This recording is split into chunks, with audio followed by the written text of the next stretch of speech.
Volume 10. Chapter 899, Zhou Offense Institute. Chapter 899, Zhou Offense Institute. Translated by Buns. Edited by Tian and DeAndre R. Yun Qi was killed?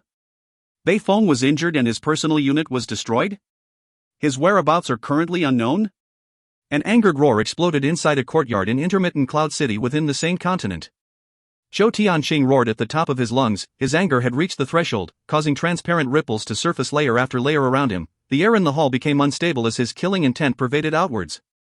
Everyone beneath him had faces of rage, their eyes bloodshot. The Qiu family had never suffered such a humiliation before. Without any reason, important figures of the Qiu family were killed instantly. Even if the other party was Temple, or the Honorable Martial Banner of Knights, the Qiu family would never accept it. Qiu Yunqi and Qiu Beifeng were the first sons of the Qiu family. Although Qiu Beifeng's personally led guard unit consisted of only 100 men, they had formidable fighting strength, and had the famous name of Ivories of the Qiu family, and placed amongst the Qiu family armies, they could be at the top 5. The huge loss had caused the Qiu family to suffer tremendously. Zhou Tiancheng had a mediocre appearance, but when he was angered, he looked like a lion. His gaze swept across the various generals. His eyes were so cold that there was not a shred of warmth in them. He suddenly laughed, as though he was a wild beast about to choose someone to devour. His imposing bearing devastated everyone present. Since when has our Qiu family become docile sheep that could be killed by others if they wanted to?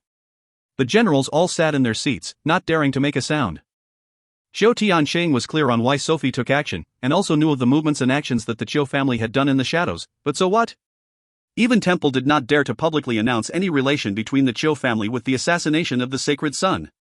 The Honorable Martial Banner of Knights' move on the Qiu family was a sign of overstepping over the lines. Sophie wanted to kill to establish power, but a pity, she had chosen the wrong person. The Qiu family were not a group of people that would take a beating that easily. Zhou Tianqing's mouth surfaced a cold sneer.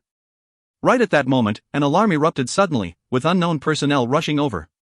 Zhou Tianqing's eyes gleamed, the smile on his face became even colder. Look at that, this is a world where the strong feasts on the weak. If you are weak, then you will be swallowed up to the point that not even your bones remains.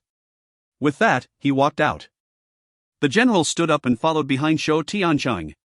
Intermittent Cloud City, inside an extravagant study, a middle-aged man heard the sharp alarm, and stopped what he was doing and raised his head. Where is the alarm from? Upon hearing that, a bodyguard immediately rushed out. After a moment, he returned and reported, "It is from the Zhou Offense Institute."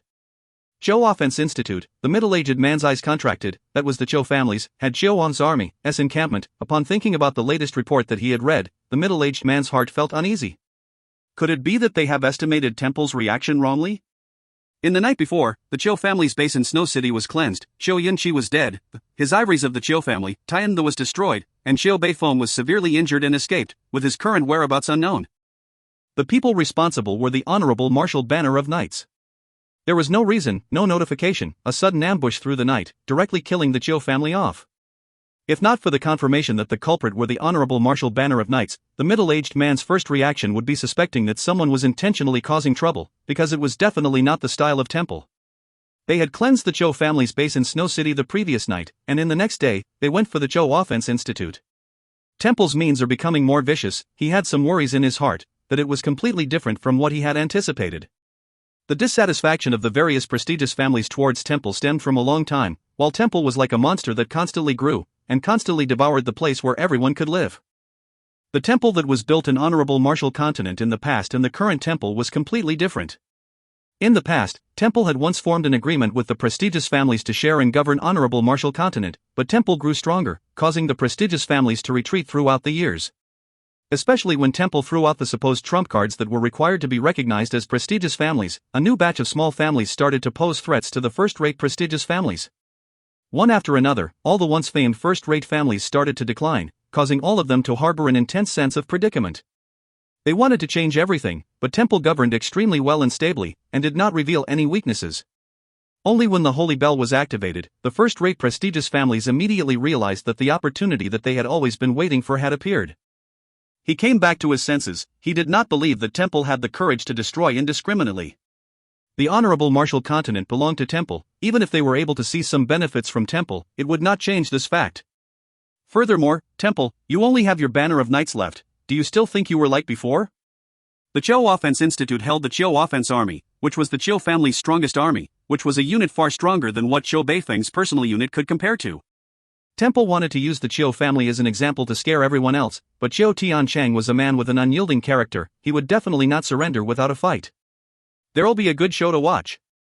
The middle-aged man thought in his mind. Temple only has the honorable martial banner of knights. If the Chiu offense army fights without a regard for anything, both parties will be severely injured. No, even if they are able to harm the banner of knights in the slightest, Temple's situation would become even more difficult. Chiu Tiancheng, don't disappoint me. The Chiu Offense Institute was the Chiu Offense Army's base, but inside the same continent, aside from Temple, no one was allowed to build any strongholds. The Chiu Offense Institute was just an ordinary courtyard, which the Chiu family had done some slight renovations, increasing its defense and sentry posts. Chiu Tiancheng stood on the highest post and glanced outwards. A trading ship that had no insignia was stopped 3 kilometers away from the Chiu Offense Institute. It was not huge, and looked extremely ordinary. Chiu Tiancheng frowned slightly. He was baffled. He did not know what was strange about it, but felt as if there was something wrong. The trading ship opened its doors, which revealed darkness where no one else could peep in. The entire Chiu Offense army all held onto their breaths as they opened their eyes wide. I'm off. Tang Tian puffed up his chest and spoke valiantly to Qian Hui. Be careful, don't try to be brave. Qian Hui replied gently. Sweet, it's too sweet, she's sweeter than honey. Tang Tian had a look of infatuation. No, his mind was intoxicated, his heart sighed in sorrow. The books were right. Heroes have a weakness for the charms of beautiful women. Heroes truly have a weakness for the charms of beautiful women. Oh man, I can't get over it, I can't get over it. Sima Xiao could no longer tolerate it, then coughed once. You guys can be intimate after the battle. Seeing Qian Hui's flushed red face, Tang Tian acted as though it was nothing, and waved his hand while yelling, move out. Time to trample Chiu Offense Institute. With that, he jumped out from the door. The group of men jumped out while yelling and screaming like a pack of ravenous wolves. After separating from the trading ship, when Tang Tian felt that Qian Hui could not hear him, he coughed and spoke out, do you guys know why I didn't want a sneak attack today? Because the enemy's defenses are tight. Fu Zhangji suddenly felt as though his thoughts sounded dumb, and changed his words. Boss, what do you mean? What's so cool about a sneak attack? How can it display our strength? Tang Tian waved his hand. For the battle today, not only must we obtain victory, we must obtain it beautifully, we must showcase ourselves, and show off our imposing manner. I will spill out all the ugly words. If I find out that one of you is lazing around and isn't displaying yourselves well, causing me to lose face in front of Qian Hui, we will have a good talk after everything ends. For example, more training, hee. The evil laughter, along with his demonic way of saying more training, caused everyone's heart to tremble. Boss, don't worry. We will never let Boss lose face in front of Lady Boss. Ji Zhe immediately patted his chest and promised. Tang Tian was pleased. Little Zhe, you're good. Come, does anyone have a plan? We need to make it big. Upon hearing that, Fu Zhangji was not pleased. I can't let this go on. How will I compare to Ji Zhe like that? He immediately roared, everyone, bring out your enthusiasm, all of you shall raise your heads and puff your chests out, be tyrannical, be extremely tyrannical, Xiao Wu, your expression must be more ferocious. Tang Tian nodded his head, right. Ji Zhe immediately retorted, true experts, strolls around leisurely. It will be too deliberate if we try to showcase tyrannical auras, it will not showcase the bearing of experts. Tang Tian agreed, true. The soldiers were confused. Chiu Tiancheng looked at the 100 men that came out from the trading ship. Their numbers seemed to tally with the banner of knights, but Chiu Tiancheng, who was soaring with killing intent just previously, frowned, his emotions being pulled on. Why are all these men dressed in masks in such weird stances? And they are even revealing their temperament. The more Chiu Tiancheng looked at them, the more he felt that they were a group of hoodlums who were on the streets asking for protection money. Are they acting as weak enemies? Chiu Tiancheng quickly shook his head. The enemy's formation was extremely messy, and did not even have the standard of an amateur. No matter how the banner of knights try to disguise themselves, they can't be that bad. The doubt in Chiu Tiancheng's mind grew heavier and heavier. Who are they? On the trading ship, Xiaoman and Axian stared dumbstruck at the god armor army that had no formation. Do they really have any fighting capabilities? Xiaoman asked softly. The tone of her speech was extremely queer. Axian was unsure. Maybe they are intentionally making that formation? The two of them were military generals, and were proficient in guiding and fighting with strategies and formations. With one look, they could tell that Tang Tian and his group did not have any formation, and were moving as though they were unable to cooperate. This is the biggest mistake for an army. We should prepare to save them. Xiaoman pouted. In her memory, Fu Zhangji and Ji Zhe were two bootlickers. Not only bootlicking Tang Tian not enough for them, they had to bootlick Qian Hui. She glanced at Ahxin, no wonder they are able to mix with him, they are all jackals from the same tribe. Xin nodded his head, completely unaware that he was unjustly ridiculed. Walking valiantly with vigor towards Zhou Offense Institute's simple doors, Tang Tian felt excited. This is my first time revealing my strength in front of Qian Hui. Upon thinking about such an important fight it was, the godlike young man felt his entire body brimming with energy. Tang Tian raised his right hand tyrannically, hold the lines well for me. Boss is the strongest. Everyone exclaimed out loudly, they scattered like a skirt being pulled, they raised their blades, held onto their swords as their saliva came out from their mouths. The only thing lacking were tiger or dragon tattoos on their bodies, otherwise they would look remarkable alike to a gang challenging their enemies to a fight. Zhou Tiansheng was completely dumbstruck, he had gone through all sorts of battles, but it was his first time witnessing such a scene. The middle-aged man who had rushed over was dumbstruck as well, with only one sentence in his mind, what the hell is this, On the trading ship, Shaman was equally stunned, she who had fought her way out through mountains and seas of corpses, extinguished millions of spirits, was completely stunned as she stared straight at Tang Tian. Xan's eyes was bright, he could not resist but compliment, too cool. I guess you guys won't surrender. Tang Tian's words resonated across, but everyone had not recovered from their shock. Inside the silence, his voice was extremely clear. Then here I come. Tang Tian shouted out, he immediately formed a horse stance, under the scrutiny of countless of startled and sluggish eyes, his right arm was raised slowly, and pulled to his side. His eyes gleamed with a cold light, and his 5 fingers that were stretched open formed into a fist. The change was too sudden. If you find any errors, ads pop up, ads redirect, broken links, non-standard content, etc., please let us know. Report chapter so we can fix it as soon as possible. Chapter 900, Confronting the Zhou Offense. Chapter 900, Confronting the Zhou Offense. Translated by Berrybuns. Edited by Tian and DeAndre R. Looking at the gates of the Zhou Offense Institute, Tang Tian calmed his excited heart. He did not require any arousal, but the fighting spirit in his body was already overflowing out of his body. Qian Hui, I've become powerful. Qian Hui, I've always wanted you to see my strength. Qian Hui, the day is finally here. His fist was clenched tight. What seemed to be a clear sound of glass breaking came out, like a ferocious tiger escaping its cage. An overwhelming aura surged out from Tang Tian. Tang Tian lowered his head slowly, his face that was covered with the mask hid within the shadow, with only his eyes gleaming with light, shining through the darkness. Zzz. Different colored light strands flashed all around like rainbow-colored lightning bolts, and revolved around his fist. On the trading ship, Chen Hui's eyes widened, she used her hand to cover her mouth, her face covered with shock. Shaman's face that had a disdainful look froze, she blurted out, what is that? Xian's expression was exactly the same. But the one who was in the most shock was Zhou Tiansheng. He did not know what the different colored lightning strands of lights were, but the intense sense of danger that choked him enveloped his entire body. He felt as though he was lying under a guillotine that was flashing with light, the cold blade tip was on his neck, causing all of the hairs on his body to stand. He had experienced hundreds of wars, countless moments where he struggled to live, and was familiar with the aura of death. The aura of death is always so stifling, but he knew that being afraid would not help. He forced himself to calm down, took a breath, then roared, energy barrier. The Zhou Offense Army soldiers woke from their stupor, they gathered in a panic and surged with regiment of light auras. A thin light barrier appeared over their heads, and enveloped the entire Zhou Offense Institute. Without the need for Zhou Tiansheng's orders, the soldiers maintained to increase the density of the energy barrier. This displayed the Zhou Offense Army's experience and professionalism. Zhou Tiansheng knew that the defense unleashed by the Zhou Offense Institute was weak and would not withstand the enemy's devastating attack.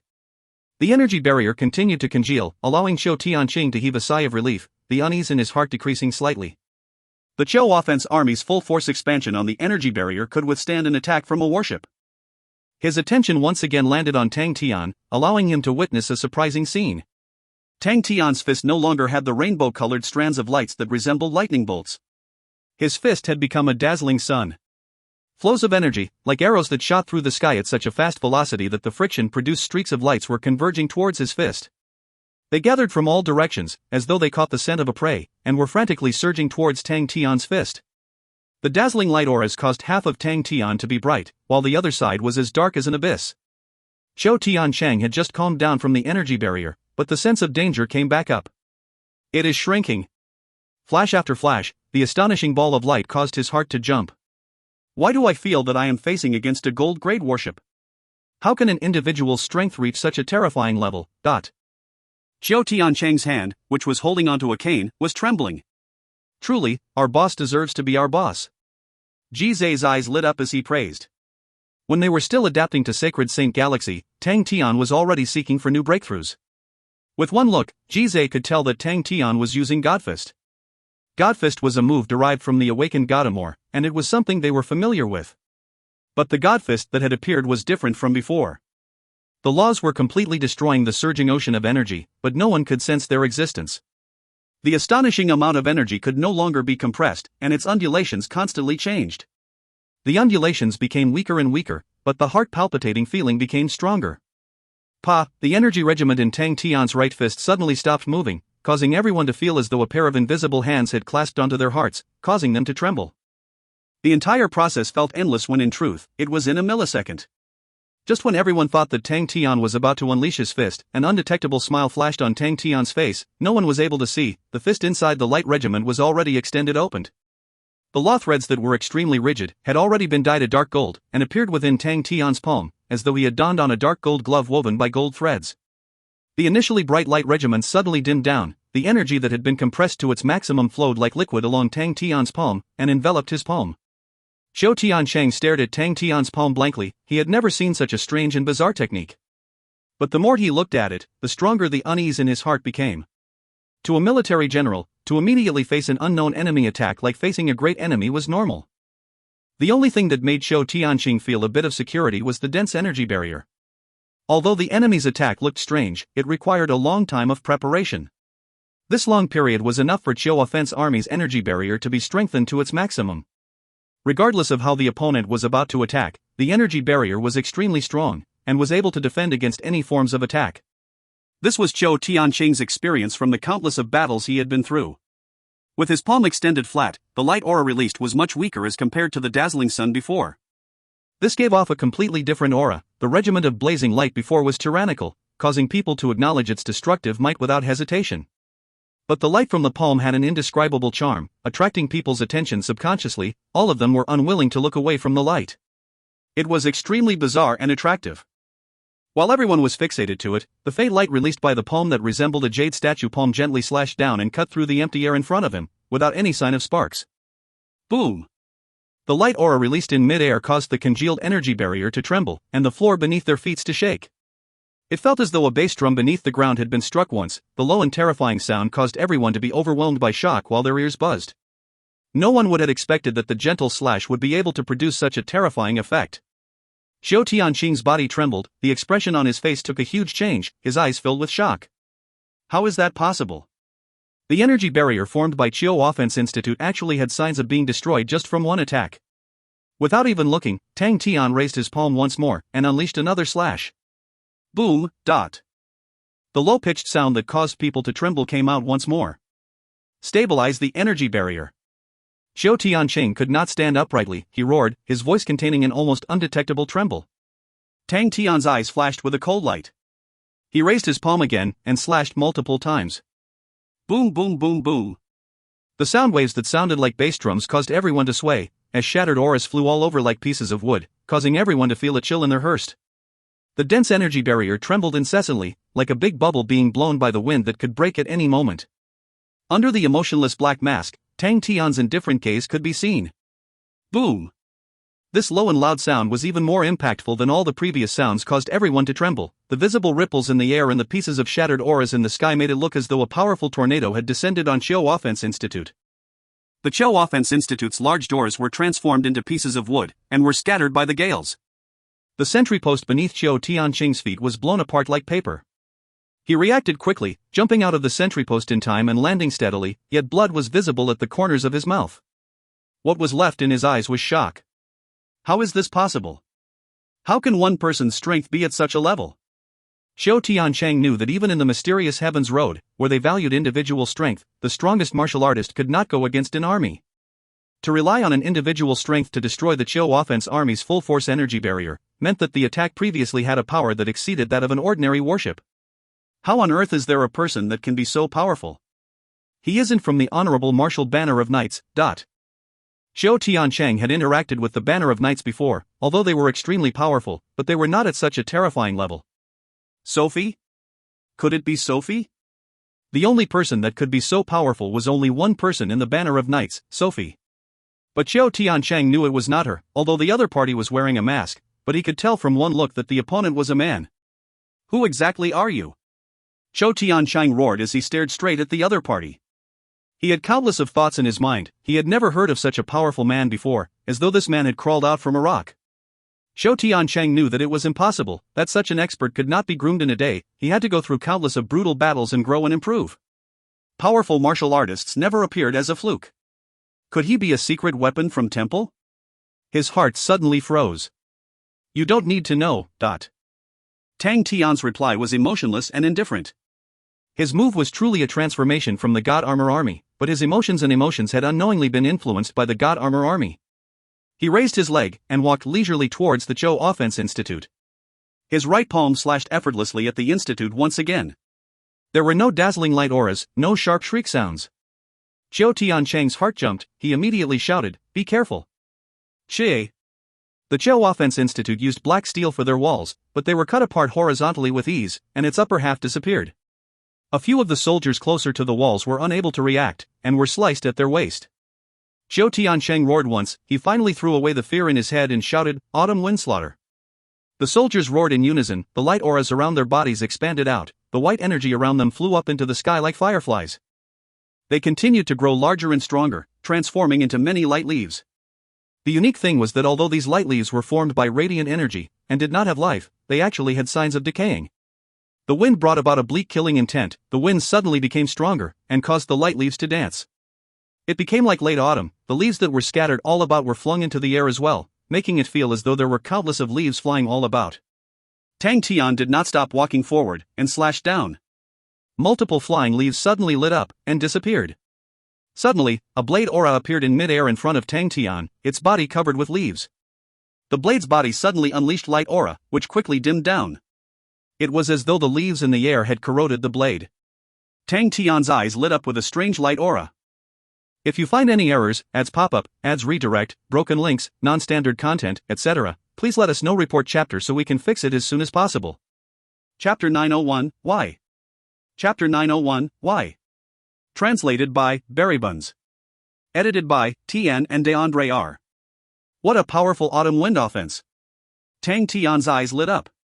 The variations between every inch of space of the autumn wind offense was breathtaking. In his eyes, the energy within the Zhou Offense Institute was one body, reeking of a decaying and bleak aura. The decaying and bleak aura seemed to be able to pervade into people's hearts. When Tang Tian stood inside autumn wind offense, the thousands of trees and leaves that flew emitted a faint cold intent that crept into his bones, causing him to tremble.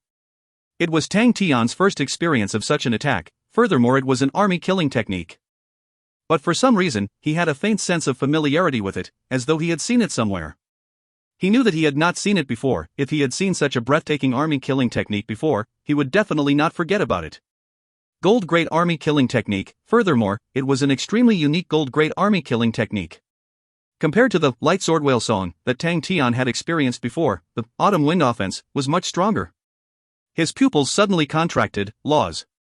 That's right, there was a hint of laws in it. Tang Tian then realized, no wonder I find it so familiar. Laws. Inside the God Armor Army, Tang Tian was extremely sensitive towards laws, and although he was not inside the complete state of the God Armor Army at the moment, he still had an extremely sharp sense towards laws. It was Tang Tian's first time witnessing an army killing technique that contained laws. Inside Sacred Saint Galaxy, where energy was in abundance, the laws had been concealed by the energy, thus gaining enlightenment of laws was extremely difficult, far more difficult than in Sin Domain and Heaven's Road. That was why Tang Tian had never seen anyone else in Sacred Saint Galaxy that had gained enlightenment laws. So that's the case. Tang Tian's gleamed with a faint light aura. Aside from the difficult, another reason why no one in Sacred Saint Galaxy had gained enlightenment on laws was because Sacred Saint Galaxy's style of fighting was through the tyranny of armies. Their style of gaining enlightenment on laws is different from mine, although the military generals of Sacred Saint Galaxy are unable to gain enlightenment on laws alone, but they are able to reach this point with their unique way. Resonance. The Light Sword Whale Song's resonance was the resonance of energy, while the Autumn Wind Offense took it a step further. Aside from the energy resonance, it had induced the undulations of law threads, and had assimilated it into the resonance. Energy was like the seawater, while the law threads were like the water plants at the bottom of the water. Ordinarily, the water surface would be choppy, while the depths of the sea was extremely quiet and still. Light Sword Whale Song was like that. It looked to be extremely choppy with waves surging forth, but that was only on the surface.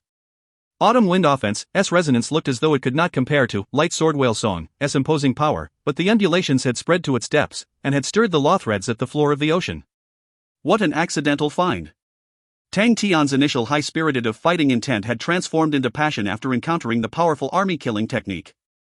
He placed his focus on his own body. What a strange feeling! It is completely different from when I am in the awakened god armor. Tang Tian felt as though he was in flames, but his mind and head felt like a block of ice. Countless of thoughts flashed past his mind, while Tang Tian's hand never stopped moving. He continued walking towards the institute, and his right palm that looked like jade continued to slash down. The speed at which he slashed became faster and faster. The leaves dancing in the sky had no sign of lessening. When the palm aura closed in on the Zhou Offense Institute, it would dissipate due to the leaves. Zhou Tiansheng's heart eased up greatly. The Autumn Wind Offense was always able to let him feel relieved. He laughed at himself. Seems like I was stunned by the opponent previously. I actually acknowledged Autumn Wind Offense was unable to pose a threat to him subconsciously. The opponent was extremely powerful, and was the strongest martial artist that Zhou Tiansheng had ever seen. But he had been too careless. He actually thought that he alone can defeat Zhou Offense army. A ferocious look flashed in Zhou Tianxing's eyes. The current him who had entered his battle state had thrown all thoughts to the back of his mind, and the look in his eyes had turned cold.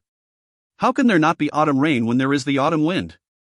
Zhou Tianxing had forsaken all thoughts, all plots. His focus was at his front. He was just a pure military general, with his eyes on the battle ahead of him. It was the strongest martial artist he had ever encountered in his life. The opponent's individual strength had far exceeded what he had comprehended. All of those renowned powerful martial artists, and maybe even the rumored boss of the Southern Alliance, is definitely weaker than this man. Just like when Tang Tian witnessed Zhou Tianxing's Autumn Wind Offense, and had become overjoyed, it was the same for Zhou Tianxing. The opponent that was unfathomable had aroused the unprecedented fighting intent in his heart. Autumn Wind and Rain Decimation. Zhou Tianxing's roar sounded across the entire Autumn Offense Institute. Pa-da. Bean-sized droplets starting to fall. Tang Tian did not stop walking. Every drop of rain contained compressed energy, and did not look fast, but every droplet held power. With Tang Tian's perverse body, he did not feel any pain when the rain hit his body. Every drop contained a trace of the Autumn Offense intent, and permeated into Tang Tian's body. Tang Tian was slightly moved. The variation was surprising. Ordinarily, people would incite the energy inside the raindrops to explode, and use that as a form of attack. But Zhou Tianxing did not do that, but instead concealed the intent of his Zhou offense technique inside the energy, and allowed the raindrops of energy to attack the opponent's defense, and allowed the intent to permeate into the enemy's body. Tang Tian immediately sensed that his mental state had turned slightly sluggish the moment the intent entered his body, causing his heart to tremble. The radiance inside the glass-like mental state was vigorous, while the undying sword in his body was buzzing restlessly, like a furious anger, causing the Autumn Offense intent inside Tang Tian's body to immediately dissipate. The intent can actually be used in such a way. Tang Tian's eyes lit up again. If not for Tang Tian's different style of fighting compared to the martial artists of Sacred Saint Galaxy, along with his unmatched intuition, the Autumn Wind and Rain Decimation might have killed him. Sensing the restless undying sword in his body, Tang Tian summoned it out without hesitation. When the cracked bronze sword appeared in Tang Tian's hands, his pupils suddenly turned bronze in color, with a faintly visible cross sign in it. A solemn and stirring aura surged into the sky, causing the atmosphere around him to form ripples. The rain dropped on Tang Tian's body, but he remained passive about it. The Autumn Wind and Rain Decimation became the best backdrop for him, adding to the solemn atmosphere. What is that? Zhou Tiansheng's eyes dilated as he stared at the bronze sword in Tang Tian's hands. The strange jade-looking hand and the cracked bronze sword had a huge contrast. What made his heart beat even faster was the sense of solemnness. It was as if he could see countless of silhouettes pouncing towards their enemies without second thoughts, with the intent to kill the enemies, to burn with all of them. That is an army. That is a weapon that contains the mark of an army. How is there such a weapon in the world? What kind of army is willing to use their deaths to forge such a terrifying weapon? For a weapon that has the mark of an army to fall in the hands of an individual martial artist, what a pity! Shock, disbelief with a bit of fascination, a lot of pity, but the most of all was fear, the fear of death. Facing the man who had raised the bronze sword, all of the hairs on Zhou Tianxing's body stood, as though a ferocious beast was staring at him. He knew that this feeling meant that he was about to face an unprecedented danger, an intense danger. Autumn! Autumn! Autumn! Zhou Tianxing's veins popped out as he roared with all of his might. The soldiers around him had become equally fanatical, and roared in unison, "Attack! Attack! Attack!" The rain around Tang Tian suddenly disappeared, as though an invisible hand had gathered all the rain and formed them together, irrigating the flood towards the Chiu Offense Institute. The dancing leaves did not fly fast, like a school of fish swimming leisurely, but they were still quietly degenerating things around them. The middle-aged man who was spectating from the side had a look of surprise. He knew that Xiao Tianchang would have to fight for his life. On the trading ship, Xian stared at the cracked bronze sword in Tang Tian's hand, and his body started to tremble. By the side, Xiao Man immediately asked, "What's wrong with you?" She had sensed something different previously, as though Xian was been pulled into a weird trance by the sword summoned by Tang Tian. She knew that although Xian was usually goofy and enjoyed chatting aimlessly, but he was an extremely calm and confident person, and his state of mind was much better than hers. Xian's face was pale white, his trembles started to become more violent. His legs were shaking, fingers were shaking, his lips were trembling, only his eyes were fixed straight at the bronze sword, as though he had not heard a Xiao Man's words. That aura of my comrades, that aura of death, that aura from the ocean of peace, he had roughly guessed the background of the sword, but why are they so unhappy? Why are they in grief? Why do I feel like crying? What happened to the ocean of peace? Seniors, brothers, why are all of you not at rest? Why? Xian's body was trembling, that's right, he had never trembled before, even in the previous battle, he had rushed out from the grave to strike at the enemy without trembling or hesitation. They were from the ocean of peace, where all of his comrades lay in peace, regardless of how intense the battle was. It is the final land for them to be happy. Their spirits will return to the ocean of peace to rest in peace forever. It is the land where their final worries lay, the land for their final battle. The companions still alive could die, but their comrades would rest in peace forever. Why must you wake them? Why? Xian's fist was clenched so tight that they turned red. He had unknowingly lowered his head, his face was sinister while his body trembled incessantly. Why did you agitate them? Why? Because you need people to go to war for you? I will go to war for you. You want to send people to die? I will go in place of them. Why must you call them? Why can't you let the dead rest? A sudden bronze light aura suddenly lit up and penetrated through the window, shining on Xian's sinister face. The pain was so clear that it caused Xiao Man's heart to ache. The sword body was buzzing with a low sound, like a surging tide of water. The sound became louder and louder. This sound. Xian's body jolted, he subconsciously raised his head. The bronze sword that was raised up high looked like the Southern Cross Army war flag that was being raised. The low sword hum sounded as if a million soldiers were shouting in unison, their anger, their dissatisfaction, their sorrow. Tang Tian looked as though he was possessed. The low resounding sword hum caused his entire body to tremble incessantly. The ocean of peace appeared in his mind, and the unforgettable scene occurred. Waves after waves of people from the ocean of peace struck onto the barrier in the sky as they sacrificed themselves. The endless injured and cracked faces looked as though they were broken pieces of porcelain glued back together. The battle exchanged for a century of sleep that repeated itself for 10,000 of years, along with the sentence, 100 years later, we will fight with you, but Tang Tian's body trembled, the furious roars from the ocean of peace resonated in his ears, the dissatisfied looks on the porcelain faces caused the battle intent in his body to surge like lava, spewing all over his body. From the backlighting, figures rushed forward, as sword hums filled the air and accompanied Tang Tian as he roared. Without knowing whether our army is dead or alive, how can we rest in peace? Inside the window of the trading ship, Xian looked as though he was struck by lightning. If you find any errors, ads pop-up, ads redirect, broken links, non-standard content, etc., please let us know. Report chapter so we can fix it as soon as possible. Chapter 902, The Light of the Past, will shine for the present you. Chapter 902, The Light of the Past, will shine for the present you. Translated by Berrybuns. Edited by Tian and DeAndre R. When Tang Tian raised the undying sword, the low sword hum seemed lost though it was replying him, as it revolved around him in a flow. Tang Tian was moved. Ever since he gained enlightenment on the awakening god armor, he was used to the absolute coolness in battle. But, when the sword hummed, all of the calmness and steadiness was thrown away as an indescribable emotion flooded his entire body. Tang Tian had never seen such an army before, he had never seen such spirits before, such conviction. How glorious is it to be able to fight alongside such conviction? How can we rest in peace? How can we rest in peace? Tang Tian's roar resonated through the sky, the low sword hums reacted to him and roared along with him, following his emotions and roar, as though they were getting off the million years of accumulated dissatisfaction and rage, as though they wanted to shatter the calm surface of the ocean of peace, as though they wanted to shatter their own place of sanctuary. How can we rest in peace?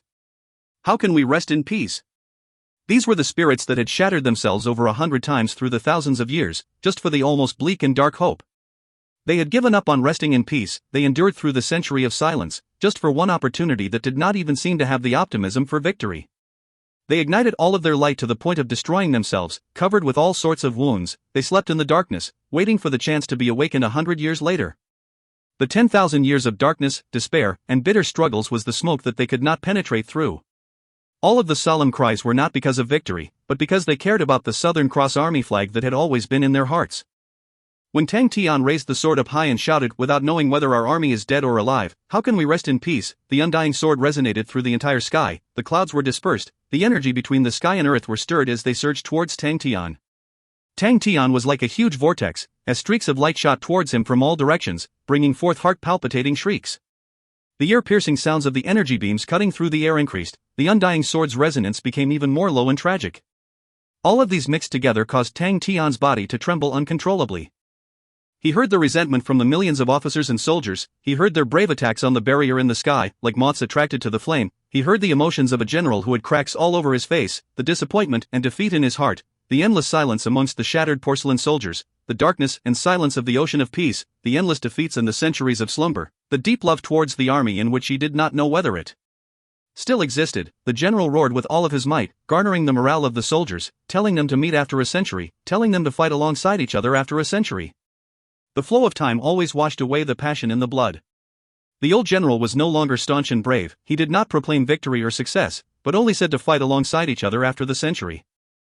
The old general was no longer staunch and brave, they remained silent, they felt a sense of loss. After the century, they could only leap out of the ocean of peace and attack the barrier in the sky, only shouting out the same phrase without knowing whether our army is alive or dead. How can I rest in peace, and shatter?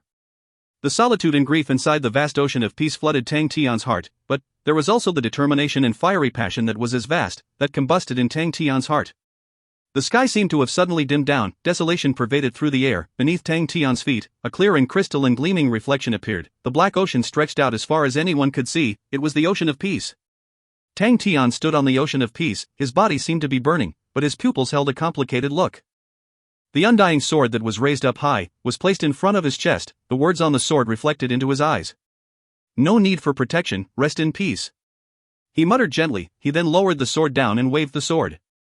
The calm ocean beneath his feet seemed to be stirred, the waves got larger and larger. It was as though it had telepathic powers. Tang Tian suddenly stepped forward, his clothes rustled despite no wind, the waves beneath his feet instantly erupted, yet he remained indifferent, his gaze was focused as he turned his wrist, stabbing out into the air with the undying sword. The ocean of peace was stirred, figures started to appear on the water surface, all of them were blurred, like figures in the mist with only their human outlines visible. He looked up, as though he was looking at the sky, and then leapt up, transforming into a beam of sword light as he soared through the air. The sword whistled deeply and vigorously, it was forceful and fervent as it rushed towards Zhou Offense Institute. Bang bang bang! One after another, the figures transformed into sword lights and soared into the sky. Xiao Tiancheng had already positioned his troops and were in wait. He knew that the opponent was strong, but he did not think that he had no chance at all. He praised the obsession and profoundness of the sword, as it was a true mythical army weapon. Its might far surpassed that of any sword techniques, causing Xiao Tianxing to be shocked. But he did not plan to be captured without doing anything. No matter how powerful the sword was, it was still one sword. No matter how powerful the individual was, he was still one man. The sacred Saint Galaxy had used countless of ways to prove that the tyranny of armies were still the strongest. Xiao Tiancheng watched the sword light shrieking down, filled with solemn and grief, causing him to be emotionally moved. But so what? His Zhou Offense army had already completed preparations. Xiao Tianqing's fighting intent blazed in his eyes, his mouth revealing a cold sneer. Inside the institute, autumn frost had covered the floor, as though there was a thin layer of snow. A faint mist, that looked to be of another world, pervaded the institute from the ground. The energy barrier was withdrawn, while the mist lingered along the walls of the institute, gradually pervading outwards, like grapevines curling all around, as well as a white wall of mist. Very quickly, the surrounding walls of Zhou Offense Institute was completely enveloped by the mist. Autumn Frost Cold Field. The Zhou Offense Army's strongest killing technique. The solemn and gloomy sword light brought forth shrieking and whistling screams, along with dazzling brilliance, and struck into the mist outside the walls of Zhou Offense Institute. Bang! The sword light suddenly exploded, the shattered aura that had dissipated looked like fireworks over the ocean of peace. Xiao Tianxing did not expect for the sword lights to explode, and jumped in surprise. The sword light's explosions caused a hole to form in the mist, but even more mist floated over, and immediately covered up the hole. He calmed down. The sword auras might looked imposing, but their might was just slightly stronger than ordinary warship weapons. If they were still using the energy barrier, they would most likely only be able to sustain a few attacks, but if they wished to destroy the autumn frost cold field, the attacks were far from sufficient. The explosions sounded like the start of a banquet feast. Bang bang bang. Sword auras fell like rain, continuously striking on the Cho Offense Institute's mist. The shattered auras from the explosions were not affected by the flow of air, sprinkling around like bright-colored snowflakes. Cho Offense Institute's mist raged on, as though a terrifying creature lived within it. Every explosion of the sword aura would form a hole in the mist. But in the blink of the eye, the hole would be occupied by mist again. It seemed as though the mist from Cho Offense Institute was endless. But the number of sword lights from the Ocean of Peace was also endless. In the distance, the middle-aged man's complexion was as white as paper. The battle in front of him had completely toppled his knowledge. Autumn Wind Offense was Cho Offense Institute's army killing technique. He naturally recognized it, but what is that strange mist? Could it be the true killing technique of their army? He understood a thing or two about the Cho Offense Army's attacks, but with regards to the masked man's attacks, he was completely baffled. That's right, baffled. The bizarre hand that caused people's heart to tremble that even the Autumn Wind Offense could not defeat was something he had never heard of before. And that strange black ocean, where did it come from? Is it an illusion? The sword lights that shot out from the sea was even more shocking to him. There was a piece of broken sword light aura that did not fall into the mists and landed on the ground. Then he saw with his own eyes how it silently destroyed a large area more than 200 meters in diameter. The middle-aged man was dumbstruck. It was just a piece of shattered aura. It looked like a snowflake, but he was surprised that it could completely destroy the city in front of him. Who is that guy? The sword lights that dropped from the sky like rain shone on Axayan's face, revealing his sunken eyes, his bitter and self-ridicule laughter. Yes, I have been too dumb. All of them in the Ocean of Peace will never live calmly. What's more, there are so many of you. But no need for your protection, rest in peace. You guys, why? Why did you give up? Why did you give up the resting place that we fought so hard to achieve? Have all of you forgotten? For that resting place, how much we had to pay, the difficulty we went through. Have all of you forgotten, the war is for the living, while all of you just have to rest in peace? What else can't you let go of? What else is there? Without knowing if the army is dead or alive, how can you rest in peace? It is truly compatible with all of your stupid personalities. A bitter smile spread from the corner of his mouth, and spread to his face. He could not help but laugh as he laughed out loud, to the point that he had to bend his back and knelt on the ground. You old fogies, you're still the same. To the point that you guys are so diligent in trampling over the Ocean of Peace?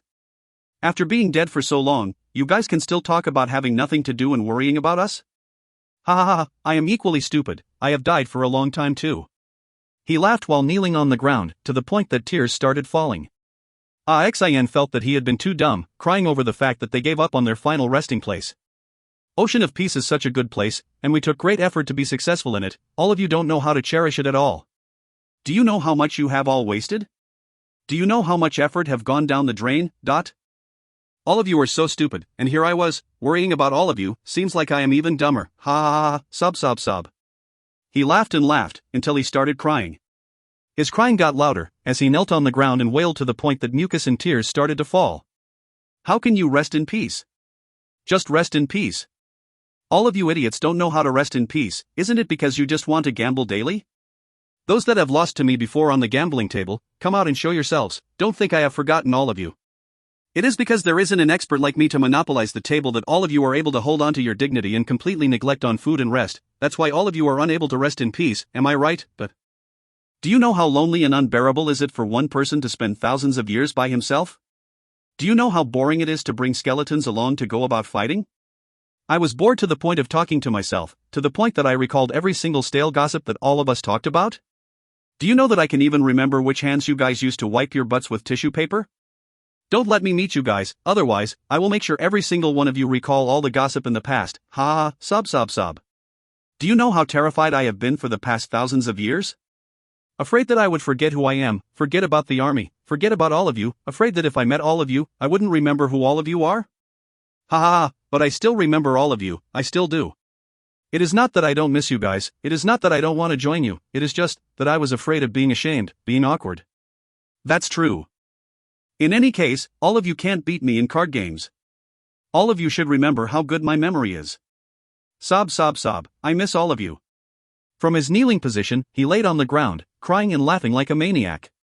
Xiaoman wanted to move to him, but Qianhui stopped her and shook her head. Xiaoman bit her lips, the usual ferocity in her eyes had disappeared.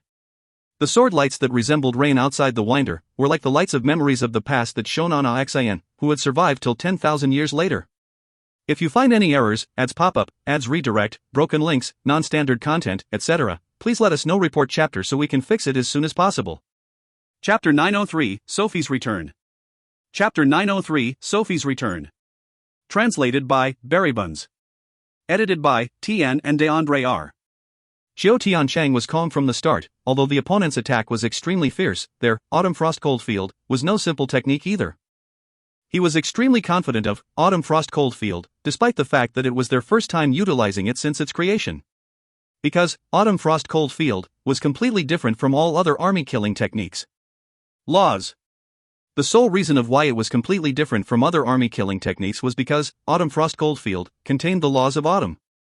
In essence, Autumn Frost Cold Field had already surpassed the category of army killing techniques. It took him 15 years to grind out this technique. When Xiao Tiancheng had created the Autumn Wind Offense, he had always pondered upon how to create an army killing technique stronger than the Autumn Wind Offense. This thought lasted for a decade. And then, an insight occurred, allowing him to gain enlightenment. But it was just the start, as an army killing technique was not something a military general alone could complete. He spent another 5 years, where he and his subordinates continued to perfect the technique, ultimately creating the strongest killing technique, Autumn Frost Cold Field. Once Autumn Frost Cold Field was activated, the land where the army stood would have autumn laws activated, forming a unique land of autumn. The land of autumn formed an entity that could constantly provide energy. The autumn frost would transform into mist, becoming endless and boundless. Compared to an individual martial technique, an army killing technique was complicated. It was difficult for the generals and soldiers to gain enlightenment on laws, thus the requirements for the killing technique became even more difficult, but once it was completed, the might of it would far surpass anything imaginable. Tang Tian quickly realized that he had made a mistake in his judgment. The laws in the Autumn Frost Cold Field not only formed law threads, but law surface. Furthermore, it was not just any law surface, the autumn laws embedded inside this space already had signs of forming a law domain. For example, its self-regeneration. This was the most common specialty of law domains. Half-step into law domain. There was another person who was able to recognize this fact aside from Tang Tian, and that was Jizai. The people in God Armor Army were all rather ordinary in terms of aptitude, including Fu Zhangji, whose strength was rather outstanding except for his large age gap. Out of all of these people, the only one who could be hailed as a genius was Jizai. At the start, Jizai looked on the Zhou Offense Institute with disdain and spite, but when the mist blocked the sword light, his face became serious. Very quickly, this seriousness turned into surprise, which ended up. Jizai could not believe his eyes. What joke is this? They are half-step into law domain. Even in Sin domain, there was only one man who had gained enlightenment on law domain, and that was how Dooku became the publicly recognized number one in Sin domain. In truth, ever since Jizai had entered the Sacred Saint Galaxy, he looked down on all the military generals of the armies. Not a single person had gained enlightenment on laws. Laws and energy were two completely different levels of power. Before he got used to using laws to control energy, he was extremely weak. But, once he broke through the barrier, his strength would erupt overnight. One could say that there is a thin piece of paper between laws and energy, whereby the paper would be extremely thin when moving from laws to energy, but from energy to laws, the piece of paper would be extremely thick. Thus, his eyes but it was the army that he looked down on that actually gained enlightenment on laws, and could even form a unique space of their own like a law domain. How could that not shock him? He had not expected to see a half-step law domain that could only be wielded by the powerful martial artists who stood at the peak in the Sacred Saint Galaxy. But like how Tang Tian had underestimated the Autumn Frost Cold Field, Xiao Tiancheng likewise had underestimated the Undying Sword. The endless storm of sword lights caused Xiao Tiancheng's emotional look to become serious. After 5 minutes, the sword lights never revealed any signs of depletion. What technique is that? How can one man sustain such a strong offense for so long? This is a worship grade attack, regardless of the might of the sword light or the frequency of the attack, they are all of the worship grade. Furthermore, it is at the gold grade worship level. Just like how Jizai felt as though he had seen a ghost when he saw the army of Sacred Saint Galaxy being able to attain the level of half-step law domain, Xiao Tianqing was feeling the same. In the world of the Sacred Saint Galaxy where armies ruled, to see an individual's strength being comparable to a worship was no different from seeing a ghost. To the majority of the armies, fighting with a warship and fighting without a warship was a difference of heaven and earth. If an army without a warship was able to unleash an attack that was comparable to one with a warship, they could be considered elite. But for an individual to do it, doesn't that make him a human-sized warship? How can there be such a person in the world? The might of a warship was extremely huge, along with its durable defense, but its usage was limited. For example, there were the estuary limitations, or its rigidness in small-scale wars. The battlefield of warships usually occurred in the vast sea of energy, but a human-sized warship, that's too terrifying.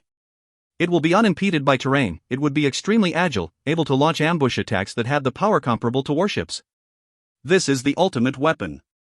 Previously, Tian suspected that the other party had disguised himself as one of the Honorable Martial Banner of Knights, but after seeing Tang Tian's attacks, he figured that Tang Tian had to come from Temple.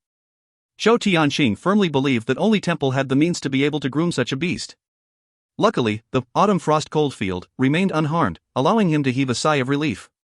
But the rage in his heart soared. Temple wants to destroy my Chiu family. Then come, you truly think that the Chiu family is a pushover? The middle-aged man watching from afar had a change in expression. He and Tian had the same thoughts. If the Chiu family was truly destroyed by Temple would be able to showcase their strength through the battle. How many people would still dare to go against them? At that time, the alliance between the prestigious families would crumble. An intense fear filled his heart. They had already shot the arrow and could no longer take it back. They were too familiar with Temple's style of handling matters. Even if the matter were to be appeased temporarily, the moment the situation stabilizes would be the time the Chiu family had to repay the debt. They could not run away. The middle-aged man composed himself. A strict look flashed past his eyes as he called for the bodyguard next to him, and gave him some orders softly. The bodyguard's face became serious as he nodded, then turned and flew away. Sophie stood outside Temple's doors. From inside the majestic big doors, white light emitted out from the dense radiant energy, as though inside of the palace was a completely different world. She stood there, facing the doors like a statue, and did not speak a word. She had been in and out of the place countless of times. It was her home, and the place she was most familiar with that had the people that she was most familiar with. The big doors were still as majestic, the white light was still as dense, yet the people that she was most familiar with were not present. Sophie's return surprised all of the clan elders. When Sophie stepped into Temple, what welcomed her were the complicated gazes from the clan elders. She knew what they were thinking, but she did not care about them. Since when did their life matter to her? She acted as though she did not see the clan elders. Holding onto the sword on her waist, she slowly walked deeper into Temple without saying a word. Halfway through, she spoke out. Which chamber hall was His Highness assassinated in? One of the sharp-witted clan elder immediately replied, it was the Sunset Chamber. Sophie nodded her head, then changed her direction, towards the Sunset Chamber. The clan elders watched her leave, then continued to discuss amongst themselves. She is too impulsive. She actually dares to purge the Chiu family's encampment. Wouldn't it incite even more conflict? Sigh, you can't blame her. She and His Highness Charles have an extremely deep relation with each other. Upon hearing that he was assassinated, how could she not lose control? Truthfully, those families are too wild. They have become arrogant and daring. We should have handled them earlier. It was truly nurturing a tiger that invites calamity. Hey, be careful of what you say. The walls have ears. This is a group of maniacs that even dare. What are you afraid of? The Banner of Knights are already here. If they dare to come, they are seeking death. That's right, the Banner of Knights have returned. I can sleep in peace. Sophie stood outside the Sunset Chamber's door. The matter at the Sunset Chamber was extremely serious, and the entire place had been searched and investigated countless of times. Even the ground was dug a few inches, turning the place into a mess. She stood outside the door quietly, but did not enter. Inside Temple, the clan elders were in small groups discussing amongst themselves. Their gazes would occasionally turn towards the deeper part of Temple. She's still at Sunset Chamber's entrance? It's already been 2 hours. She's hurt. The one who died was His Highness. All sorts of discussions could be heard, as none of the clan elders had left. They stayed in the largest area of Temple, awaiting for the latest news. The great clan elder did not express any approach towards Sophie's purge of the Chiu family's camp. The great clan elder did not even utter a word when sacred son Charles was assassinated. They knew that the great clan elder was waiting for Sophie's return. Suddenly, the clan elders became restless. News had spread that Sophie had left the Sunset Chamber and headed to the Radiant Chamber. The clan elders became anxious. Once the great clan elder spoke, the approach and standing of Temple would immediately be fixed. Not only were the clan elders anxious, even the prestigious families who had received the news became anxious. The great clan elder was the true peak existence of Temple. If he said to fight, the entire temple would disregard everything and go into battle, no matter how much it cost, how many sacrifices were needed, temple would fight till the end. If the great clan elder said for peace, then no matter how intense the battles previously were, no matter how furious the people were, temple had to get together with the other party. Sophie walked to Radiance Chamber's entrance and knelt down. Her shoulders twitched as tears flowed down uncontrollably. She was sprawled on the ground, tears falling all over. She was so sad that she had become weak. It's been tough on you, child. Just cry it out, don't hold it in. A gentle voice came out from above her head, causing her heart to feel even more terrible. She wailed out uncontrollably. The great clan elder sighed, then caressed Sophie's head. The great clan elder's palm was enveloped by golden holy flame. It did not have any warmth, and only had the power to calm the heart. Sophie's mood gradually stabilized. Her eyes were red as she pleaded guilty to the great clan elder. This subordinate did not receive any orders, and took it on my own accord to attack the Chiu family. I have caused bad effects, requesting clan elder to bestow punishment. Why should I punish you? The soft yet powerful voice sounded from within the blazing holy flame. Great clan elder's voice contained an unconcealable rage. They think that they can make me compromise? They are wrong. I would rather temple be destroyed than to compromise with them. I want them to realize how much they have overestimated themselves. The entire temple started to hum, causing everything to tremble. If you find any errors, ads pop up, ads redirect, broken links, non-standard content, etc., please let us know. Report chapter so we can fix it as soon as possible. Chapter 904, Xin requests to battle. Chapter 904, Xin requests to battle. Translated by Berrybuns. Edited by Tian and DeAndre R. The storm of swordlights continued for a full 10 minutes, and after the last swordlight shattered, the entire world seemed to have suddenly quieted down. The dazzling shattered auras lit up the ocean of peace. The deadly beauty had become extremely calm. Unknowingly, everyone had held onto their breaths, afraid that they would break the silence. Only Tian Chang's pupils were constricted. He had sensed danger. The aura had changed slightly. It was obviously peaceful and calm. However, for some reason, Tian Chang's sense towards danger had not lessened, but instead increased. Tian Chang knew that something was wrong. He looked around carefully, but did not notice anything out of the ordinary. The ocean of peace waves were calm. The surface of the water was bright and clean, resembling a black mirror. The unease in Tian Chang's heart became even more intense. Inside the trading ship, Xin wiped away the tears from his eyes. He stood up, as though nothing had happened. Regardless if it is being moved or hurt, regardless if it is a longing or a hope, these feelings are for oneself, not for others, and not for others to know. Everything that one feels should always be for oneself, for the true longing in one's heart. Aside from Qian Hui and Xiao Man, no one knew that inside the trading ship in the distance, there was an old young man that had lost his voice while crying bitterly. Even if they knew, they might not be able to understand. 10,000 years was simply too long that one could witness the transformations of the world, too long that things might have remained the same, yet the people had changed, so long that promises could be destroyed. Who would be so idle? One would already have his hands full with one life. How could they tolerate so many years? An old monster that had experienced 10,000 years, with the grief and emotions that went on, if Bing and Screw were to know about it, who knew if they could accept it? Upon thinking about how his devastated appearance had been witnessed by the busty lady with the blade, Xin felt sad. It's over, I will be ridiculed by her. I wonder when will I be able to gain back my image? How can the busty lady ever understand such delicate emotions, he mourned in his heart. Sigh, how will I ever show my face in front of her from now on? Such a headache.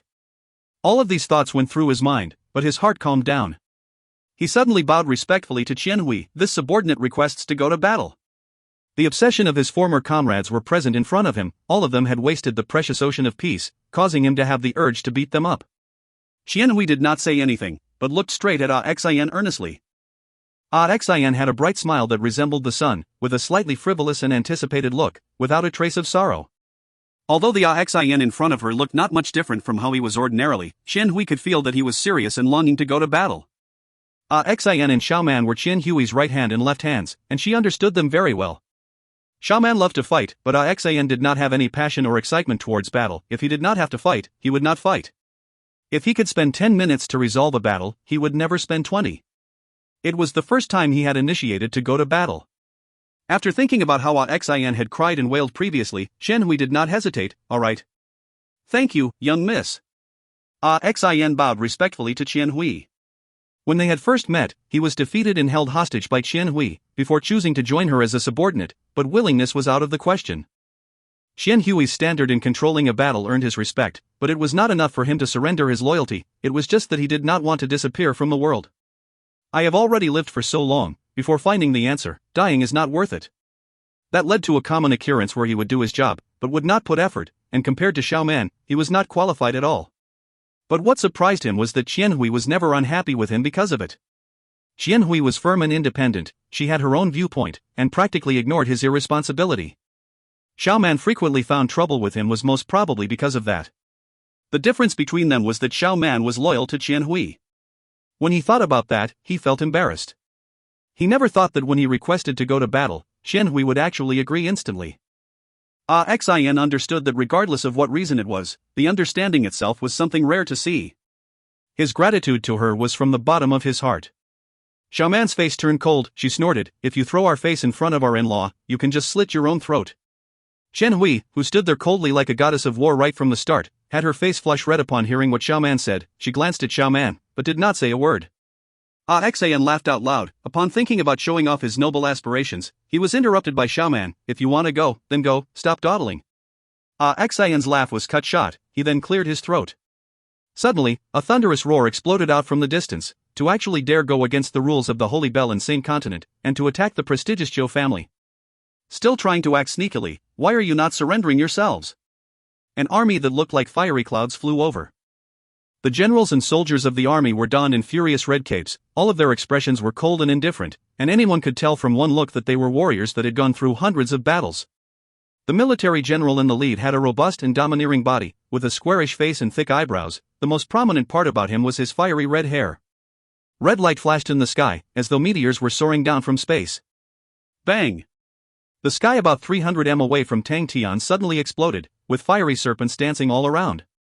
When the fiery light dissipated, the army appeared, revealing their true faces. General Qiu. The robust man in the lead bowed at Qiu Tianchang. Qiu Tianchang bowed slightly. I never thought that such a small matter would actually call for General Hua. But this battle is a personal grievance related to my Zhou family. I hope that general will not intervene. But General Hua spoke uprightly. The holy bell is rung, and we are in a dire situation where everyone has a great undertaking. The Zhou family is a huge pillar to our honorable martial continent. How can we let such small fries delay you here?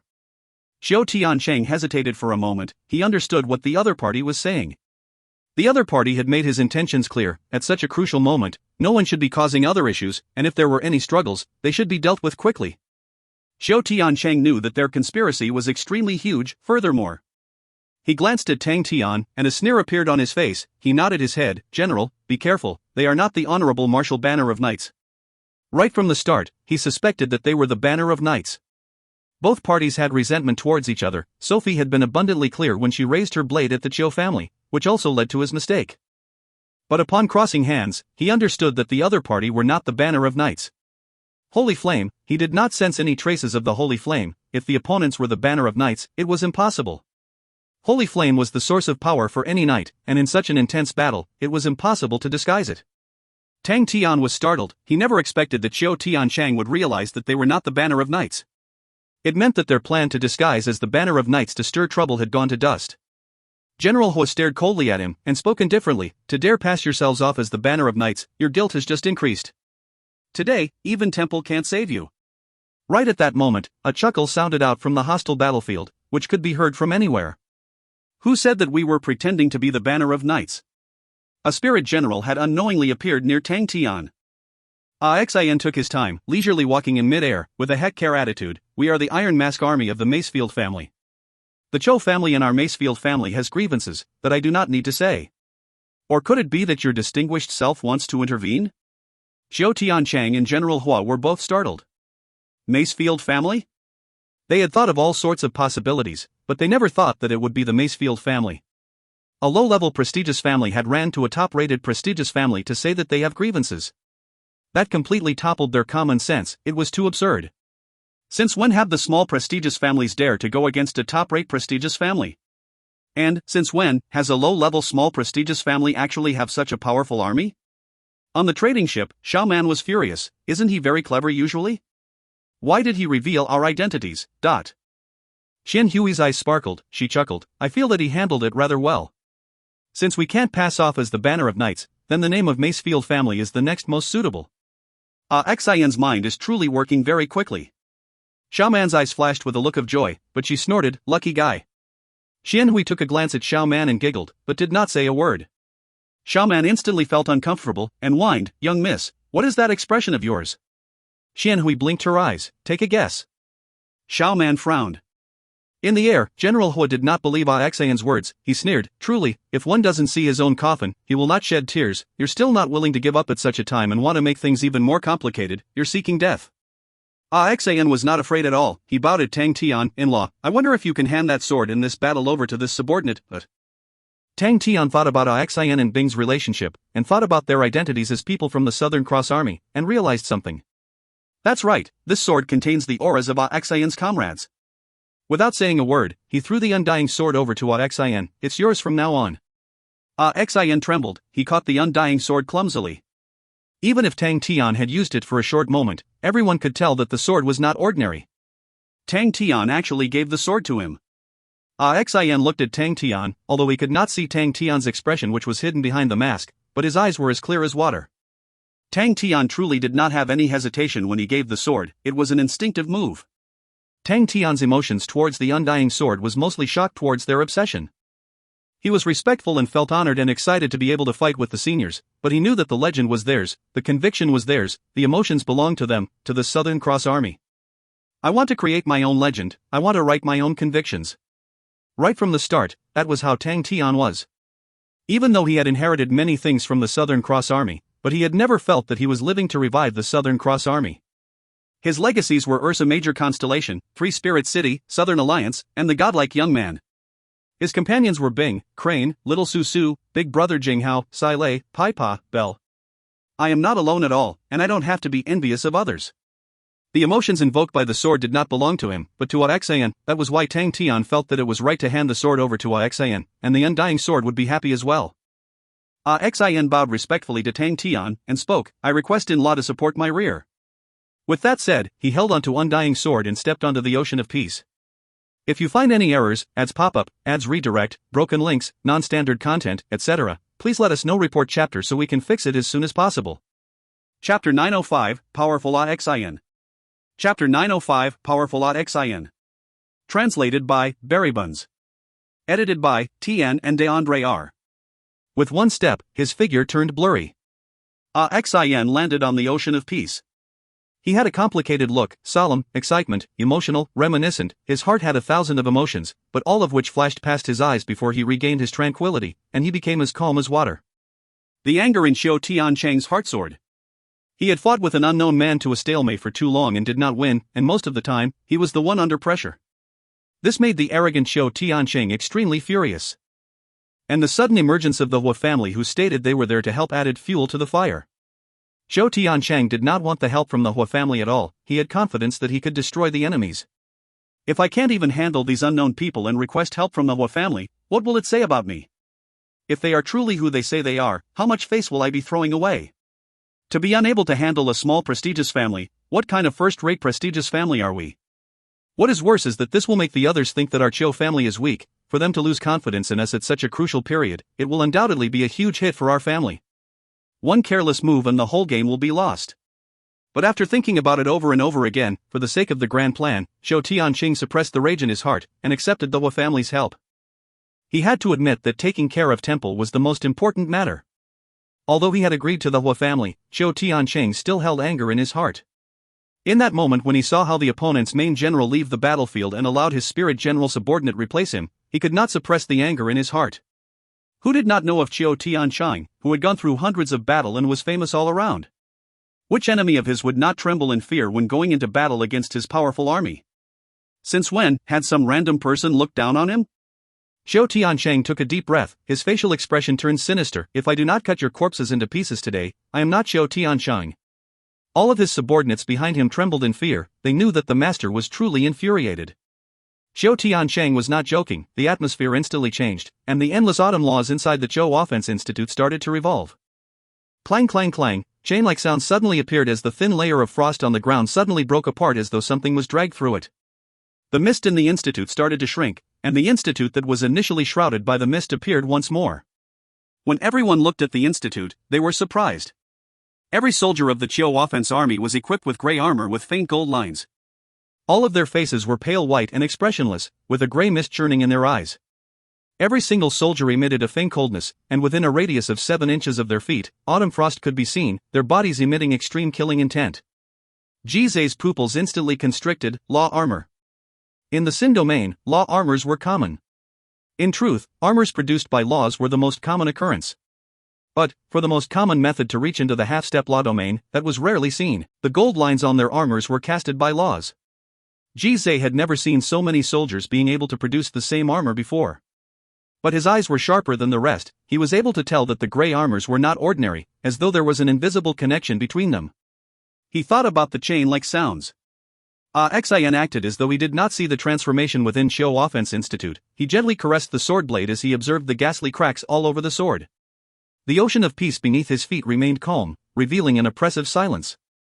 The familiar aura, the familiar emotions, the familiar shouts and roars, that's right, even after 10,000 years, it is still so familiar. That's right, after 10,000 years, we are still able to meet. A heartfelt smile appeared on his face, as the air around him remained still. His eyes lit with light. Since you guys can't rest in peace, then let us fight together. Everyone, come out. He raised undying sword and shouted out.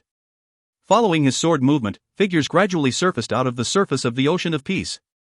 The figures that looked to be made out of mist had red crack lines all over their bodies that looked like red blood streaks that made them striking. They were like clay statues that were destroyed and built up repeatedly, as they stood extremely still and extremely quietly. The palm in which held the undying sword trembled. Countless of information passed from the undying sword to Xian's heart, causing countless of flashbacks to occur. He finally understood what happened, and finally knew what happened in the ocean of peace within the 10,000 years. He bit his lips tightly as he focused ahead, forcing his tears to not flow. So this was what went on in your 10,000 years, His eyes swept across every figure on the ocean of peace. All of their faces were blurred like mist. He was unable to call out their names, but he knew who they were. All of the scars and bruises that occupied every corners of their bodies resembled heated wires. Not a single one of them was a complete person. Xian felt as though a knife had stabbed into his heart, but the smile on his face remained. An extremely intense cold aura was emitted from his body, making him look and feel like a demon that had walked out of hell, just that he was smiling. He raised the sword and roared loudly, "The spirits of our soldiers will never dissipate, the battlefield is eternal, our hearts hold the cross, we will never fall." All of the illusory figures trembled, they raised their heads and looked at the undying sword. Previously, they were like dead creatures without any signs of life, but after hearing Xian's words, it felt as though they had found their consciousness. Xian was releasing pressure from his body, causing the air around him to distort. His usual passive face released an extremely sharp aura that prevented people from looking straight at him. His eyes were red, his expression solemn, the sword tip was aimed to the sky. With a sincere and disdainful attitude, he was honest and arrogant as each word sounded out like hammers striking down from the sky.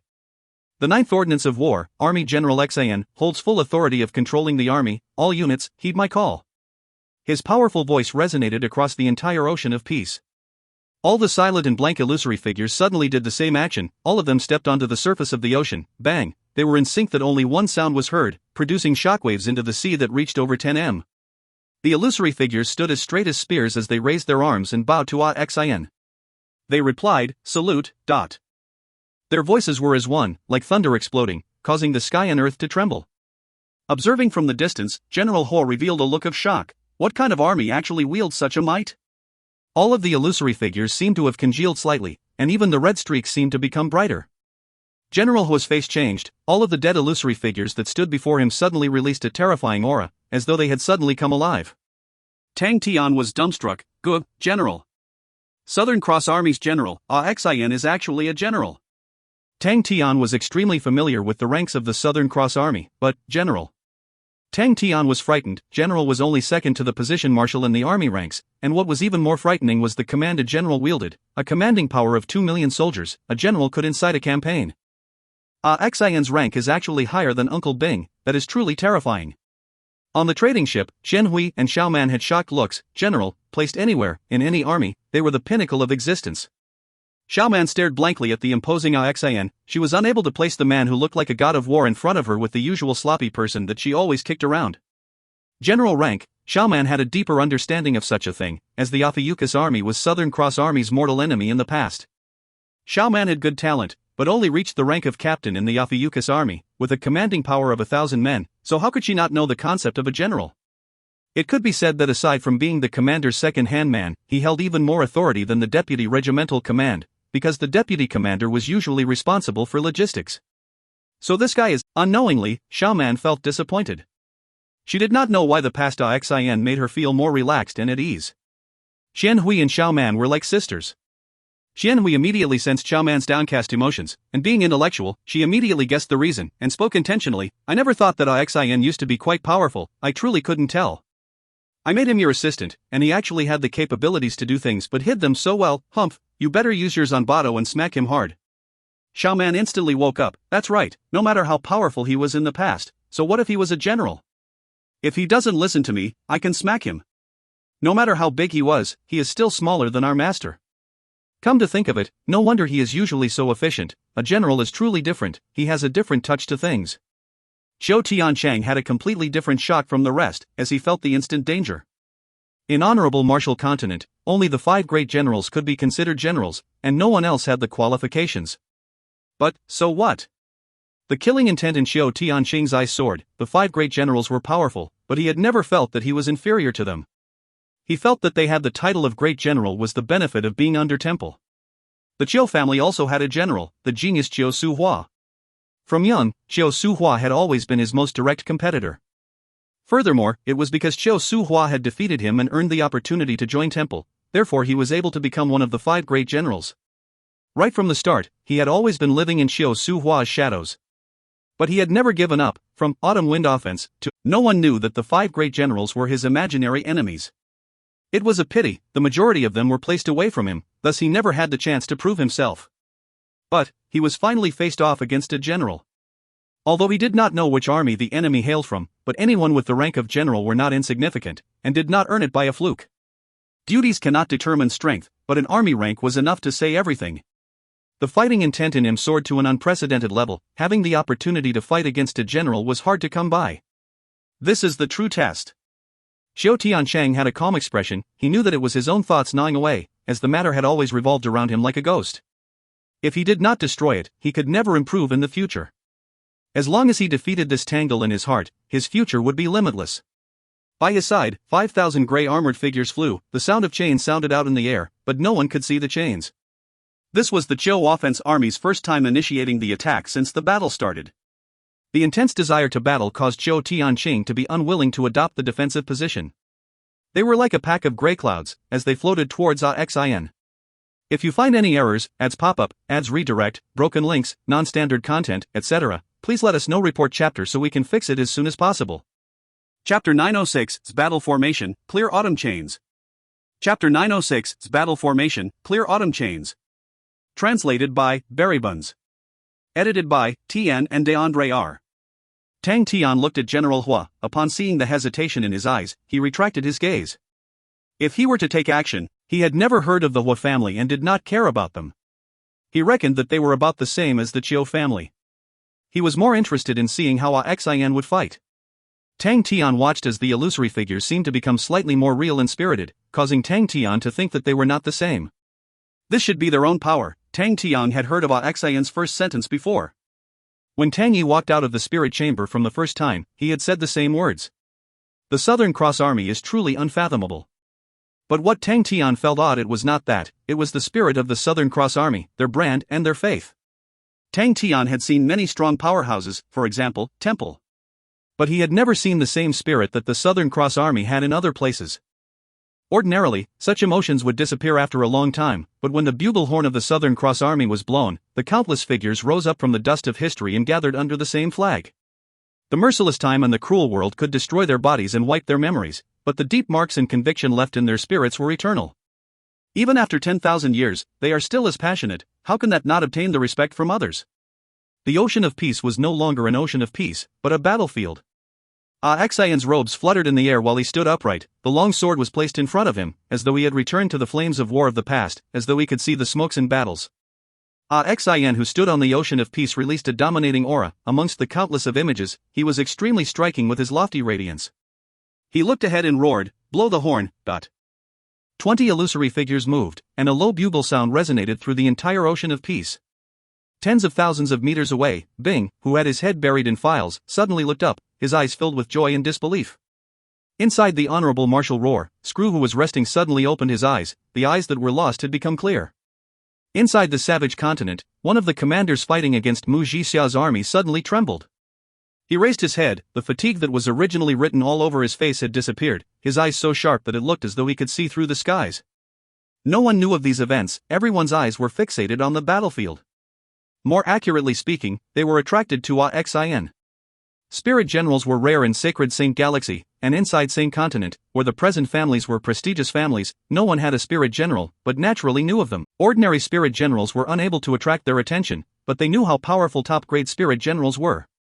For example, Sophie, a spirit general that led the Honorable Martial Banner of Knights.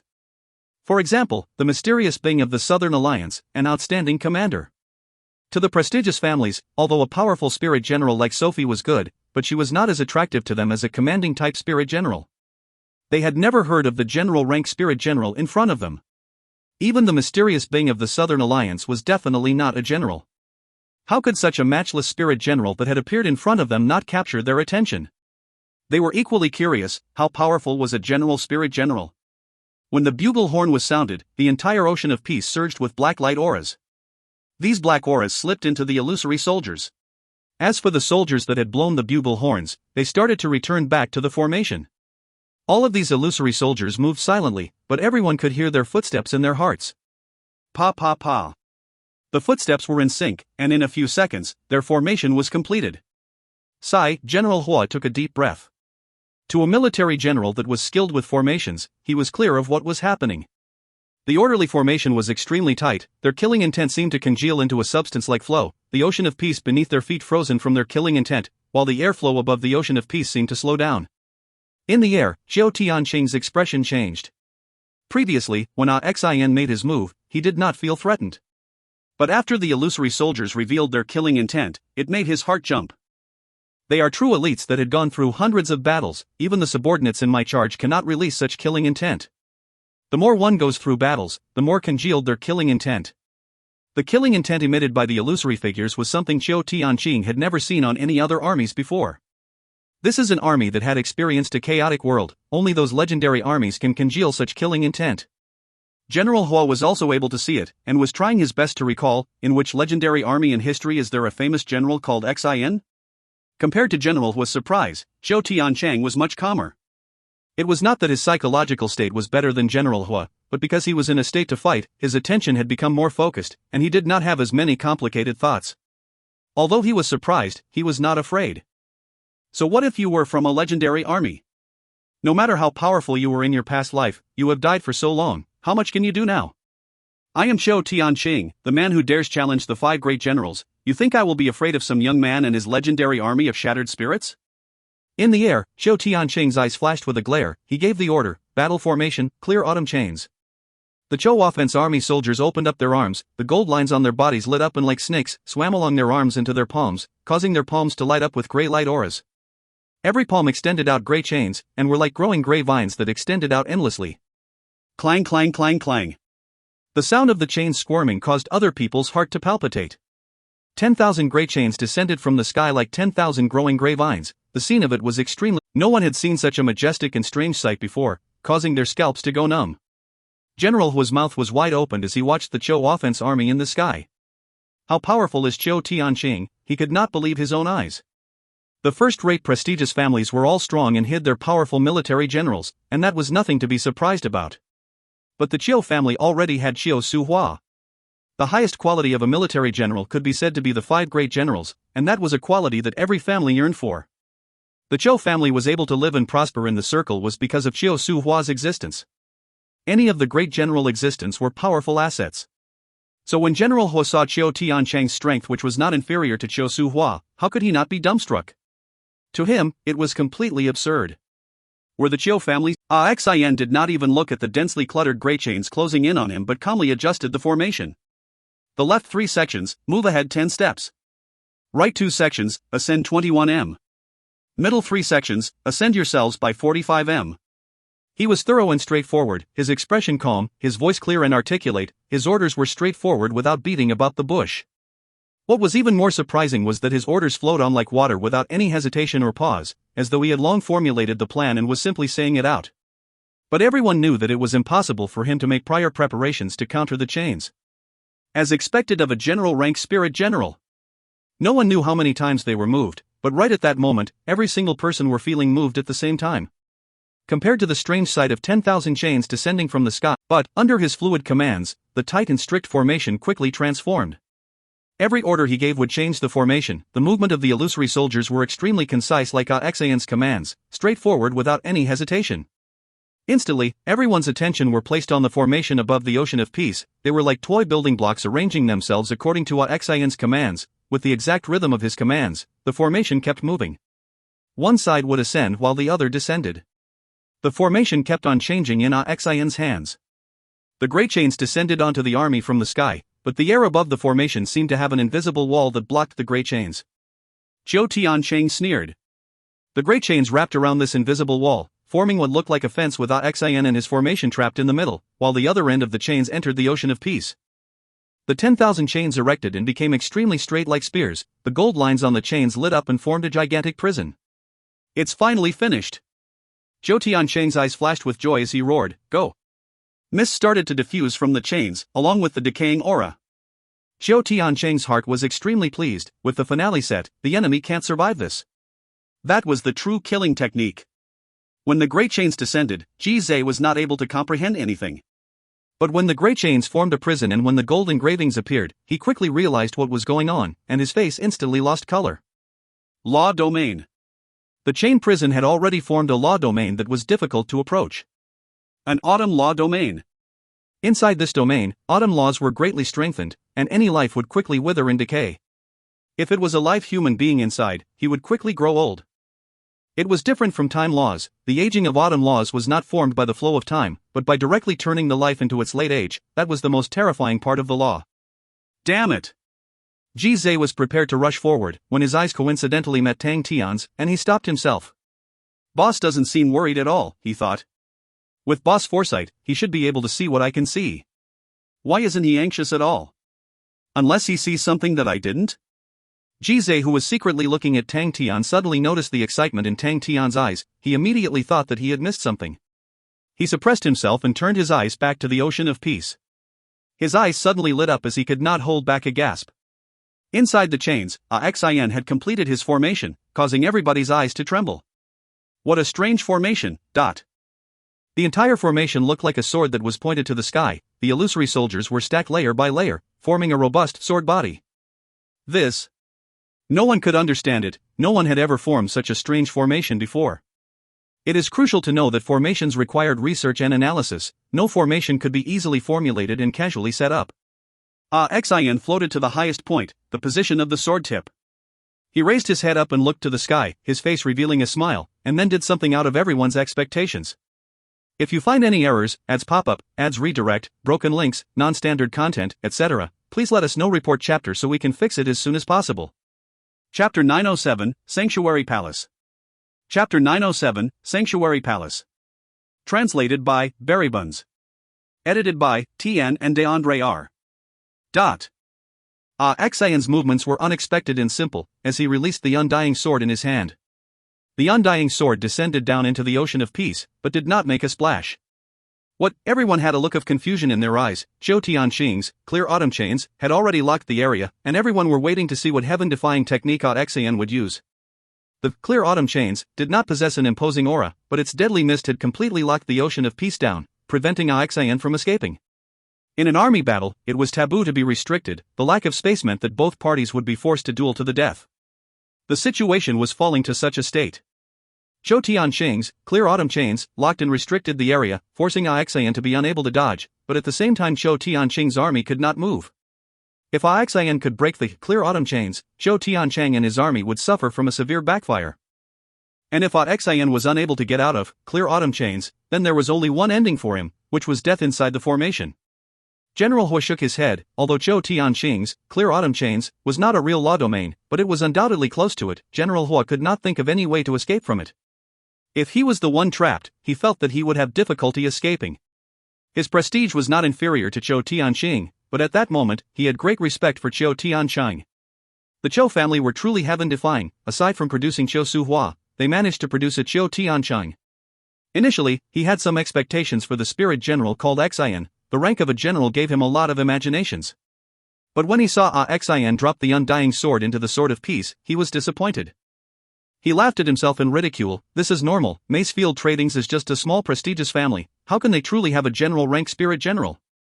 Pity they are not from the Honorable Marshal Banner of Knights, he muttered in his mind. If they were the Honorable Marshal Banner of Knights, it would have been perfect. The Banner of Knights were their main target, and if they could realize their goal, they could exhaust the Chiu family's strength. It was killing two birds with one stone. Inside the formation, the autumn laws pervaded all about. The grey mist quietly permeated through Xian and the illusory soldiers' bodies, producing grey autumn frost on their bodies. A degeneration and decay aura surged out from their bodies, making them look like a forest in autumn. The white autumn frost resembled strange moss that grew at a speed visible to the naked eye. Very quickly, a third of the soldiers were covered by the autumn frost, and when their bodies were completely covered, their lives would end. They had no physical bodies, but they could still dissipate. At that time, nothing would be left. Jizai watched to the point that he could only gasp for breath. It was his first time witnessing a law domain. Although it was not a complete law domain, it was already extremely close to it, or maybe it already had many unique features of a law domain. For example, the autumn frost was a corrosive effect of autumn laws. Any energy barrier of Sacred Saint Galaxy would be like air in front of it. Its corrosive ability was above the level of energy, thus making it extremely terrifying. Right at that moment, the calm ocean of peace changed. The ocean of peace became alive. The ink-black sea water flowed towards the chains. Everywhere it passed, the bright gold lines on the chains would dim down, the grey chains turned black, which was an extremely bizarre scene. The black sea water not only affected the grey chains, the entire sea level was rising, as though some monster at the seabed had awoken. What shocked everyone were Xian and the soldiers. They did not even attempt to dodge. The illusory soldiers maintained their positions, unmoved. The pitch-black sea water that resembled ink reached the height of the lowest elevated illusory soldiers' ankles, when the red cracks on the soldiers suddenly lit up. The sea water rose above their calves, thighs, waist, and all the ice-cold autumn frost that touched the sea water instantly disappeared. The ocean of peace continued to rise, like a terrifying and greedy beast, devouring everything that it could devour. What kind of method is that? Jizai was dumbstruck. What is that black water? The other party's formation had perfectly mimicked a law domain. The gold lines on the grey chains were autumn laws, but they were actually unable to resist the black water. That. Jizai's eyes was fixed on the ocean of peace. He finally realized that he had completely disregarded the ocean of peace. At one moment, he would frown, at another, he would relax, his mind was in a complete mess. What is that black water? A type of energy? No, all types of energy can't defeat autumn laws that easily. Is the water laws? Jizai shook his head. The collision between laws would never be that silent, unless the disparity between both laws were too much. Clear autumn chains was part of autumn laws, and was already a step to law domain. The only thing higher than it were only law domains. Is the ocean of peace a law domain? Jizai was stunned. General Hua had a stunned look on his face. He stared at the rising black sea water that flowed and touched the grey chains. His thoughts had become mixed. Previously, the vine-like chains descended and grew frantically, drawing a huge surprise. Now, the black sea water was equally growing as fast, and growing frantically against the seawater. Are they doing a reversal against each other? The seawater is actually able to corrode the chains. General Hua was shocked, but his gaze was fixed onto the rising seawater. The churning waves looked like a monster devouring the illusory soldiers. But the illusory soldiers that were elevated higher did not move an inch, as though they were oblivious to the rising tide. Are they offering themselves as sacrifice? General Hua was unable to comprehend the situation. That's right, there were many things that he did not understand. Xian could guess the look on everybody's faces, causing him to reveal an unconcealable smile. How can they ever guess what it is? They don't even know what the ocean of peace is. From the start, he had never planned to use the spirits of the undying sword to fight with the enemy. He was unwilling to do that. Although all that was left of these shattered spirits were their obsession, even so, he was unwilling. Their obsession was so deep, but it was merely obsession. Upon suffering from damage, they would completely disappear from the world and leave nothing behind forever. He was completely unwilling. He had other ways, and that was the ocean of peace. No one knew what the ocean of peace was, or where it came from. They had completely ignored the ocean of peace, but it was an unfathomable oddity. The ocean of peace, created by the Southern Cross Army who had spent countless of hours. It used to be a dead sea and emitted a deathly aura. Even if someone were to approach it, they would be corroded by the deathly aura. After that, the commander realized that the deathly aura were death laws, and although it was harmful to living creatures, it was extremely beneficial to dead ones. Furthermore, the most miraculous thing about the Dead Sea was that deep within it, in the center where the death aura was the strongest, existed a blue hole, which harbored an astonishing amount of life. From death came life, from corpses came lotuses. The commander immediately realized the miraculous feature of the Dead Sea, and found countless of precious treasures and objects with spirits and threw them into the Dead Sea, and started to build a sanctuary for spirits inside the blue hole, and called it the Life Palace. In the other parts of the Dead Sea, the commander built 12 side palaces, calling them the Death Palaces that protected the Dead Sea. Every Death Palaces and the Life Palace were connected with chains that had countless of plates with engravings of soldiers that had sacrificed themselves hung onto them. This became the Ocean of Peace, and through the efforts of the Southern Cross Army, the Ocean of Peace went through a complete transformation after 10,000 years. Other people would overlook the power of the Ocean of Peace, but not Tian, as he was part of the team that had helped build the Ocean of Peace. The Southern Cross Army were not proficient in laws, but they knew the mysticality of producing life from death. They had never thought of changing the ocean, but helped to nourish it, and through the nourishment, they finally casted a supreme being. Tian Chang's autumn laws were truly powerful and could be said to be unstoppable amongst his peers. But if Tian Chang had lived in the Sin domain, he would realize that amongst the different laws, there were still disparities in superiority and inferiority. The strongest, most complicated and most abstruse would be the three great fundamental laws, which were the four great pillars that supported the entire law system, which were time, space, life and death. The Black Sea, which originally consisted only of death aura and only the blue hole had life, after the nourishment through 10,000 of years, all the treasures and objects that had been thrown into the Dead Sea had been dissolved. The Sanctuary Palace changed, and the separation between the life and death aura in the Ocean of Peace was no longer as clearly separated as the past, but had gradually transformed into one body. After mixing with Jizai and the rest for the period of time, Tian had gained a much more in-depth understanding towards laws. He used to have some enlightenment and guesses himself, but he could not break through the thin piece of paper that obstructed him. With Jizai and the rest probing him, he gained more clarity in the matter. When he took the undying sword, he immediately gained a few enlightenments. The 13 chambers inside the Ocean of Peace and the spirits of the army had completely merged into one body, and that was why the Ocean of Peace was in the undying sword. After understanding that, he made his plan. The power of the Ocean of Peace was immense and terrifying. As long as he could incite the power of the Ocean of Peace, it was sufficient. Within his calculations, when the autumn laws on the chains touched the seawater that contained life and death laws, they were immediately corroded. That was the disparity between the superior law and the inferior law, which could never be closed. After sensing that his own autumn laws were being disintegrated at an astonishing speed and the formation was quickly turning sluggish, Tian Chang's face changed. How is that possible? The Black Sea water continued to rise and corrode the chains, giving Tian Chang an immense pressure. The autumn laws were dissolving like snow, which brought fear to him. What exactly is that Black Sea water? Why can't my autumn laws do anything? Tian Chang knew that he could not back out. He roared and spat out a cloud of blood mist. This blood mist was sprayed across the chains, which quickly permeated into them and disappeared. The chains erupted with a brilliant light aura, which even affected the black chains. When his soldiers and generals saw his actions, they too bit their tongues and spat onto their own chains, causing the pressure from the Black Sea water to decrease. The chains erupted with light auras. An extreme cold intent locked the Ocean of Peace. Autumn frost appeared once more, which was even denser than previously. The dense autumn frost spread around the chains, causing the black parts to recede. Tian remained indifferent, as though he did not see anything. At that moment, only Tian was left standing above the seawater. All the illusory soldiers had been submerged under the seawater. Tian no longer cared about the newly resurfaced autumn frost. He simply looked beneath his feet at the seawater, revealing an anticipated look. Rumble. The Ocean of Peace let out a loud sound. The seawater started to churn angrily. Gales started to blow, as though countless of evil sea dragons were stirring havoc. On the water surface, Tian stood there unmoved. His eyes erupted with light as his face revealed excitement. He roared out, "Come out!"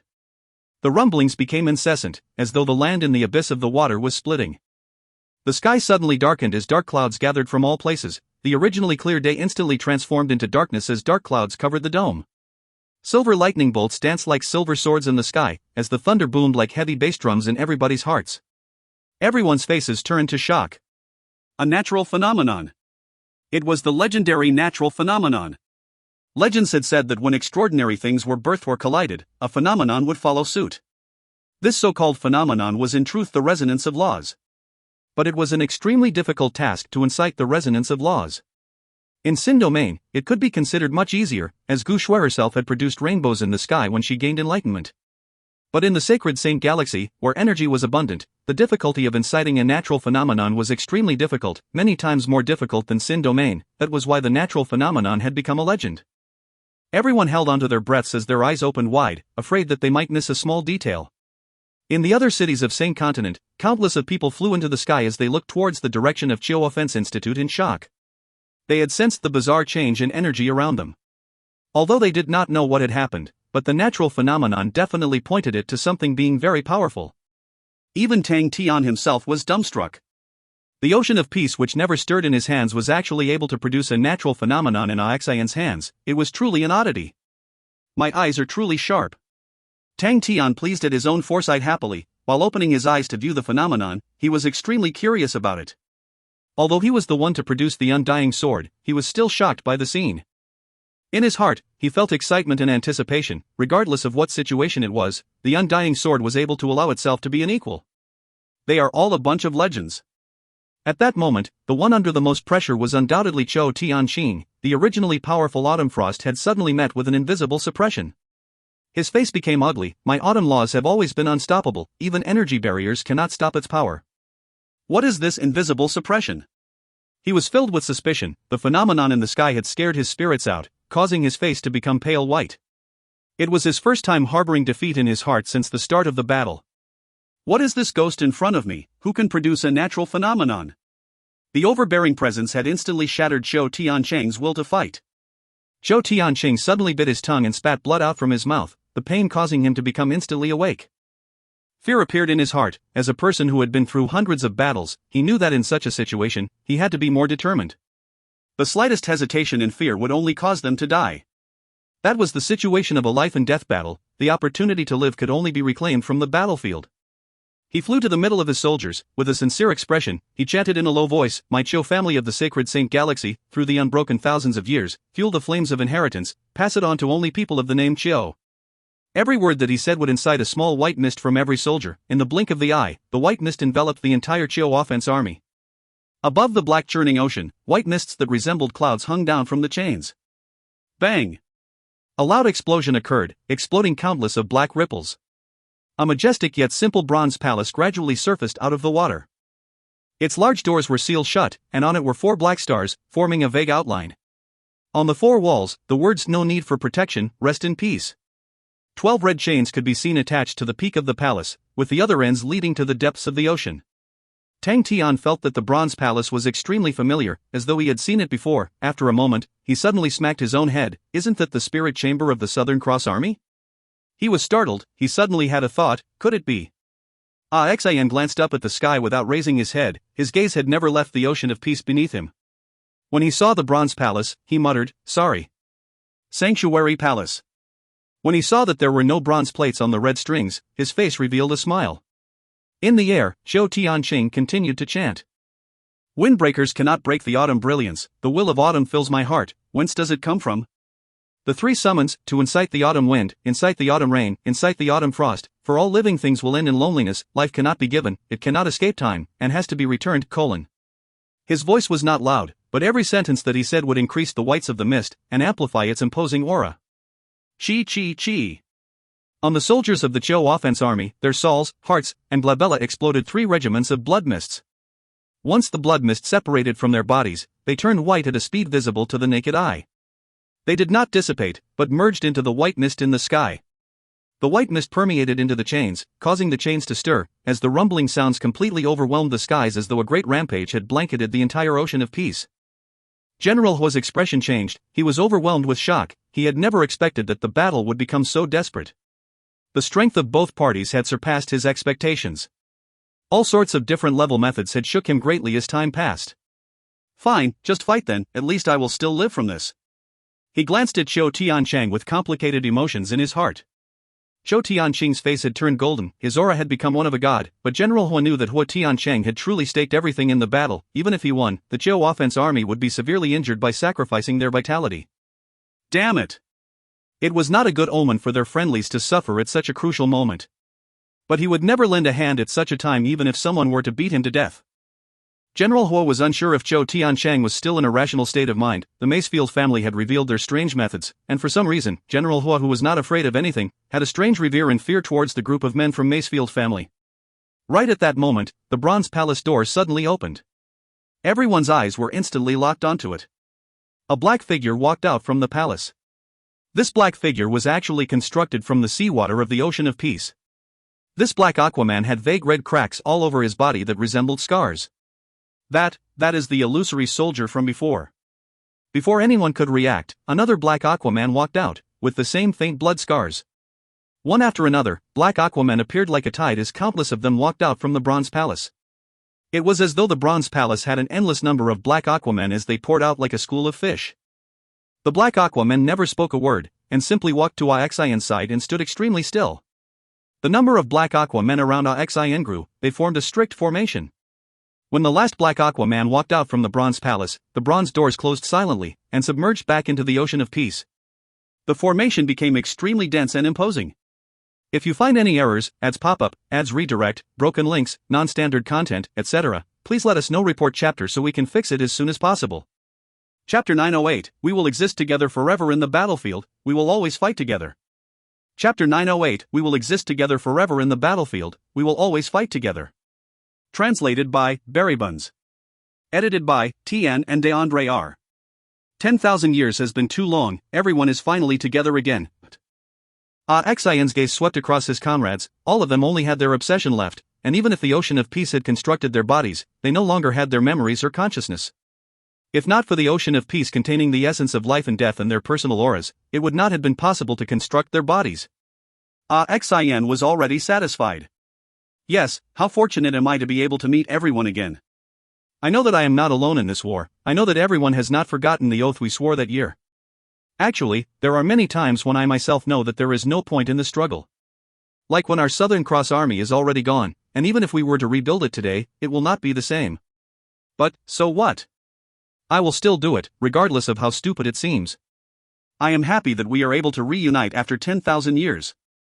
I am happy that we are still the same, doing stupid and meaningless things. This is us, we are like that, we are foolish, and we have never been similar to others. The flame in our blood is the same, the faith that has been marked in our spirits is the same. To be by all of your sides after 10,000 years, even if it is just a trace of all of your obsessions, it tastes as sweet as honey. It is such a grand occasion, only victory can live up to this. He turned his gaze to the sky, the eyes that had seen through and experienced 10,000 years were extremely calm without any trace of ripples, like a mirror reflecting the clouds and chains in the sky. The spirits of our soldiers will never dissipate, the battlefield is eternal, our hearts hold the cross, we will never fall. He muttered softly, a look of reminiscence flashed past his eyes. How many people can remember this phrase, how many people now can still remember the meaning it holds? The 8 moves, our powerful 8 great killing techniques that awed the world, I wonder how many people can still remember them? Aside from his outstanding ability to analyze general and macro situations, or his astonishing talent, the reason why Xian was able to be ranked at general and become the second in command of the entire army was because he was the only member that had completed and learned the 8 great killing techniques. Even the commander himself had only mastered 7. What was even more hilarious was that the technique that the commander did not master was the cross scythe. Out of the 8 great killing techniques, the cross scythe was the publicly recognized simplest killing technique out of the 8, and that had the highest number of people who had mastered it. But for some reason, the commander could not. The commander was so furious that he created his own, green-red cross scythe. Upon thinking about the past, Xian could not help but smile. He laughed and laughed, the killing intent around him became denser and denser. That's right, today is such a great day, how can I use an ordinary method to finish this? He suddenly stepped forward, his figure ascended by a few meters, and landed at the front of the formation. His eyes gave off a look that was as sharp as a blade. Xian roared, "Kill!" The fingers of the soldiers in the formation all bloomed with light. In their palms, a faint light aura flickered. The black ocean of peace that resembled an unfathomable night sky, lit up with many light auras that resembled stars. As though they had a telepathic connection, Zhou Tianchang roared at the same time, "Kill!" The thousands of chains that descended from the clouds resembled pythons dancing and shrieked with an imposing momentum towards Xian. The thousands of chains enveloped the sky, with a pressure like MT. It prevented anyone from escaping and feel instant despair.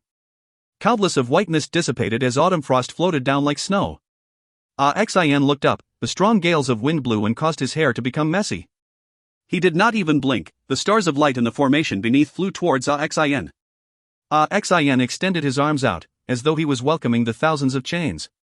He fell backwards. Buzz, countless of light dots flew out from beneath him and entered his body. His body did not even tremble as he lay on the surface, and as though he was being swallowed by a bright halo, a dazzling light aura appeared around his body. Xin revealed a faint smile. He looked as though he was enjoying it. What a familiar feeling. His vision suddenly darkened as a black figure enlarged in his eyes. Thousands of thick chains that resembled pythons intertwined in front of him, blocking Xin's view from the sky. The air trembled, and Xin could feel that his own body was being constricted and was unable to run. The opponent's autumn law was too strong, causing the laws in the air around to be pushed aside. Law domain. The area inside had become a real law domain. Anyone would be sealed inside this space without any chance of escaping. I can't escape? Then I will fight you head-on. The smile on Xin's face disappeared, replaced with a sharp and ferocious aura that exploded from his body, as though a powerful and gigantic dragon that had been sleeping since time immemorial had woke up. I have experienced the most cruel war, and did not cower in the face of it. I have experienced the torture of 10,000 years, and I did not give up. Xin, who was a young man in the past, who was once a general, awoke. The power from his past, the glory from his past, the adrenaline from his past, transcended 10,000 years, and stepped through time. Within his extended arms in front of him, a perfect circle blossomed. The bright light aura that floated around him suddenly converged within his hands and compressed to an even brighter dot of light. The light between his arms increased its intensity quickly, and soon enough the intensity of the light became so bright that no one could look directly at it. Xin's body was completely enveloped within the dazzling light aura, and no one could see him anymore. Star Cannon! Xin roared, his voice like thunder. Like a lightning bolt, an extremely thick light pillar shot out from the circle within his arms. The light pillar shot towards the chains that descended from the sky. Bang! The dazzling silver light devoured everything in its path, causing the entire region to become stark white, where even people with good eyes could not see anything. People all around felt as if their skins were being pricked by needles. The terrifying attack was so tyrannical and sudden that General Hua, who was close by, could not react in time, and as though he was being struck by a steel wall, he was flung out over 30 m. He struggled to open his eyes wide, although he could not see anything. The dazzling silver light shone and reflected his shocked expression. He was fine, although he was pumping with adrenaline, he was not injured. His subordinates were not as fortunate, they were all scattered around in pain. Tian was the fastest to react, and had distanced himself the moment the attack was unleashed. But the power of the attack still caused his entire body to go numb. He was overwhelmed with shock. He did not expect that the might of the power would be so horrifying. But he thought about it, and being a general, it was explainable that Xin could do it. But the power is too terrifying. The white light had not dissipated, Tian himself could not see clearly, and the awakened god armor that made him extremely cool-headed and was not of much use in that situation. It was most probably due to the chaotic laws inside the region.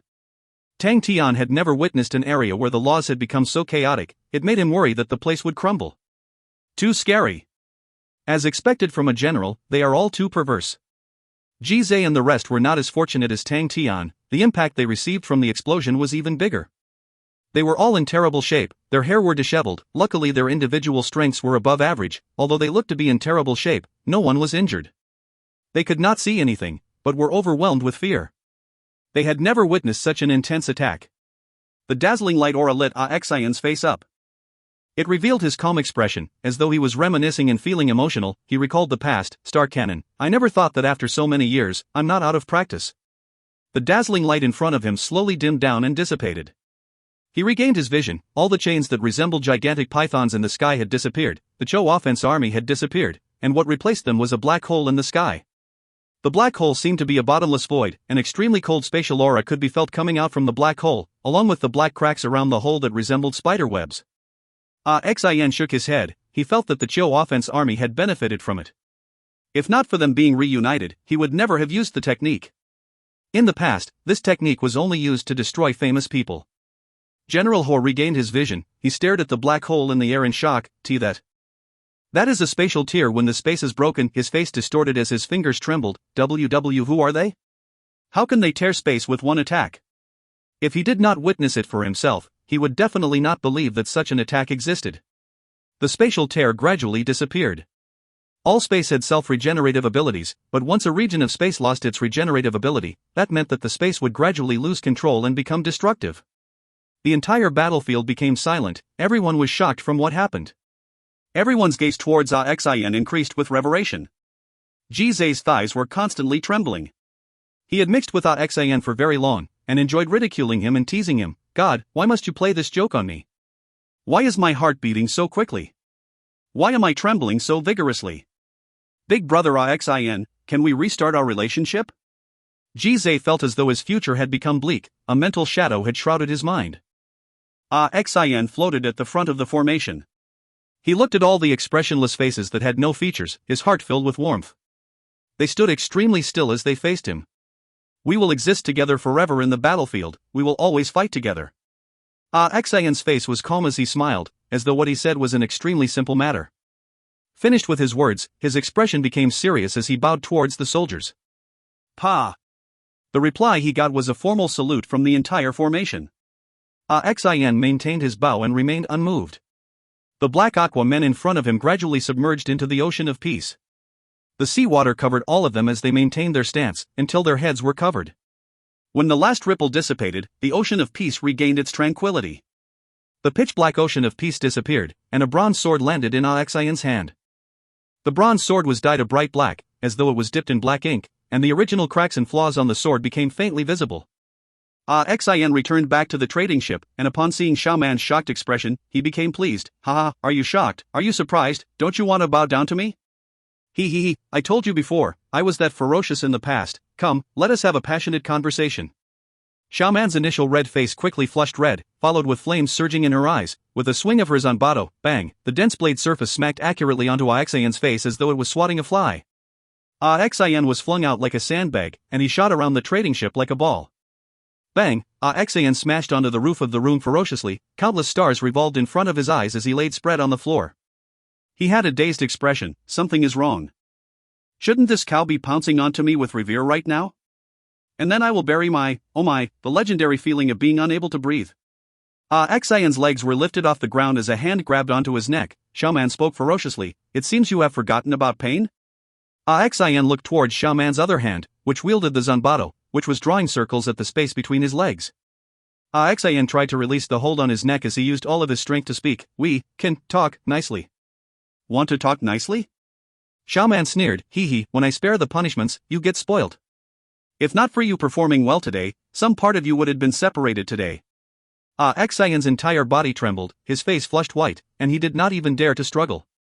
This duo-explosive woman can do anything. Xian had secretly given Xiaoman the nickname of duo-explosive woman, which meant she had both explosive breasts and explosive violence. There are times that having an accurate nickname is not a good thing. On the road back to Macefield Tradings, Xian became docile, and did not portray signs of winning a battle. Tang Tian sat down in a rattan chair, enjoying fruits that Tian we fed him, and watched the pitiful Xian being spun round and round by Xiaoman. Where is the bearing of your general status? Tang Tian thought about Xian's heroic posture at the end of the battle, then looked at the pitiful man in front of him. Tang Tian felt extremely emotional about the contrast. Zhen Hui is still the best. Xian's attack had brought an immense shock to Tang Tian.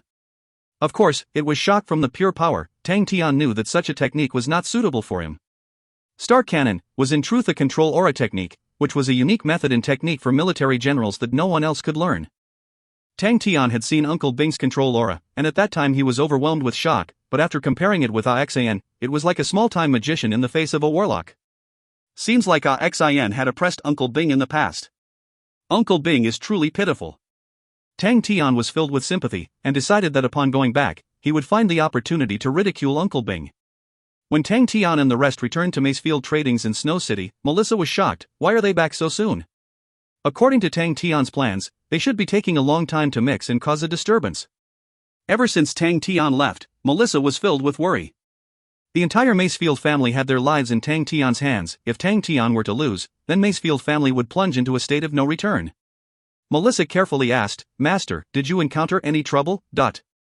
Tang Tian did not expect Melissa to ask the question. After considering it, he replied, a minor problem only. Tang Tian felt that it was a minor problem. Qiu Tianchang had caused them to reveal their identities, thus their plan had gone down the drain. Melissa's heart thumped loudly. She knew that in the eyes of the master before her, the biggest problems were all minor issues, causing her to be worried. But she saw that Tang Tian had no intent of explaining, and thus retreated. Since it was not good to ask Tang Tian, she decided to ask Jizai to gain clarity. But when she found Jizai, she saw that Jizai was inattentive, his gaze was out of focus, causing the unease in her heart to increase. When she found the other members, she noticed that they had the same expressions. She stood in the courtyard for half a day, yet no one bothered about her. She tried to greet a few of them, but their replies were sluggish. Her heart continued to become increasingly uneasy. What kind of setback will cause them to forget themselves? Melissa felt an immense fear spreading throughout her entire body. She was very clear on how strong Jizai and the rest were. But what truly made her grandfather bet it all on them was the unique temperament that Jizai and the rest had.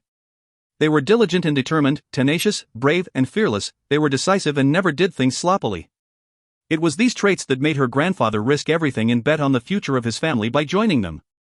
Melissa had utmost confidence in her grandfather's judgment, and along the journey, the more she observed them, the more firm her confidence became. In her eyes, they had steel-like determination and unwavering heart. But what did they see to make their faces like this?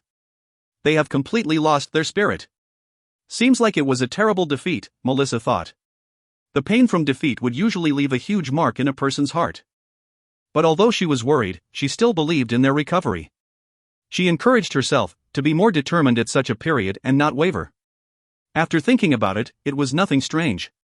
They were against the Chiu family. To suffer defeat from the Chiu family was nothing surprising. Seems like I need to spend some time to console them. It is nothing shameful to lose to the Chiu family. They don't have to be so affected by it. Suddenly, Uncle Wiley walked in with an ugly expression. People from the Hua family are coming. Melissa's heart trembled. Hua family. In the Honorable Martial Continent, the 5 top-rate prestigious families were the Croft family, Hua family, Chiu family, Mo family, and the Vicari family. The Hua and Chiu family were the largest and strongest prestigious families, and after fighting with the Chiu family, another top-rate prestigious family had appeared at their doorsteps. How could they not be surprised? They're not here for kind intentions. Melissa immediately got Wiley to pass the information down to Tang Tian, and decided to take the initiative to meet the Hua family. Regardless of anything, they were in the Macefield Trading's family, and she was the master, and could not cower back in fear. Melissa gritted her teeth and walked towards the main hall. There, a man that had a fiery red cloak on him stood at the center. It was an unfamiliar face, someone Melissa had never met. The Hua family and Macefield Tradings had never interacted before. But Melissa was no longer a naive girl of the past. From one look, she knew that the man who had an imposing figure was no ordinary disciple. Melissa greets young noble. Melissa curtsied. She intentionally showed off a weak appearance, to prevent the other party from being too hostile. Usually when faced off against females, the men would be more polite. Young Miss Melissa is truly as beautiful as rumors say. I am Holy Ruah. Greetings to you, young Miss Melissa. The man in the red cloak bowed politely. It was as though Melissa was struck by 5 lightning bolts. Her vision darkened as she almost staggered. Hua. Li Ruah. Melissa tasted a bitter taste in her mouth. The most talented genius of the Hua family, Hua Li Ruah, was well known for his explosive temper. Whenever he goes crazy, he would destroy his opponent in a matter of minutes. Melissa was filled with despair. If you find any errors, ads pop-up, ads redirect, broken links, non-standard content, etc., please let us know. Report chapter so we can fix it as soon as possible. Chapter 909, To Come Fast. Chapter 909, To Come Fast. Translated by Buns. Edited by Tian and DeAndre R. Holy Ruah, the Hua family's most outstanding genius. In the current generation of the Hua family, no one stood out as a great general, and beneath them, Holy Ruah was the current generation's strongest military general. To the 5 aristocratic families, to have a great general in the current generation would mean a period of prosper. But even if they did not have one, it was not as if they were without power. In the long period of accumulation, every single one of these 5 aristocratic families were secretly building their power, and no one knew the depth of their powers. The inheritance of a family could not be accumulated in a generation. It required many generations to be able to be impactful. In the past, there were many families that had disciples who became great generals and erupted with popularity, but after that, they vanished without a trace and became nobodies. Only the few families whose inheritances that stood powerful throughout generations had the chance of prospering. For families that had such rich histories, they researched extensively towards the nurturing of their disciples. They knew that the young disciples were the nucleus to determining the rise or fall of the family's future. They encouraged internal competition between the disciples, and thus the internal competition between such large families were usually very intense. The Hua family's competition was especially intense, and to many others, they called them as ruthless. Huoli Ruo was the current generation's most outstanding military general. He had talent and strength which were extremely astonishing. The only thing that was a hurdle for him was his explosive temper. To others, it was a norm for the disciples of aristocratic families to have a bit of a temper, but Huoli Ruo's temper was something that no one could swallow. He had made a round through everyone else's houses, to other prestigious families, and beat the other disciples of the same generation to a pulp. Of course, these were not the reasons for why he became famous. What made him truly known to have an explosive temper was that he had quarreled with a clan elder of Temple before, and sneaked into Temple to beat the other party up to the point that his face became swollen under everyone's eyes. When this matter was leaked, all the continents and honorable martial continent flew into an uproar. Everyone were dumbstruck. There had never been a person who would dare to execute such a plan against Temple. Temple was infuriated, in which the patriarch of the Hua family had to personally seek punishment from the great clan elder, which then put an end to the matter. After that, news of Huoli Ruo disappeared for a long time. He became much more mature and became much stronger. Adding his strong backer, he walked a fortunate route and became the youngest lieutenant general. But in the great general selection, he was not chosen. The actions he took afterwards landed him as the subject of discussion in the entire honorable martial continent once again. When he was not chosen, he resigned from his position as lieutenant general without hesitation and returned to the Hua family. Huoli Ruo returned to the family, but did not stop there. He created his own army with his own hands, and for 2 years, there was no news about him. After 2 years, he suddenly reappeared with his army, and started to look for people to fight, and called it sparring sessions, causing havoc in the entire honorable martial continent. Fighting and burning houses became a norm. Local armies, guards, and armies of various families were not spared. At that time, Huoli Ruo became infamous in the entire honorable martial continent. Since young, Melissa had heard about the infamy and tyrannical ways of Huoli Ruo, so when she found out that the man standing in front of her was Huoli Ruo, she almost fainted. Melissa could feel her brain buzzing, as though she had received a heavy punch. But she would rather receive a heavy punch than face Huoli Ruo. But her long time of refining and improvement were not to waste. She took a deep breath and revealed a smile that was uglier than a cry. I never thought that General Hua would come. General Hua is famous and known throughout. To be able to meet you is my blessing. Huoli Ruo was obviously comfortable with her compliments, and she continued to speak. She continued to talk while being on edge, but the anxiousness in her heart calmed down. She could not grasp Huoli Ruo's intent, and thus she cautiously laughed and chit-chatted. She would talk about the weather or about the new tea that she had obtained. After conversing for half a day, Huoli Ruo finally became impatient. He placed the teacup down and spoke. My visit today is to greet Senior Xian of the Iron Mask Army. It's finally here. Melissa's heart tightened. Upon thinking about the dejected looks on Tang, Tian and the rest, and Huoli Ruo's appearance, she knew that they were in deep trouble. Melissa's scalp turned numb. She did not know what to do, but her face maintained her steadiness. Oh, General Hua knows of the Iron Mask Army? Huoli Ruo was about to explain that he followed behind them, when a subordinate rushed in for a report. Young miss. Miss, an ambassador of Temple requests to be seen. Temple ambassador. Melissa was startled, but she spoke up. Invite him in. Upon hearing that an ambassador of Temple had arrived, Huoli Ruo's face darkened. Temple's quick reaction surprised him. He felt that he was already quick enough, but to think that when he had merely stepped into Macefield Tradings, Temple would have arrived. Seems like Temple had their eyes on the Cho family for a long time, Huoli Ruo thought. He felt that it was the most probable reason. The Cho family came to provoke the Macefield's family, and ended up provoking a huge killing machine. A general rank spirit general, he. With Cho Tianqing's death, the Cho family's strength had taken a large hit. Although they still had Xiao Su Hua, but Xiao Su Hua was having a difficult time in the southern region, having suffered tenacious obstruction from the Southern Alliance. They had not converged with Go Changwandao, and it was unknown when they could return. With Cho Tianqing's death, if Xiao Su Hua doesn't return, the Cho family will be in danger. Huoli Ruo did not care about what would happen to the Cho family, as that was something the higher-ups would be worried about. Upon hearing that Temple had sent an ambassador, he quickly became worried. If the Macefield Tradings family was roped in by Temple, they would undoubtedly pose a huge threat to the Hua family. Huoli Ruo started to feel anxious. He had a secret goal completely unknown by everyone else. He did not even obtain the authority from the higher-ups, but Temple's reaction was much faster than he had thought. Seuss walked in, and upon seeing Melissa, his eyes lit up. He walked forward and greeting cordially. Young Miss Melissa, I am Temple's clan elder Seuss. I am truly sorry to make a sudden visit up your door. A sudden visit by the clan elder of Temple had already made Melissa feel confused, but the cordial greetings made Melissa even more confused. We have interacted with Temple before, but a visit by the clan elder? What are they trying to do? They always sent men to come over, but now, an important person has come. If it was any ordinary day, Melissa would feel uncomfortable, but she would definitely feel overwhelmed by favor from them. But the current her was helping Master Tang Tian dig a hole into temple's walls. Did they sense something? That's why they came to look for us? Melissa became even more anxious, but she maintained a smile. We are in honor of Clan Elder Su's presence. Your presence brings light to my humble dwelling. Humble dwelling, why say that you are disturbing? We are always looking forward for temple to bring light to our small business family. Sus laughed. Then I will have to come more often. Upon entering the door, he was constantly sizing Melissa up. No matter how he looked, he could not see any abnormalities. But upon thinking about what had happened earlier in the day, he quickly changed his attitude, and his mind started to work quickly. He was present at the right time. Sophie had led the Honorable Marshal of Knights to sweep the Cho family's camp. Both parties had become hostile towards each other like fire and water, and there were no longer any possibilities of them reconciling.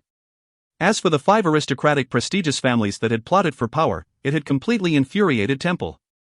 Temple wanted to take action on the Cho family, thus Sus was dispatched to take action. Of course, Temple's counterattack was not only to destroy the Cho family, thus Sus had many more responsibility on his back. Once the great clan elder made a decision, the entire temple would follow through with full force. The entire temple had joined in opposition to the same enemy, as the authority of temple had never been challenged before. When Sus personally witnessed the annihilation of the Cho offense army, he received a huge impact, and had not managed to calm down even when he had reached Macefield Trading's family. He was overwhelmed with shock that the Cho family had concealed Cho Tiancheng's strength. If he had gone according to plan and took action against the Cho family, they would have suffered tremendously. Thinking back about the descending chains, Su's heart trembled. Seems like the only person who can withstand those chains in the entire temple is Sophie. Luckily, Macefield Tradings fought with them, and saved Temple from a huge problem. No wonder Macefield Tradings did not even give the Cho family face. They themselves obtained such a powerful card to play, and were not afraid of the Cho family at all. Of the Cho family could be considered to be extremely unlucky, allowing Sus to celebrate in their calamity. Sus had decided to rope in Macefield Tradings. With such a powerful fighting strength, it was enough to level the field. A general-rank spirit general that could cause a tear in the space was extremely powerful. Ignoring the fact that they were in a predicament, even if it was any ordinary day, Temple was willing to fork out any price to obtain the strength. Thinking about that, Sus became energetic. He immediately asked, I wonder if I can meet Senior Xin? Melissa, who was secretly experiencing shock, calmed down. The other party's manner of speech and attitude was not one to find trouble. Right, why are they all here to find Senior Xin? Melissa thought about it. Wooly Ruas seemed to have said something about Senior Xin as well, but my focus was on the Iron Mask army. Senior Xin? Melissa revealed a look of doubt. Seems like I am a nobody here. She guessed Sus' age. For him to call someone a senior, that person must definitely be an old man with white hair. But there isn't any powerful old man by Master's side. That's right, Sus witnessed Senior Xin's supreme bearing, and truly admires Senior Xin. I have thus thickened my skin to come here. I hope young Miss Melissa won't take offense. Sus laughed. He did not notice Wooly Rua by the side, whose face had become extremely gloomy. But, there isn't a senior called Xin in my establishment. Melissa had a look of doubt. I am not sure, where did you hear of this senior called Xin? I think that someone had made a mistake. Impossible. 2 voices came out simultaneously. Sus' heart instantly tensed. When he entered, he did not notice that there was someone else. He turned his face, and when he saw who it was, the smile on his face instantly disappeared. I never thought that General Hua would be here. Sus suddenly stiffened his face, and continued, Macefield Tradings is an indispensable family of my honorable martial continent. Whoever goes against Macefield Tradings is going against Temple. Wooly Rua was unafraid as he sneered, Macefield Tradings is my Hua family's eternal friends. As for Temple, you can only represent Temple alone. Friends? Sus retorted, I think not. Who helped the Chiu family to fight against Senior Xin? Wooly Rua scoffed, what a joke. Since when did my Hua family take any actions? Clan Elder Sus must be old and cannot hear well. It is normal for you to have made a mistake. Sus laughed. If I didn't recall wrongly, the Chiu family is an ally to the Hua family. How can the Hua family treat their own ally like that? It is truly cold-blooded of you. Wooly Rua's face darkened. Just when everyone thought that he was about to blow, he suddenly laughed. Cold-blooded? Who can compare to Temple when it comes to being cold-blooded? Where are all the allies of yesteryear? The taste of people rebelling and friends' isolation must not be nice, but... Melissa was dumbstruck as she watched 2 major figures glaring at each other like cocks fighting in a cage, her face completely blank. What exactly is going on? If you find any errors, ads pop up, ads redirect, broken links, non-standard content, etc., please let us know report chapter so we can fix it as soon as possible. Chapter 910 Winner and Loser. Chapter 910 Winner and Loser. Translated by Berrybuns. Edited by Tian and DeAndre R. Ever since Tang Tian had returned, Melissa felt that everything was developing strangely, and everything had become bizarre, causing her to feel lost and helpless. She watched as the two men in front of her faced each other with hostility. They spoke without holding back, causing her to have the impulse to ask if they were toying with her. Regardless if it was Holy Rua or Clan Elder Sus, both of them were existences that Melissa admired in the past. The Hua family had never interacted with her before, as the Hua family was a family that was way beyond theirs. She knew of Clan Elder Sus. Macefield Tradings had spent immense effort to form a relationship with Clan Elder Bianchi, who was close to Clan Elder Sus. But the difference between their positions were like heaven and earth. Bianchi was at the end rankings of the clan elders in Temple, while Sus was one of the top 5, a clan elder with true authority. Macefield Trading's strength held no qualifications to form a relation with Clan Elder Sus. But the two of them were squabbling in front of Melissa, causing Melissa to be unable to react. Alright, they are not here for me. But who is this senior Xin? She suddenly recalled that there was a man called Xin under Qianhui. Could it be him? Melissa had subconsciously rejected her thought. She was extremely respectful towards Qianhui, but did not have any positive emotions towards the person called Xin. He was sloppy and skived all day, and enjoyed bragging along with Jize, but was constantly kicked into place by Xiaoman. This caused her to revere General Xiaoman, who wielded the large blade and gave off a heroic vibe. She was extremely envious of Xiaoman. It shouldn't be, but who else was there? After thinking for a long time, Melissa could not find a second probable target. Could it really be that Xin? She was skeptical. Please wait a minute. Melissa had no choice but to interrupt the heated argument. Can I ask for both masters to describe to me how this senior Xin looks like? Holy Rua and Sus immediately stopped quarreling. He isn't tall and have an extremely ordinary look, but he is very young. Sus spoke out. He is a spirit general. Holy Rua pointed out the obvious. Melissa was stunned. When she heard their descriptions, she had already confirmed it to be Xin. Alright, today is truly a bizarre day, she consoled herself. I think I know who you two masters are talking about. I will request Xin Senior to come out. Melissa spoke straightforwardly. It is just too confusing today. I should let Master Tang Tian be the one deciding everything. Holy Rua and Sus instantly became alert. They were most afraid that Macefield Tradings would hide their strength, as that would be the most troublesome. They were also worried that Macefield Tradings would be mistaken that they had the intention of suppressing them, then they would be at a loss to what to do. If they provoked Senior Xin, it would be fine if they were to receive direct punishment, but if it ruined the plans of their higher-ups, that would leave them no leeway of redeeming themselves. That was why the two men were extremely careful right from the start, afraid that their attitude would accidentally provoke Melissa. Tang Tian and Qianhui never thought that Holy Ruan Temple would actually appear to find them, and the two formed a discussion. When Xin heard them call him Senior Xin, he instantly became elated, and ran to Xiaoman to boast, but the result was him being beaten up. Thus, Xin appeared in front of Holy Ruan Sus with a swollen face. He ignored the mark on his face and swaggered in front of the two men before sitting down, and asked, "You were looking for me?"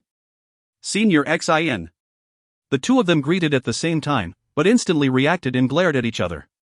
But this time, they did not dare to quarrel, and sat down in well-behaved manners. A powerful man that had torn space was seated in front of them, and even if he was a spirit general, he had obtained their respect. Although there were some bruises on his face, the two men treated it as if they saw nothing. The reason for my visit today is because, for the longest time, this junior has treated himself as one of the strongest military general in the world, but after witnessing Senior's battle, I realized that I was just a frog in a well. The world is much bigger than I thought, and there are still powerful beings like Senior in this big world. It is truly possible to tear space. It has caused me to feel that I had been a joke the entire time. Holy Rua could not resist but to speak up first. He was truly filled with awe. He had always viewed himself highly and had an arrogant temperament, but when he encountered a man truly worthy of his respect, he would wholeheartedly respect that man. Xin could hear the genuine respect Holy Rua held for him, and was inwardly pleased. Sus could not resist as well. Yes, this junior had been in temple for so many years, and have seen countless of geniuses and powerful beings, but to be as powerful as Senior, this is the first.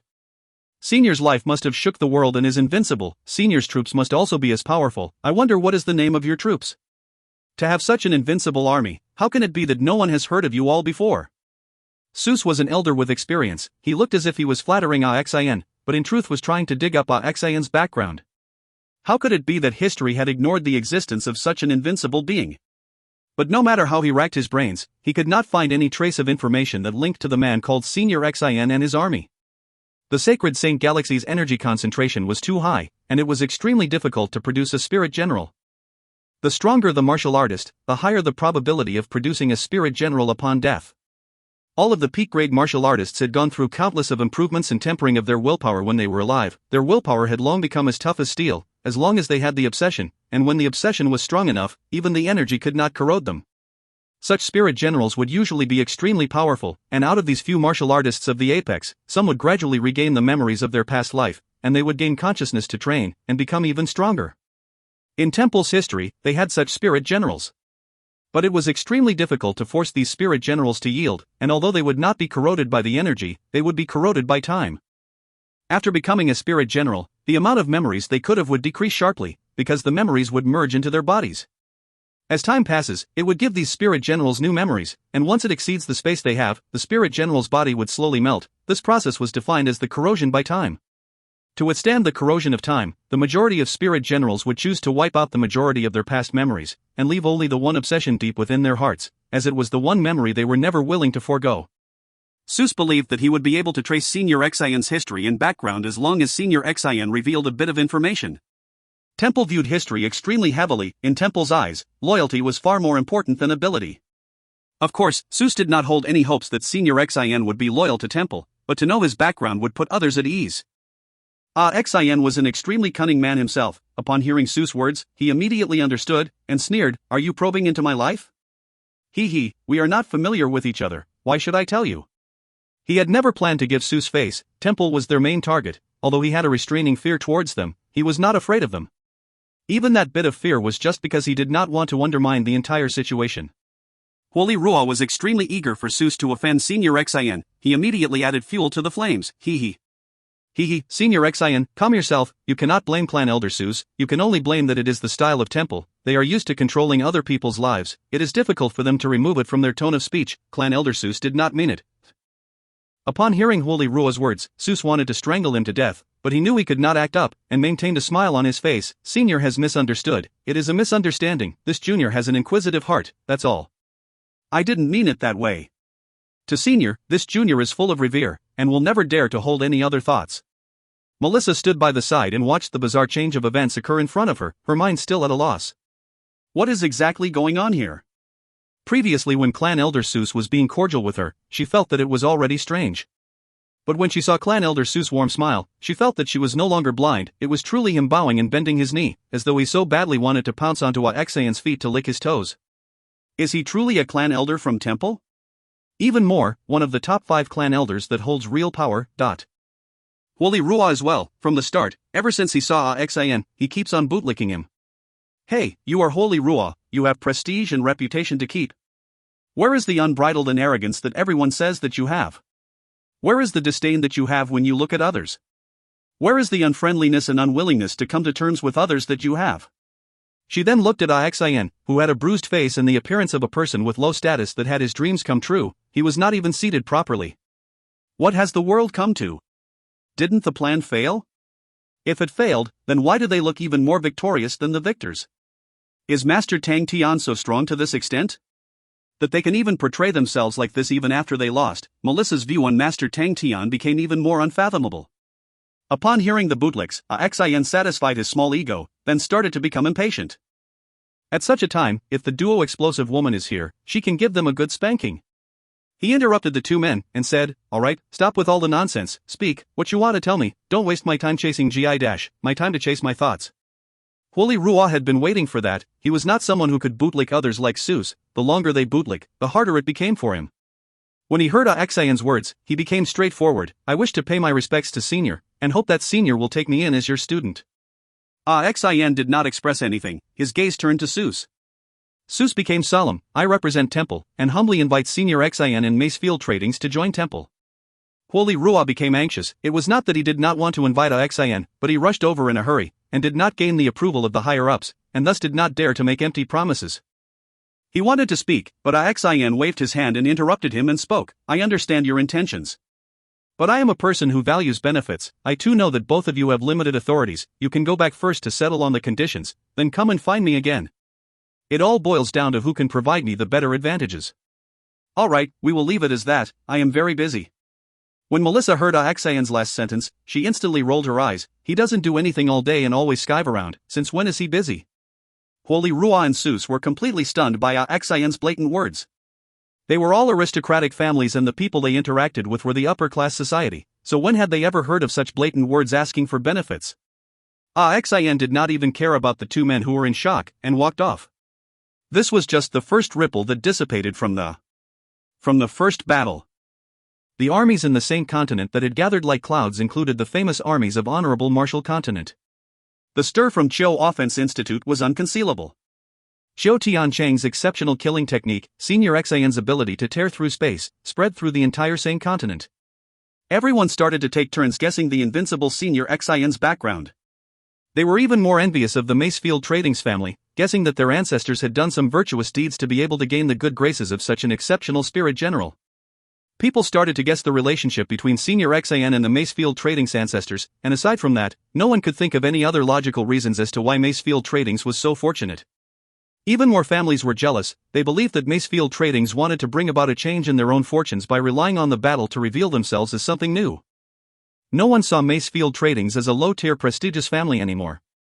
No one saw General Huoli Rua and Temple's clan elder Seuss moving towards Snow City at the same time to visit Senior Xian. If anyone did, they would have instantly known their intentions. The victors would always be in the limelight, while the losers would always be ignored. The battle at the Chiu Offense Institute caused the Macefield Trading's family's name to soar, and overnight, they had stepped into the ranks of the top families of same continent, and received the most enthusiastic and warm pursuits. As for the losing Chiu family, overnight, they dropped from being a first-rate prestigious family, and they were completely deserted. Xiu Tiancheng's strength surprised everyone, but so what? He was dead. Xiu Suhua was a genius, but so what? His whereabouts were unknown. What was the Chiu family left with? In the eyes of the predators standing at the top of the food chain of same continent, the Chiu family had become a sumptuous lump of meat. They had no power to protect themselves, or the abundant wealth and reserves that everyone were salivating for. If they were in a peaceful state, everyone would still have restraining fears, but in a time of turmoil, being able to obtain even a bit more power would increase their certainty of winning in the future. Countless people started to plot covertly.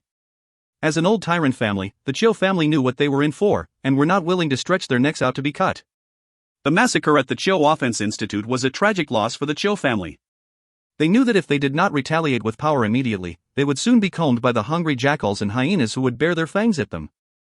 Xiu looked out of the window, and saw Macefield Trading's doors that were about to be trampled by the overflowing number of people, all of them whom he was familiar with, causing him to be filled with anger.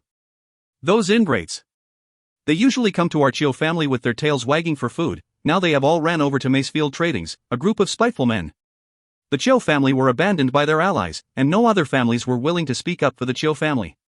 Even their subordinate, Elizabeth Trading's, were hiding and avoiding the Chiu family. Isn't the world like this? The winners will gain approval while the losers lose everything. Behind him, a man laid on the bed and spoke up.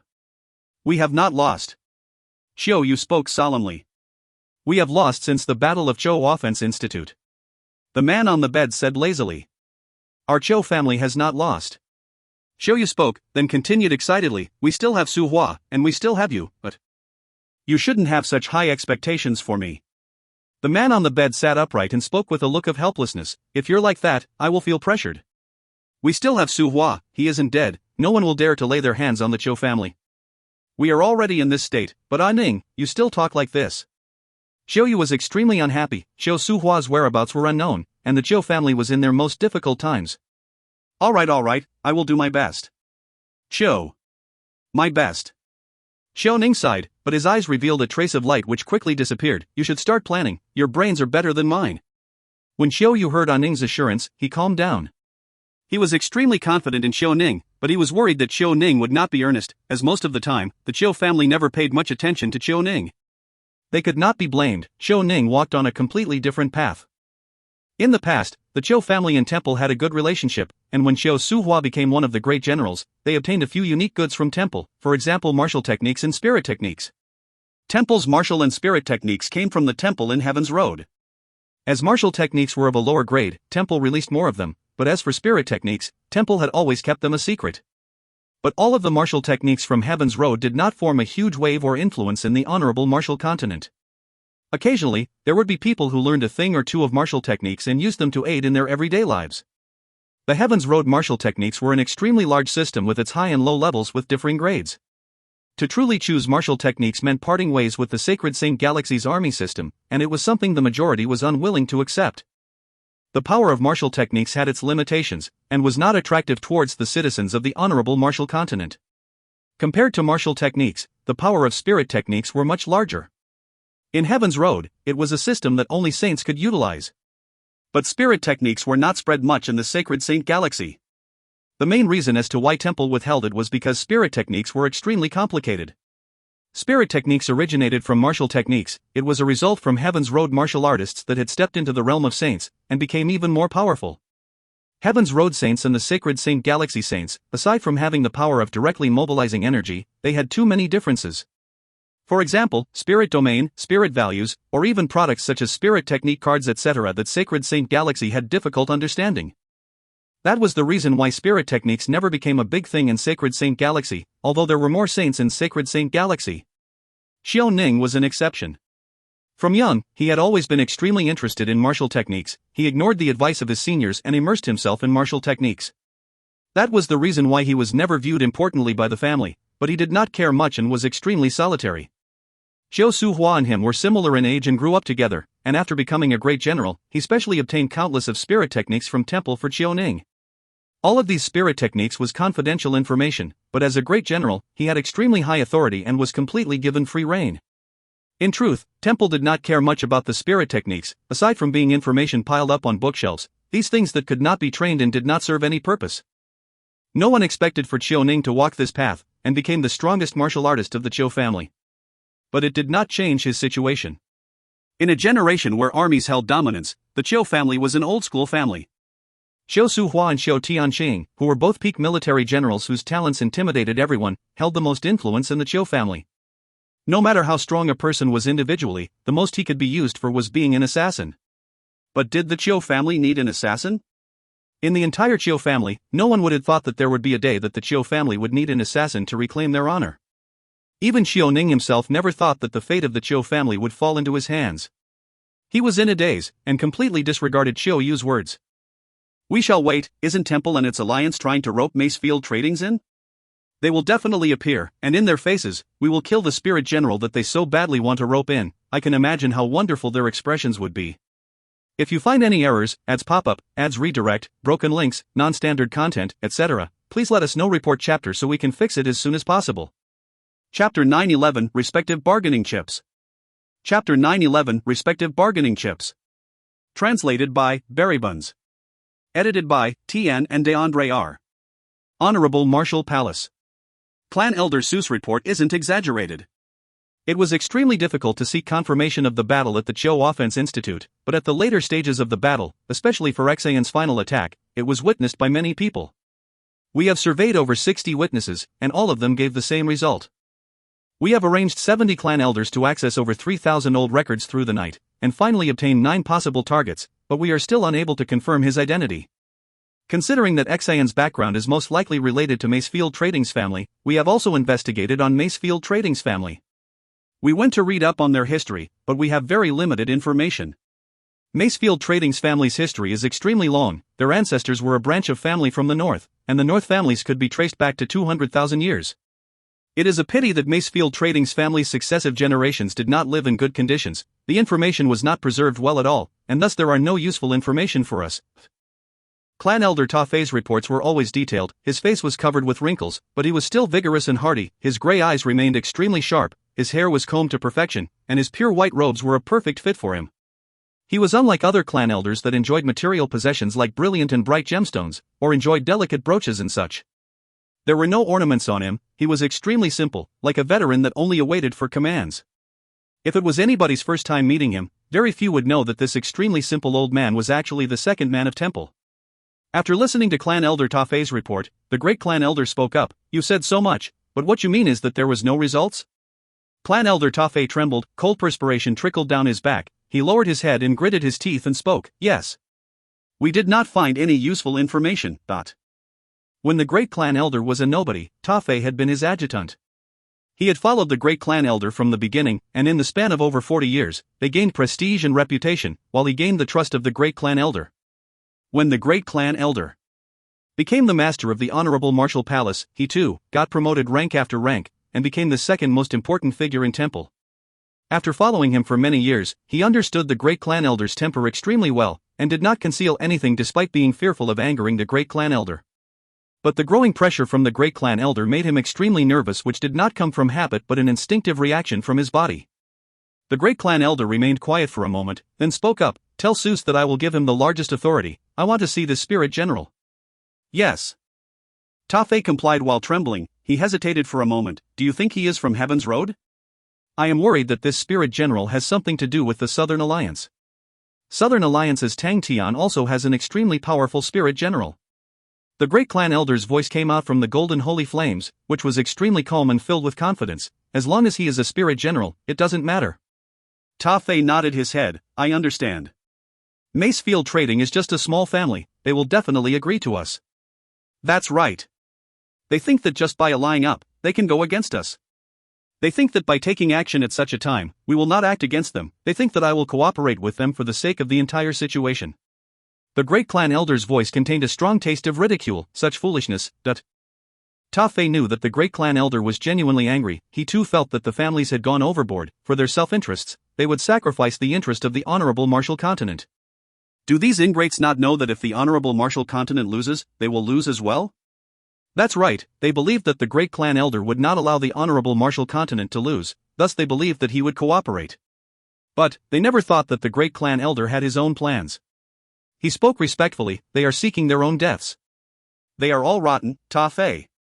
Great clan elder's voice resonated throughout the entire honorable martial palace. "They have already lost their ancestors' courage and glory. They are just old rats who were lost in the darkness and playing tricks. They are not fit to have anything now. But they will soon realize that the honorable martial continent does not need them, it only needs Temple. Temple does not need them as well, their era had long been over 500 years ago. What Temple needs now is new blood. The honorable martial continent needs new blood. We must get rid of all of these rotten meat and pus, and welcome new life." The great clan elder became worked up, and as though the holy flames had sensed his emotions, it released an extremely bright light, causing him to become as bright as the sun. "No one can stop us, including Macefield Tradings." Clan elder Ta Fei accepted it willingly. It had always been like so. Inside Hua family's side courtyard where security was tight. Inside the hall, aside from the Chiu family, the 5 aristocratic families' patriarchs were gathered. The battle at the Chiu Offense Institute had shook the entire Saint continent. With their fastest speed, they sped through the night and rushed over. No one dared to delay. They had just returned from observing the battle at Chiu Offense Institute, and all of their expressions were of shock. "I never knew that such a powerful spirit general still existed in this world." The Chiu family's loss was not in vain. The Mo family's patriarch, Moe Gu, spoke up. The rest nodded their heads. Being present at the battlefield and witnessing the destruction of Chiu Offense Institute firsthand left an extremely deep mark in them. The Chiu family was completely destroyed. The loss from the battle affected the Chiu family more than ever, and they judged that it would lead the end of the Chiu family. Upon thinking about how a first-rate prestigious family had fallen just like that, all of them felt distress. But, they did not have the time to grieve for the Chiu family. Their greatest concern was the huge change from the sudden turn of events, and how it would affect the situation. The Kari family's patriarch, Hal Vikari, spoke up. "We need to discuss how it will affect us." Everyone's faces became serious. The situation was on thin ice, and any minor changes would affect the entire situation. Furthermore, what had happened was not any small change. The heavy losses of the Chiu family was the most terrible thing for them. The original 5 families had been reduced to 4, and their strength had taken a huge hit. Hal Vikari carried on. Temple has launched a gathering, although we have already did our greetings, but they are still gathering over 300 of the smaller prestigious families. In terms of the size of the armies, we are at a disadvantage. Isn't it old news that Temple is trying to use these smaller prestigious families that they groomed themselves to replace us? Hua Lushang snorted. Ever since they started the initiative of the so-called gaining recognition by Temple, we have long guessed that this day will come. Let us consider the capabilities of those country bumpkins. Who knows, they are still harboring the dreams of replacing us. They are truly foolish. Moe Gu shook his head. When Temple violated the promise back then, they knew that they could no longer contain our families. They want to be the sole master of the honorable martial continent, where they can decide who lives and who dies. All of those cannon fodder are not worth mentioning. Cannon fodder will always be cannon fodder. Huo Lushang snorted. Hull reminded everyone, Macefield Tradings is not cannon fodder. Their general rank spirit general is unheard of, and that sword, it is an extremely formidable treasure. It caused the destruction of the Chiu offense army. We can tell that its strength is unfathomable. We need to pull Macefield Tradings to us. I agree. Moe Gu nodded his head. Such a powerful spirit general will have an invincible army. If they land in Temple's hands, we will be in danger. Who has the confidence to defeat him? No one uttered a sound. All that were present were the top-rate prestigious families. They had powerful armies and talented geniuses, but none of them dared to pat their chest and claim that they could win in a battle against the spirit general. Sadra Croft, who had maintained silence for the entire time, spoke up. Whatever he wants, satisfy him. Sadra held the highest prestige amongst the four. When he spoke up, everyone's opinion became one. That is, if he had said what he wanted. Now, it is us opening the floor. Hull felt a headache coming. Sadra suddenly looked at Huo Li Ruo, who was behind Huo Lushang. You said that spirit general actually bowed to someone? Who is he? Huo Li Ruo tried to recall the scene, then said, that's right. At that time, Senior Xin bowed to the leader of the Iron Mask Army. Iron Mask Army, and called him in-law, and he even called himself as a subordinate, but... His eyes flashed with a look of annoyance. That's right, how could I have forgotten such an important detail? The Iron Mask Army, Macefield Trading, that man is the key. Sadra said indifferently, I believe that he is able to see the entire situation clearly. Furthermore, he can control such a powerful spirit general. He will definitely be interested in Temple's offer. Huo Lushang's eyes lit up. You mean to say? Everyone thought of the same thing at once, and they became excited. Snow City was recently overcrowded, as though anyone with a head in the same continent would head there. Of course, the most crowded place was still the Macefield Trading shops. Everyone knew how much Macefield Trading was worth at the moment. Temple and the 5 aristocrats, it had turned to 4 aristocrats, were all trying their best to rope in Macefield Tradings. Furthermore, there was a rumor that this had become the most crucial point for the war. Whichever side that Macefield Trading chose, the side would have a higher chance of victory. The numerous visits and gifts by the noble guests almost caused Macefield Tradings to explode. Both parties mobilized all of their efforts, utilizing others to bring business to Macefield Tradings, to hype up and promote their own sides. They made promises, inside activities in an endless stream. The restaurant opposite the shop was equally as bustling and crowded. Hey, who do you think the patriarch of the Gustus family is working for? It should be Temple. He is a new prestigious family. That guy looks familiar. I can't remember who he is.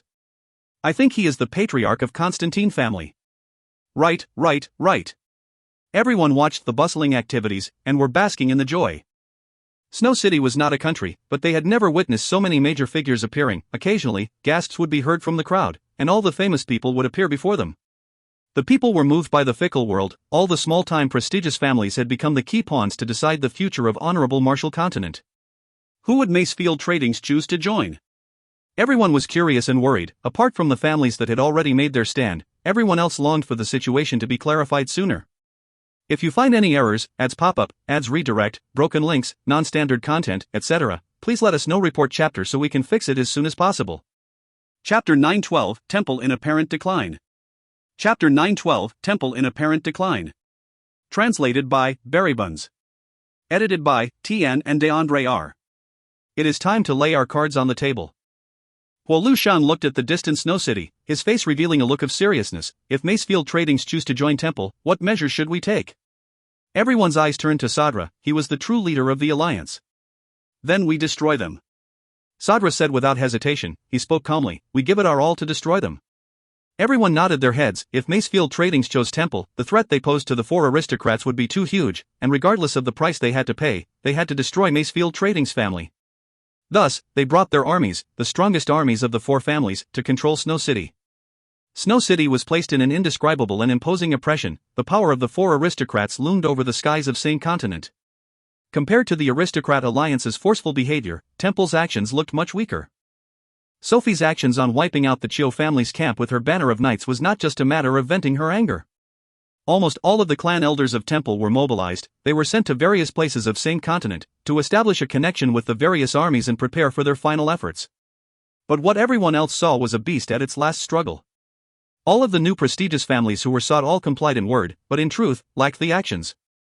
Temple truly had too few bargaining chips. Aside from the Banner of Knights, they had nothing. Jia was stationed at Weiyiguan Continent. It was unclear if Mu Jixia was dead or alive, and the loyal forces of Temple were all at the southern region. As for the Honorable Marshal Continent's Lieutenant General, they were all linked to the various prestigious families in many ways, and at that moment their attitude was ambiguous. The powerful Temple could only rely on the new prestigious families. But the rising and new prestigious families that were loose and complex also harbored their own thoughts. Their armies were weak and they lacked trust. What was even more deadly was that they were extremely worried about Temple's predicament. Many of the rising and new prestigious families had secretly formed an alliance with the four aristocrats. Despite knowing the fact that it might not be a good thing for them if the aristocrats won. But they knew that they could only survive by standing by the victors' side.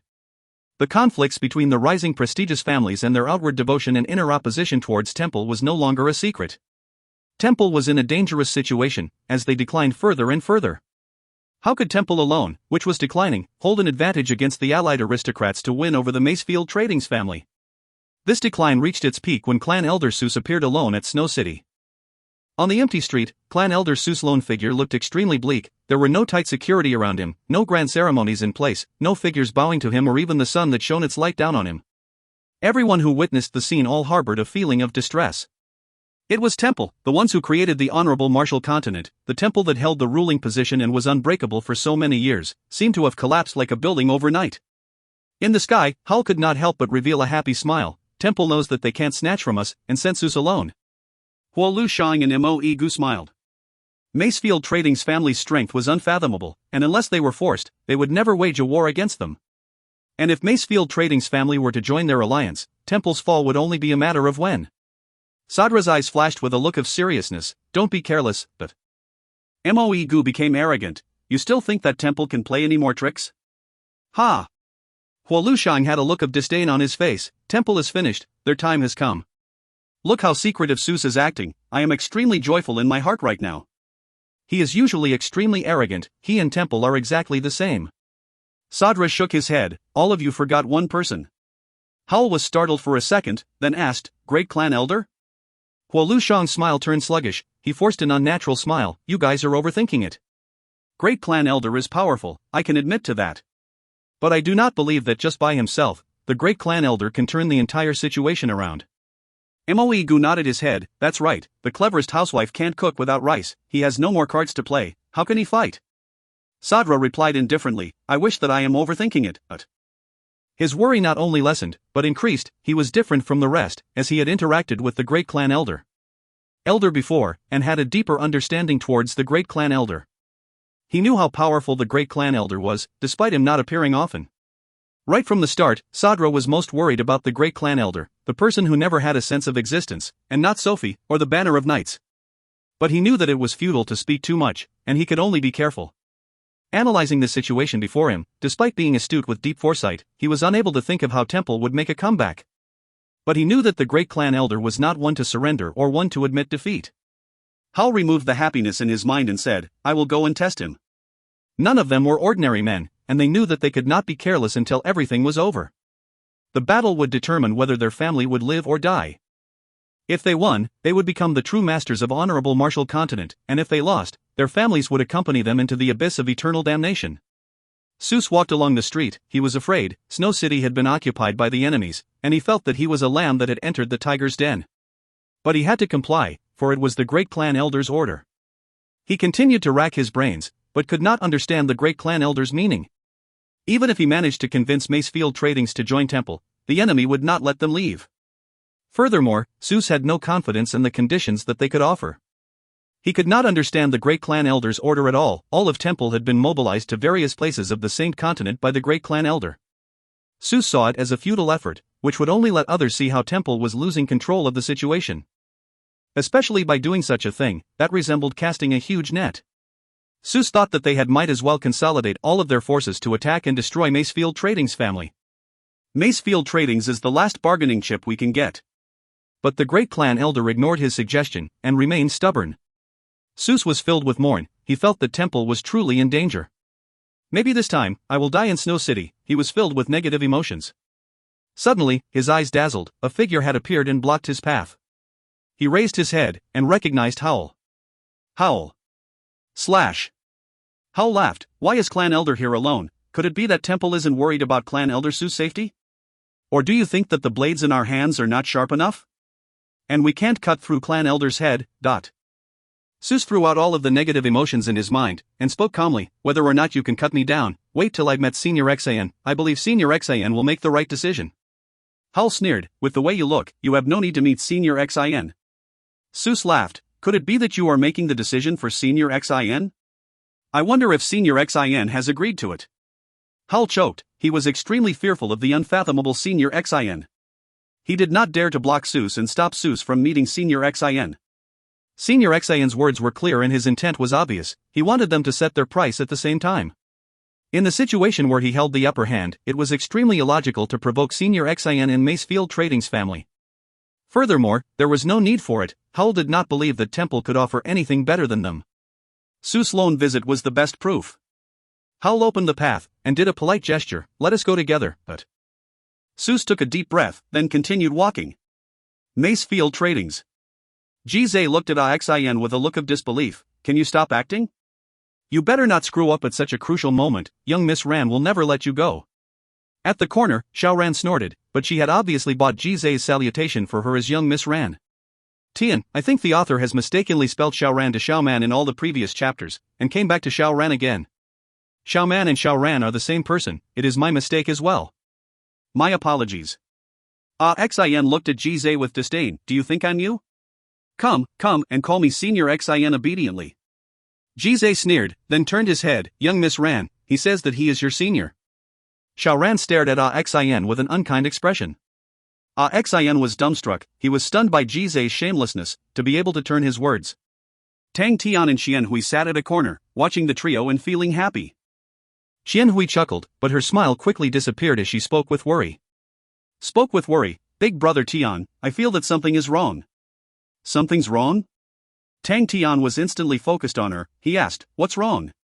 Tang Tian had complete trust in Xianhui's judgment. He knew that Xianhui was much more intellectual than him.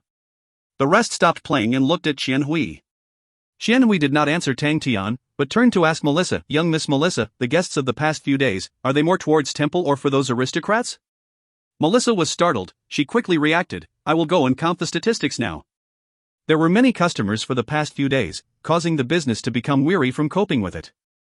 After a few moments, Melissa returned. She had a confused expression. Master, young Miss Qianhui, we have tallied it up. There are more customers that are siding with the aristocrats. Roughly 60% of them are leaning towards them. Temple is at a disadvantage. It isn't strange if it was due to many reasons. Thus Temple and the aristocrats alliance needs us, and according to logic, Temple needs us more. But, why are there more guests from the aristocrats alliance? Isn't that strange? Xianhui addressed the issue instantly. When Xianhui put it out clearly for him, Tang Tian then realized it, and was confused. That's right, are they not anxious? Temple has been strange recently, they only did one thing. Xianhui added, they have dispatched all of their clan elders. All of the clan elders are meeting the various families, but they do not seem to care about the results. I noticed that the places that the clan elders were dispatched to did not have many armies there. Are they trying to get anyone since they are in a crisis? Fu Zhangji asked. No. Something's wrong. Xian became serious as he shook his head. Out of all of them, aside from Qianhui, the most astute person was Xian. He had also sensed that something was amiss, and there was an unforeseen danger lurking in the air. Temple has held its rule over honorable martial continent for so many years, but that's their only counteraction. Isn't it a bit too weak? Qianhui's face seemed to release a light that could see through anything. Her cold demeanor made others become respectful. At that moment, everyone then remembered her nickname, the Goddess of War.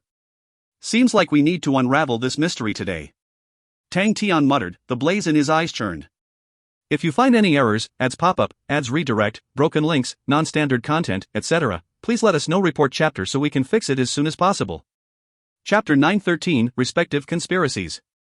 Chapter 913, Respective Conspiracies. Translated by Berrybuns.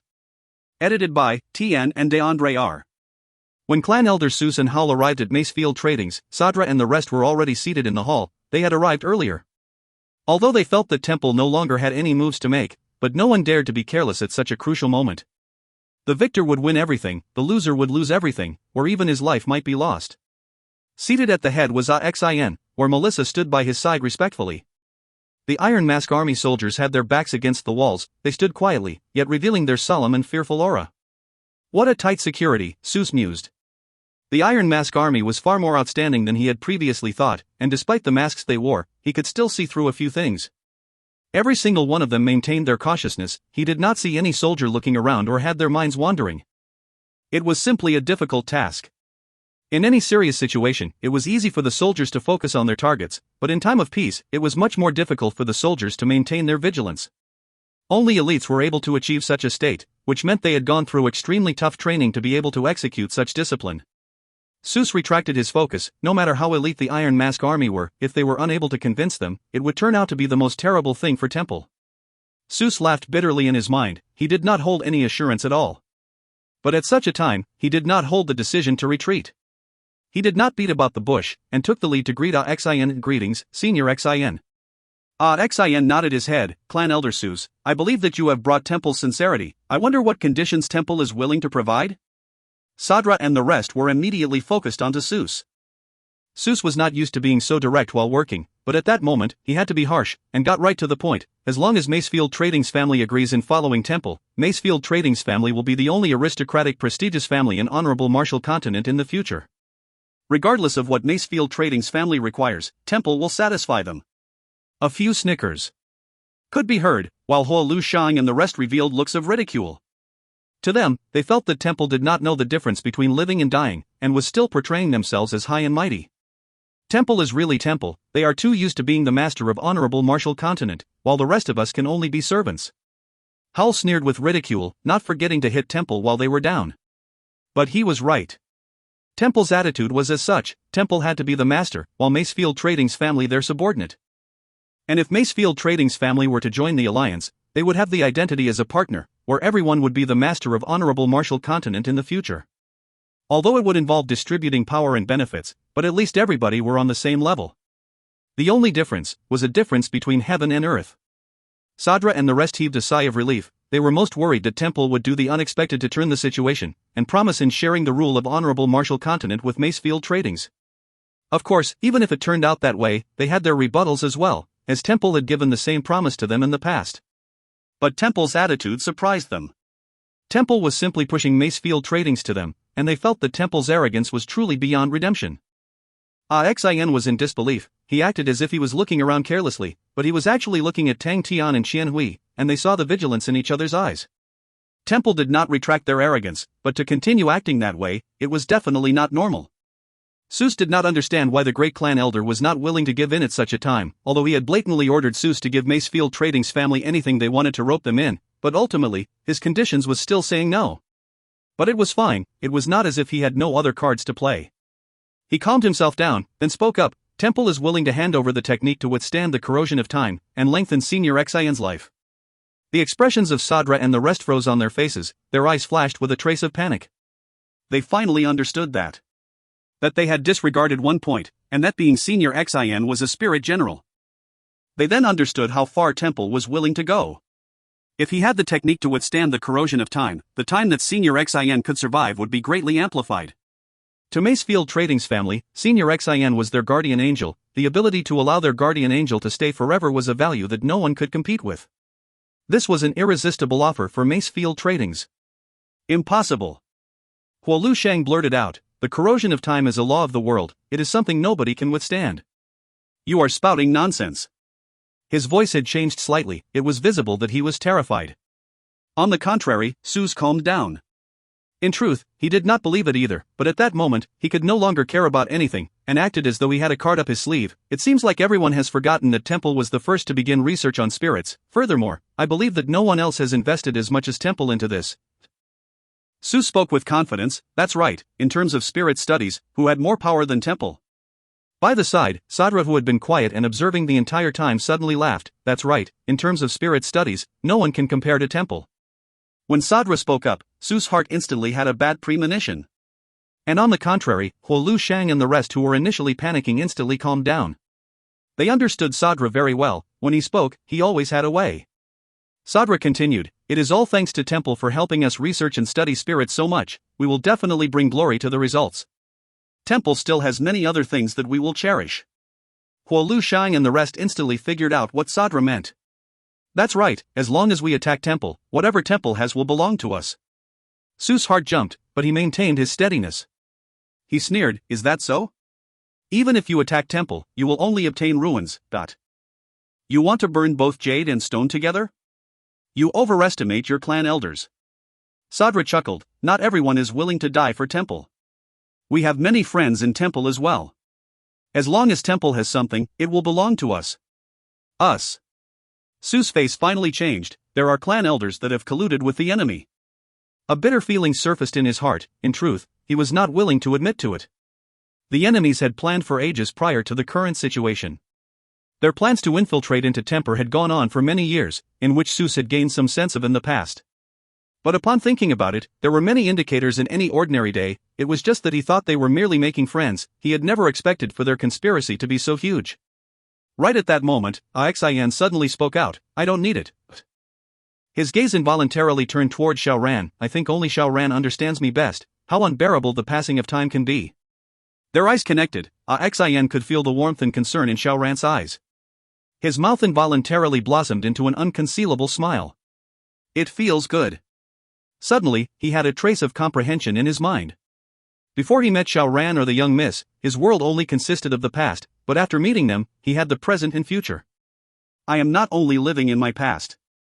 The black and white world seemed to brighten up, the world in his eyes became alive and colorful, even when he was just a spirit general.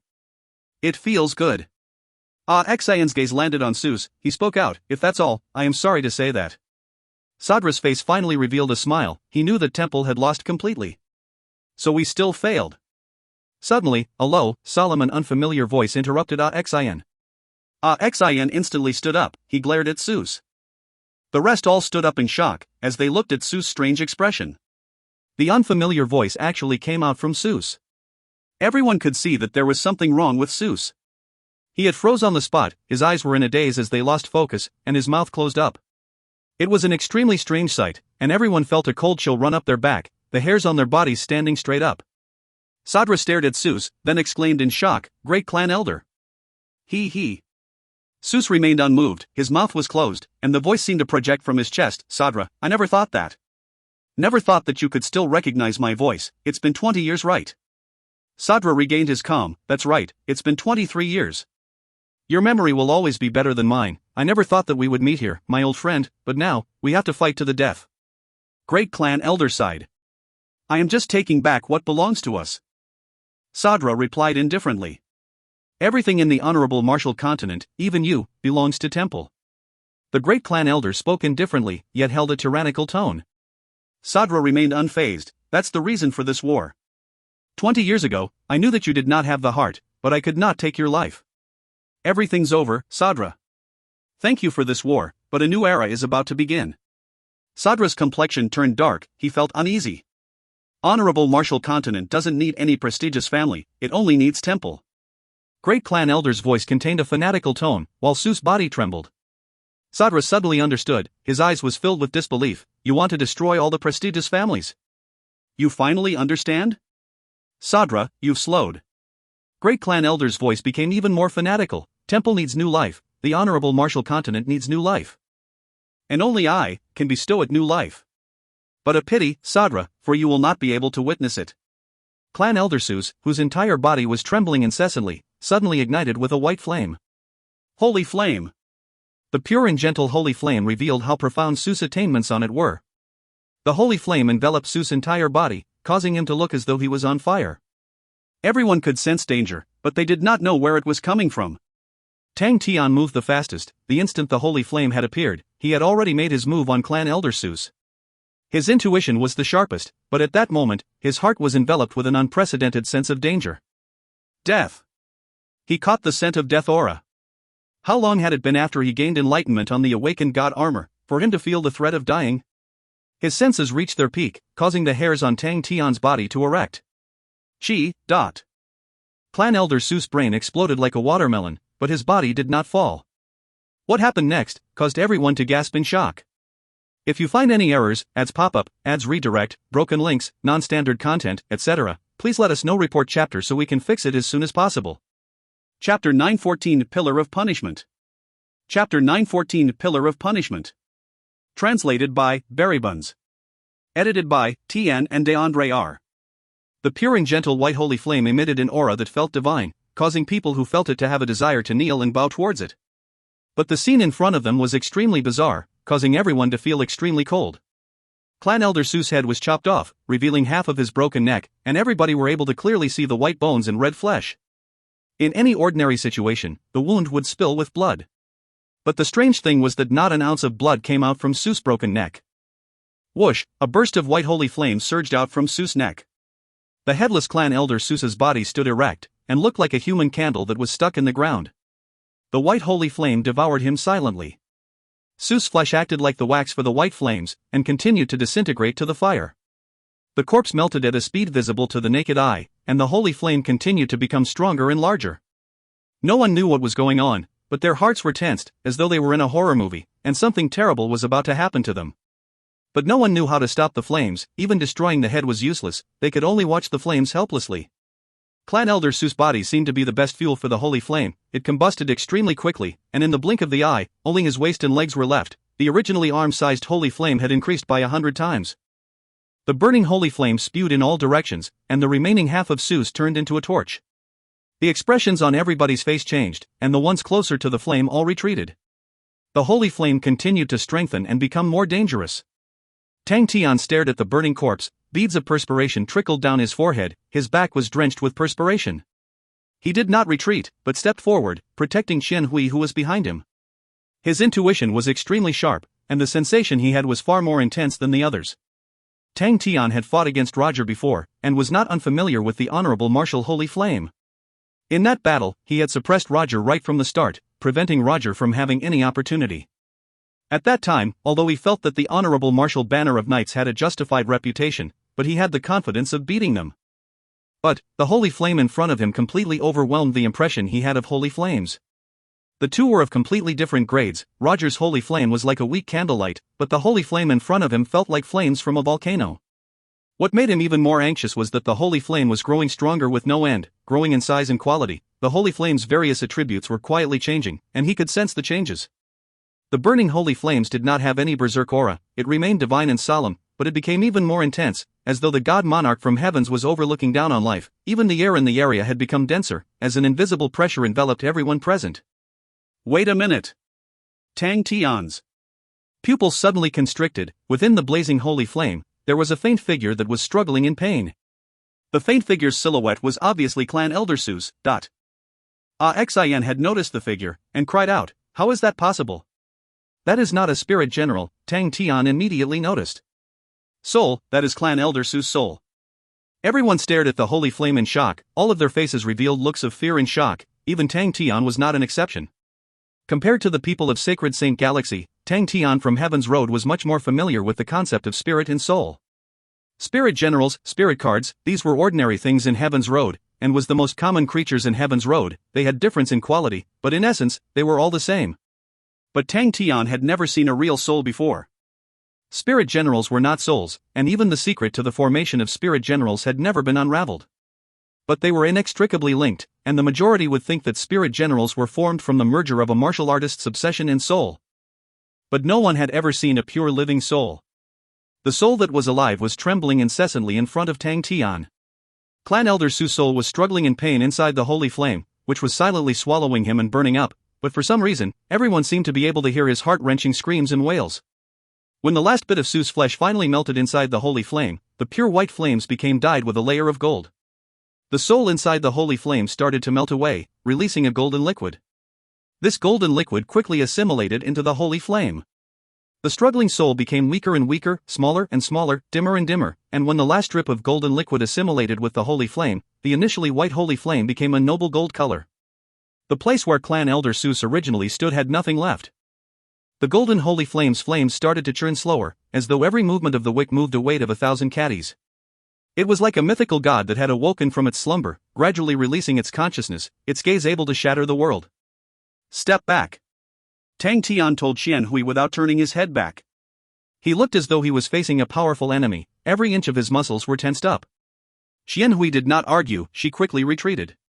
She knew that there was something wrong, and just like how Tang Tian believed in her judgment and intellect, she too held absolute belief in her big brother Tian when it came to battle. On Tang Tian's left, Ji Zhe disregarded everything, and held the blood-red bewitching blade. His hand that held the blade was extremely stable, but his forward slanting position made him look as if he was a beast ready to pounce on its prey. Xiao Ran was half a step behind Tang Tian, both her hands were on Zanbato, guarding Tang Tian's right flank. She was ready to support him at any moment. She looked at Xian who was close by. Xian already had undying sword in his hand, his playful face had disappeared and was replaced with an unprecedented seriousness, along with anger, a deep anger. She knew why Xian was furious, she was equally angry. Using another person's soul was pure evil. The combustion of the soul meant true death, and Seuss did not even have the chance to become a spirit general. As a spirit general, the emotions they felt would be more intense. Bang! A gold light pillar shot out from the golden holy flame, and into the sky. The roof of the hall was extremely weak against the gold flaming pillar, and completely disintegrated upon contact. Xiao Ning was silently in ambush. He had waited for a full 2 days and 2 nights. When he saw the 4 aristocrats' armies stationed outside Snow City, he knew that they were prepared to impose emergency measures for the city. Once the city was in lockdown, the security around Macefield trading would become extremely tight and stringent. At that time, it would become extremely difficult for him to sneak in. That was the reason why Xiao Ning had sneaked in 2 days earlier, to avoid the tight security. He controlled his aura extremely well, without revealing any traces of himself. He was even able to conceal himself from Tang Tian, and had perfectly concealed himself from everybody else. He had chosen an extremely strategic location, and that was on a beam above the hall.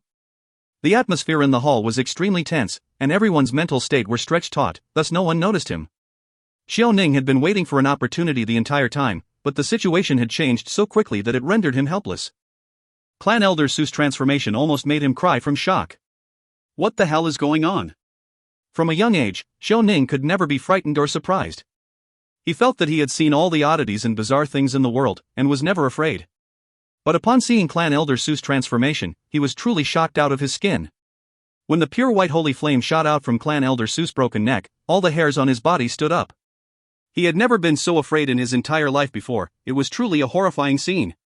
The intense fear spread through his entire body, causing his mind to go blank.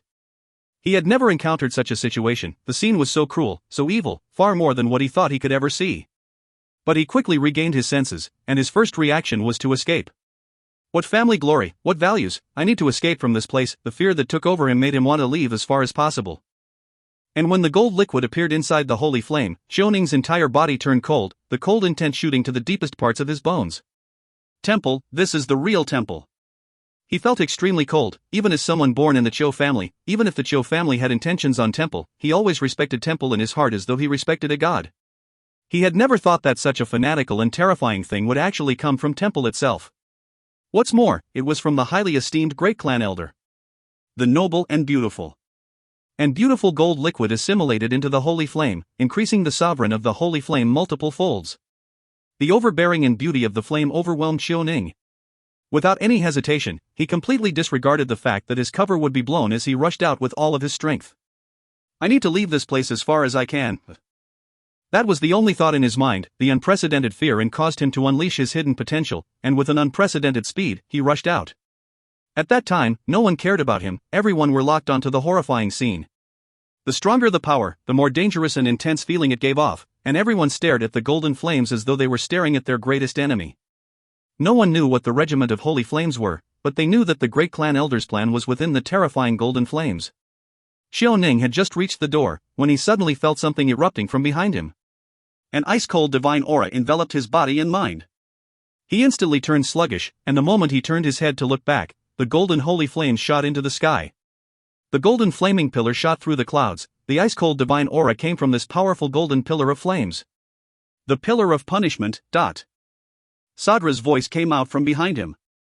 Xiao Ning's face changed once again. Pillar of punishment, he had heard of it before. It was Temple's most cruel punishment, and only the most unforgivable guilty members that could not be pardoned would be tied to the pillar of punishment. These guilty members that were tied onto the pillar of punishment would become fuel for the holy flame, and their bodies would combust slowly. In the entire process, the guilty member would not die, but instead, they would be completely awake, and their senses were amplified by countless times. Thus, the pain would be amplified countless of times. It was Temple's most brutal punishment. The pain was far worse and brutal than being in hell. When many of such guilty members knew that they were to be trialed by the pillar of punishment, they would do their best to commit suicide. Temple had not used the pillar of punishment for many years, but it had finally appeared. Xiaoning forcefully suppressed the fear and horror in his heart. He disregarded everything else and ran. He knew that at such a time, he had to be more determined. Any slight hesitation would only cause him to lose his opportunity to escape. No one stopped him, and in the blink of the eye, he had rushed out of the hall and onto the street. He heaved a sigh of relief. Finally, I escaped from that horror. I barely managed to escape with my life. Temple is too scary. The great clan elder is too scary. This is completely insane and ridiculous. The sense of having a renewed life allowed him to relax, and his footsteps became lighter. He planned to leave immediately, away from Snow City, away from Same Continent. He was not a fool. The great clan elder dared to incite such a fanatical and ridiculous matter. He definitely had an impenetrable deployment ready. Trap. It had been a trap the entire time. Right from Right from the time when the holy bell was rung, everything had been a trap set by the great clan elder. Xiaoning smiled bitterly, upon thinking about his own family, all the various prestigious families, all of those who thought they were bestowed with talent, all of those who would run into the fire without hesitation. Every single one of them had played right in the hands of the great clan elder. Even the rising and new prestigious families, the great clan elder never thought to let them go. He plans to get everyone in one sweep. Right from the beginning, Temple were acting when they were trying to entice and support the new prestigious families. Everyone thought that Temple wanted to use them to destroy the current prestigious families, causing them to feel as though they were important, as though they were able to bring in new life and able to benefit from it. They can never imagine that they are being played right into the great clan elder's illusion. But in the eyes of Temple, they are all pawns used to paralyze the current prestigious families, pawns that will eventually be destroyed as well. Temple is too scary. The great clan elder is too scary. Xiaoning did not know how many times he had felt shocked in the same day. It was the deepest emotion he had ever felt. There was only the great clan elder in his mind, a fear that he had never experienced. The great clan elder was that far ahead. He had planned much further than anyone could imagine. Everyone was moving in accordance to his plans, and no one saw through his intent. He was that cold and emotionless. Even for clan elder Suze, who was completely loyal to him, was being used as wax for his flames, and even his soul was not let off. Xiaoning immediately judged that in the war, the only victor was but one man, the great clan elder. The Same Continent is in danger. The great clan elder cheated everyone to come to Same Continent. The Same Continent is itself a trap. This place must have been deployed with countless of killing techniques by the great clan elder. Upon thinking about what the great clan elder had said, that all the families would not get away, Xiaoning still could not imagine what the great clan elder would do next. What method is available for him to get rid of all the families? But Xiaoning knew that it would be extremely dangerous and scary. We need to leave the Same Continent. We have to leave now. He frantically rushed towards where Xiaoyu was hiding. He did not have many friends. Xiaoyu and grown up together with him, and they had a good relation, and he planned to get Xiaoyu out alive.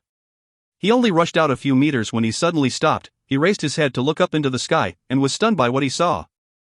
From the distant horizon in all directions, one after another, golden flaming pillars shot into the sky, as though they were connecting to the heavens.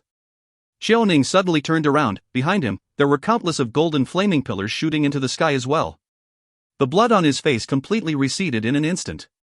If you find any errors, ads pop up, ads redirect, broken links, non-standard content, etc., please let us know. Report chapter so we can fix it as soon as possible. Chapter 915, The Crazy Gambler. Chapter 915, The Crazy Gambler. Translated by Berrybuns. Edited by Tian and DeAndre R. Clan Elder Ta Fei looked at the empty Honorable Martial Palace, and was at a loss. When he focused, his eyes landed on the golden figure at the front of the palace, and the loss in his eyes disappeared as he became focused once more, but very quickly, it became a look of complications. He had followed the great clan elder for many years, and following the great clan elder had become his creed. Regardless of how difficult it was, no matter how evil the matter, he had followed the great clan elder by his side, protecting him. And when the great clan elder used all sorts of inconceivable ways of victories for him to prove his trust, in which clan elder Ta Fei never failed to live up to. But now, hesitation and complicated thoughts flashed past his mind and heart, and his gaze quickly regained clarity. He had gone through all sorts of complications, and knew that the plan had already begun, and they no longer had any path of retreat. Only success will allow everybody's sacrifice to have meaning, and for our decades of hard work to not be a waste. Ta Fei had never been a soft-hearted man, and his hand was stained with countless of lives. But in this gamble, it made his heart pain. As he was in power for many years, half of the clan elders of Temple were personally chosen by him. All of these clan elders were all powerful with outstanding abilities, which could be seen in their progress when training Holy Flame.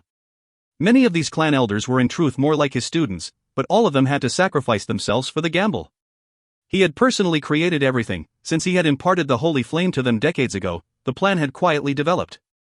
He initially thought that with so many years of mental preparation, he would be able to face it head-on, but upon witnessing the pillars of flaming light shooting into the sky, he felt that his heart was being cut by a blade.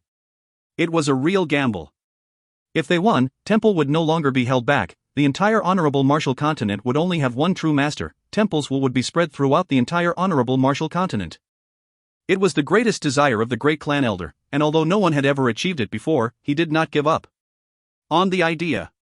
If they lost, they would lose all the clan elders, and Temple's name would remain, but their essence would be gone.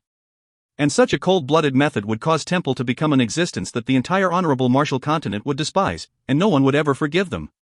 Thus, they had to win. Only by winning would they be able to write their own history. Ta Fei's gaze became filled with determination once again. The light will always prevail. For Temple's grand plan, all of this sacrifice is worth it. The golden holy flames flowed on the floorboards of Honorable Martial Palace, but the great clan elder, who was within the flames, did not look the least bit old, but upright and tall, as though he was a young man. The great clan elder's gaze was fixated on the sculpture on the wall of the palace. On it were countless of realistic heroes, which wrote the epic saga of Temple. The sculptures depicted every important campaign of Temple, and all the clan elders that had made huge contributions. It was because of the clan elders before them that advanced dauntlessly that there was the Temple where they stood. Every generation of important figures of Temple were all dauntless and sought for the greater good of Temple. They regarded Temple's expansion more importantly than their lives, and the great clan elder was no different. I wonder if I will have a position on it in the future, or whether I will lead Temple to the light or to the dark. No, I am right. Those damn families, they still hold on to their achievements of the past, thinking they can impede Temple. They have to die, but he required a powerful honorable martial continent, and only an honorable martial continent that had one voice could become strong, and could beat the Southern Alliance, to unify the world, to conquer Heaven's Road. There are too many voices in honorable martial continent now. How is it? He suddenly asked. His entire body that was covered in the golden flames remained still. Ta Fei bowed, exactly like how he did decades ago. The plan is going smoothly. The number of pillars of punishments activated have already reached 342. 342. The great clan elder muttered, as though he was feeling emotional, as though he was sighing. Grooming 342 clan elders was not easy, and all of it is due to you. For the past few years, I did not do much. It has been hard on you. Ta Fei felt warmth in his heart. He laughed. You're actually being so polite with me. It feels uncomfortable for me, but a chuckle sounded out from within the flames. The great clan elder sighed again. I know that you can't bear to. In truth, I too am not willing for this to happen. You know me, although I am no saint, but I am not a tyrannical murderer. Ta Fei bowed and reaffirmed respectfully, you are not. They died for me, I have to bear this guilt. The voice from the flames sighed, but it is our responsibility, the responsibility of this generation. Blood and honor can be sacrificed, and has to be sacrificed. If we do not resolve all of these families, we will miss this once-in-a-lifetime opportunity, the only opportunity to opening the possibility of unifying the world. We need to sacrifice, and only by doing so can we have a clean honorable martial continent, where we can leave behind our legacy and successors. Your successors will engrave your painstaking efforts in their memories. Ta Fei spoke from his heart. I do not care. The voice in the flame sounded determined, old, arrogant, and aggressive. The wanton flame danced, and Ta Fei thought he saw the young man whom he had wholeheartedly submitted to. The figure in the flames waved his hands, and countless of sparks ignited. We need to do what we ought to do. Since our hands are already stained with the blood of our own people, then our enemy's blood will be the best wine. If we don't get drunk, how can we return? Your will is the light. Ta Fei bowed even lower. The figure in the flames raised his arm, and the hand that was enveloped in flames pressed onto the sun sculpture on the wall. White holy flames surged out from the sun, and instantly spread in all directions, transforming into a white flaming door. The great clan elder took a step forward, and into the flaming door. The flaming door and the great clan elder instantly disappeared. Ta Fei stood up, feeling his body was filled with power. My life is already close to the end, but I am able to unleash my last light and heat. What is there to regret? His eyes flashed with longing. That's right, to be able to leave behind a clean honorable martial continent for our successors. What a beautiful thing it is. The flaming door behind the great clan elder disappeared. In front of him stood the honorable martial banner of knights. Sophie stood at the front of the formation silently. The great clan elder was infuriated at the scene before him, and spoke with anger. Why hasn't the operation begun? Sophie stood out. I stopped them. The great clan elder inside the flames stared at Sophie, the anger in his throat subsided, and his voice became soft. Why? Sophie raised her head, her eyes filled with clarity. They are my soldiers, I can't send them to their deaths. Silence, a silence that pressurized everyone present. Charles is already dead, I do not wish for them to die. Sophie said softly. All of the anger instantly disappeared. The figure in the flames was stunned, and spoke after a while. That's right, Charles is already dead, but we need to take revenge for him. Even if we take revenge, he won't be revived, but everyone will die. Sophie shook her head. They can die on the battlefield, but I do not want them to die like this. They will not die. The great clan elder said. That's right, they give up their lives and become spirit generals. Sophie stared at the figure in the flames. No warmth, time will corrode their memory, they will forget their kin, forget their lovers, and become a cold-blooded killing machine. What's the difference from dying? That's right, there is no difference, maybe it is a fate worse than death. The figure in the flames was not angry, but his tone suddenly became stricter. But aside from being your soldiers, they are the honorable martial banner of knights, and the reason for them is for temple, regardless if it is dying or living. Sophie kept quiet. Are they the only ones making this sacrifice? Out of Temple's 564 clan elders, 342 of them are already dead, and they do not even have the chance to become a spirit general. They have burnt their bodies and souls, and left nothing behind. They have given their souls to Temple, and before they died, they had to suffer the agony of being burnt. The remaining clan elders will all be burnt for the holy flame by tomorrow morning. The indifferent voice came out from the flames, causing all the honorable martial banner of knights to raise their heads, their faces filled with shock. This is a gamble we cannot afford to lose. Every single person of Temple has become a bargaining chip and are placed on the gambling table. The cold and emotionless voice was like a dagger that pierced into the hearts of the people. The great clan elder then ridiculed, all that you have, was given by Temple. All of you swore an oath, to do everything for Temple, and that includes everything. But now? When Temple needs you to die, you cower away. No, I just do not wish for them to die without meaning. Sophie did not hide from the great clan elder's gaze. They are soldiers. They should die on the battlefield. And not in some dark corner, just to become spirit generals. No one has the power to choose, Sophie. The great clan elder spoke. This is a battlefield, you will never be able to choose where you get to fight, or how you want to die. What I can do is to not let your deaths not be in vain. Furthermore, it is merely to my greatest extent, I cannot even promise anything, but we have no other choice. Commander! One of the knights stood up. Great clan elder is right, we cannot choose how or where we die, but I have never forgotten my oath. Another knight stood up. I pledge my life to protect the light. We should die for Temple, to let the clan elders take the lead, it is truly an embarrassment. All of the knights stood up, and formed a neat and tight formation in front of Sophie. Pa, everyone saluted Sophie. Commander, in the future, we will all be spirit generals, and we will no longer look down on you. Commander, wait for us. Commander, you cannot die before us.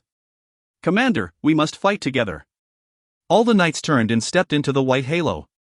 Upon stepping in, the halo instantly became alive, and produced a white barrier that surged upwards. The white barrier surged above their heads and formed cocoons, wrapping them within. One after another, the cocoons formed a neat formation. There were no longer any sounds, but faint silhouettes could be seen inside. The gold holy flames spread from beneath, quickly enveloping the cocoons. The holy flames permeated into the cocoons and entered the men inside, causing them to struggle in pain. Sophie cried. If you find any errors, ads pop-up, ads redirect, broken links, non-standard content, etc., please let us know. Report chapter so we can fix it as soon as possible. Chapter 916, St. Continent Prison. Chapter 916, St. Continent Prison. Translated by Buns. Edited by Tian and DeAndre R. The golden flaming pillars spewed out flaming tongues, the bright flames burst and crackle endlessly. They were like monsters living in the flaming pillars, silently watching with their mouths wide opened. The divine aura exploded with waves that spread in all directions. No one could judge how high the flaming pillars were, they shot through the clouds, as though they had instead descended from heaven. Behind the mask, Tang Tian was overwhelmed by shock. He did not know what the pillar of punishment was, but he could roughly guess what it was for, as the honorable martial group also had a similar thing. But the scene before him was truly too shocking. In Tang Tian's view, he could see more than 10 of the fiery pillars, and in the horizon, there were even more golden fiery pillars that shot into the sky. What is Temple trying to do? Hidden behind this majestic scene is an extreme danger and killing intent. How ruthless are they? No one doubted the great clan elder's words of getting everybody. The majestic scene before them depicted the great clan elder's great ambition. What a grand style of doing things! Tang Tian was moved. It had been long since he found someone so admirable. He had witnessed the formation of the Pillar of Punishments, which was by burning clan elder Su's body and soul. How many clan elders do they need to burn to produce so many pillars of punishment? To produce such a magnificent scene? That great clan elder views human lives like grass. He is truly vicious. Tang Tian suppressed the shock in his heart and calmed down. Tang Tian in his battle state was extremely cold and astute. He carefully observed the location of the pillars of punishment and the distances between them. Since the great clan elder has sacrificed all the clan elders to produce the pillars of punishment, then these pillars of punishments must have some unique usefulness. But in what way? Tang Tian racked his brains. If he had to find out the use of the pillars of punishment, he could act accordingly. You want to destroy all the prestigious families. You finally understand? Sadra, you've slowed. Sadra and great clan elder's conversation flashed past Tang Tian's mind, as he recalled and thought back to it. The great clan elder wants to defeat the families, and wants to take care of the new families as well. It definitely isn't some conventional method. Conventional methods can't allow the great clan elder to reach his goal. There must be a set of rules for this, but what is it? Tang Tian took a deep breath, and suppressed the impatience in his heart. He knew that being impatient was useless, but the intense danger looming over his heart felt as strong as Tai, pressurizing on his body. He had never felt so anxious in battle before. It was his first time. The great clan elder's strength far exceeded all the enemies he had met before. His experience, craftiness, viciousness, determination and patience. All of it were at the peak compared to all the enemies he had faced. He could tell that the situation before him was something that the great clan elder had prepared for decades. When the great clan elder and Sadra were still friends, the great clan elder had already foreseen the end, and had started to prepare right from the start. How powerful was his foresight, how unfathomable was he? Back to the main topic. Tang Tian forced himself to calm down, and focused on the situation before him. Since the great clan elder wants to destroy all the families, he will definitely seal the same continent. Normally, to close a continent, the best way is to seal all the estuaries. But the number of estuaries the same continent has, there is quite a few of them. And Temple currently doesn't have sufficient armies. They are unable to seal all of the estuaries. Temple has to utilize some unique way to seal same continent.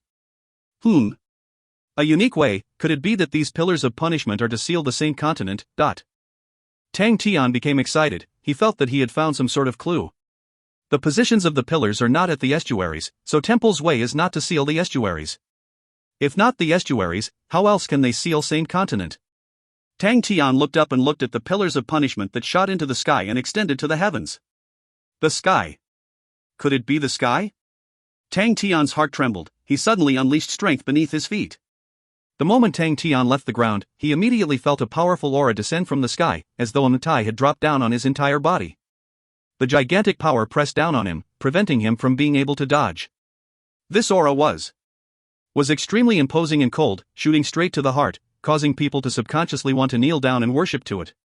A stern look flashed past Tang Tian's eyes. He groaned, and his entire body erupted with light aura. He stepped onto an invisible flight of steps, and as though he was ascending up to heaven, he rose in elevation one step at a time. Every 3 that he ascended, the pressure would increase, and this power seemed to be inexhaustible. After ascending a couple of meters, Tang Tian noticed that the sky above his head had suddenly lit up with a gold screen. Surging golden holy flames spewed out from the pillars of punishment, transforming into the golden screen and trapping Tang Tian from above. Tang Tian's momentum in ascending stopped abruptly. He tried to ascend again, but in the second time, his speed of ascending became much slower. He felt as though he was plunged into the deep ocean. Every step he took was extremely arduous and long. The terrifying pressure came from all directions, and he could hear his own bones cracking. His heart trembled. His body could be hailed as being refined from molten metal and steel, and could be said to be a tyrannical body under the heavens, but even so, he still felt the discomfort. If it were any other person, they would have been pulverized into mincemeat. After confirming his guess and ascending by over 30 Tang Tian no longer forced it, and relied on the pressure to descend down to the ground. Upon falling, Tang Tian felt the pressure instantly disappear. The holy flame that had converged in the sky like a school of fish had returned back to the pillars of punishment. He shook his head towards Qian Hui and Xin, hinting to them that it was futile to resist. Many people witnessed Tang Tian's test in the sky, and the expressions on their faces changed. One of the bodyguards who bragged about his own strength also flew up into the sky like Tang Tian, but upon ascending 10 his body suddenly exploded like a watermelon, and the flowing holy flame in the sky were like vultures that had caught sight of prey as they instantly flocked to the corpse. In the blink of the eye, the bodyguard's flesh were disintegrated by the holy flame, and being satiated, the holy flame scattered back and returned to the pillars of punishment. Everyone who witnessed the bloody scene was beyond shocked. We were indeed all caught in one net. Huo Lushang's face was ash green. Everyone finally understood the use of the pillars of punishment. The Saint Continent had transformed into a large trap, and everyone was caught within it. The divine and imposing golden holy flames were like the devil's flames in everybody's eyes. Hull's face revealed shock and fear. The great clan elder is crazy. He used this to seal the entire Saint Continent. How many clan elders have to die for it?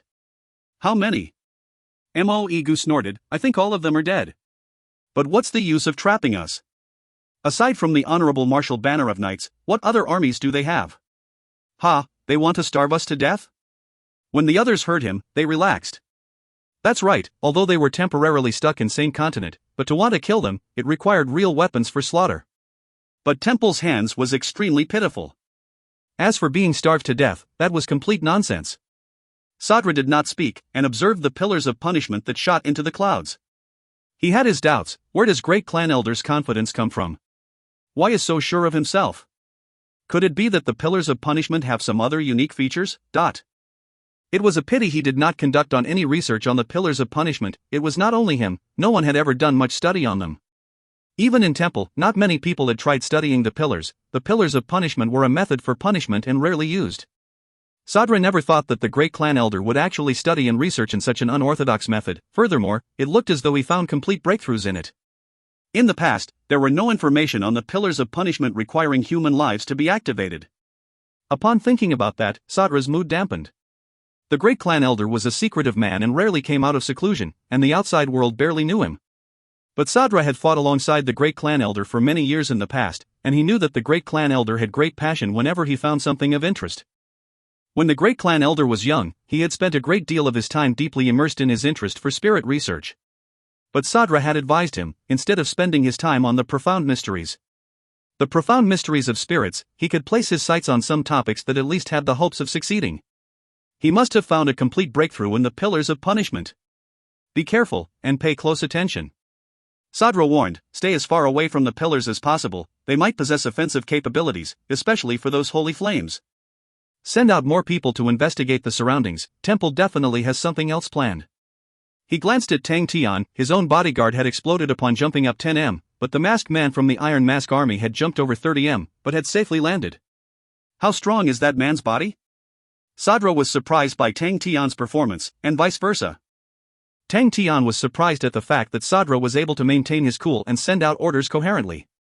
Sadra is not simple. To them, it was a good thing. Both parties could be said to be temporarily allies, but Tang Tian did not want his allies to be lousy teammates. Sadra's coolness affected the aristocrats' alliance. All the other family heads all quickly calmed down and sent out their respective orders. The armies in their control were all elites, and knew what had to be done, and many sentries were dispatched all around. Although they could not fly at high altitudes, but they could move unimpeded in the low altitude. What was the most striking was that one of the military general had organized a few soldiers, and were preparing to conduct a test attack on the pillars of punishment. Even Tang Tian and his group were fixated on them. They were curious, can the pillars of punishment be destroyed?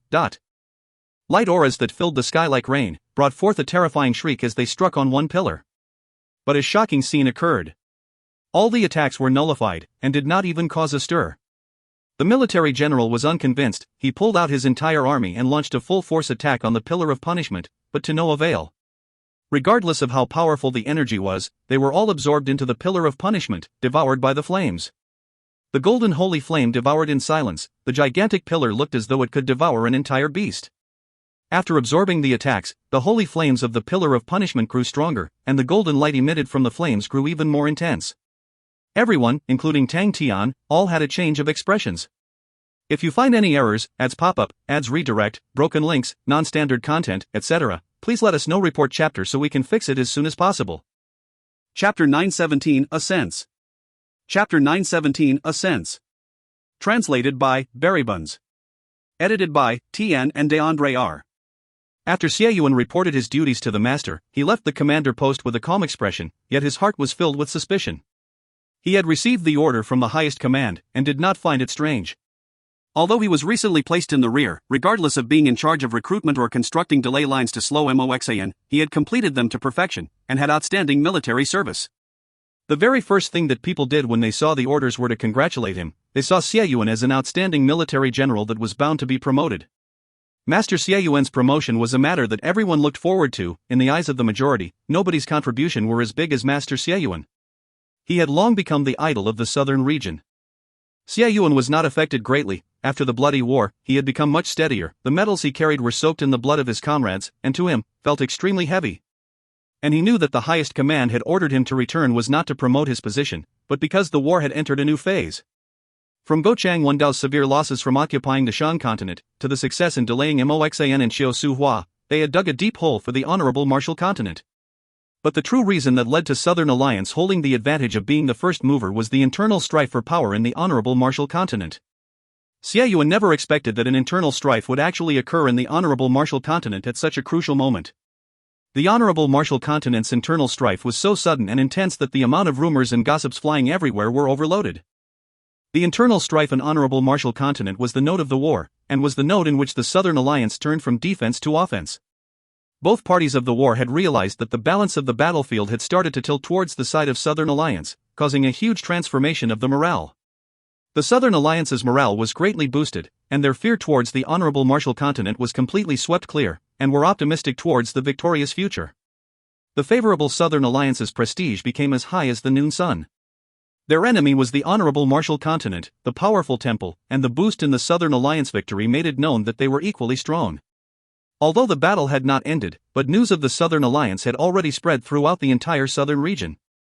The initially unconsolidated southern region, under the insight of the war, finally understood that only by bonding together could they resist and fight against the infiltration of honorable martial continent, and all of them joined the Southern Alliance.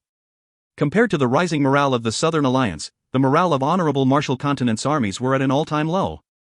Any honorable martial continent army that encountered ambushes or resistance realized that the intensity far surpassed that compared to when the war had just begun. They felt as if they were situated in quicksand. The battle became even more difficult, and if this was not enough for them to lose their morale, then the news of the internal strife within honorable martial continent made their hearts turn cold. Xiao Su Hua and Moxian were the most affected. The Qiu family and the Mo family's actions put the two in extremely awkward positions. They were hesitant, did not know what they should do, and became even more worried for their futures. If the Southern Alliance won, it would not matter to them, but if Temple won, they would be executed without proper burials.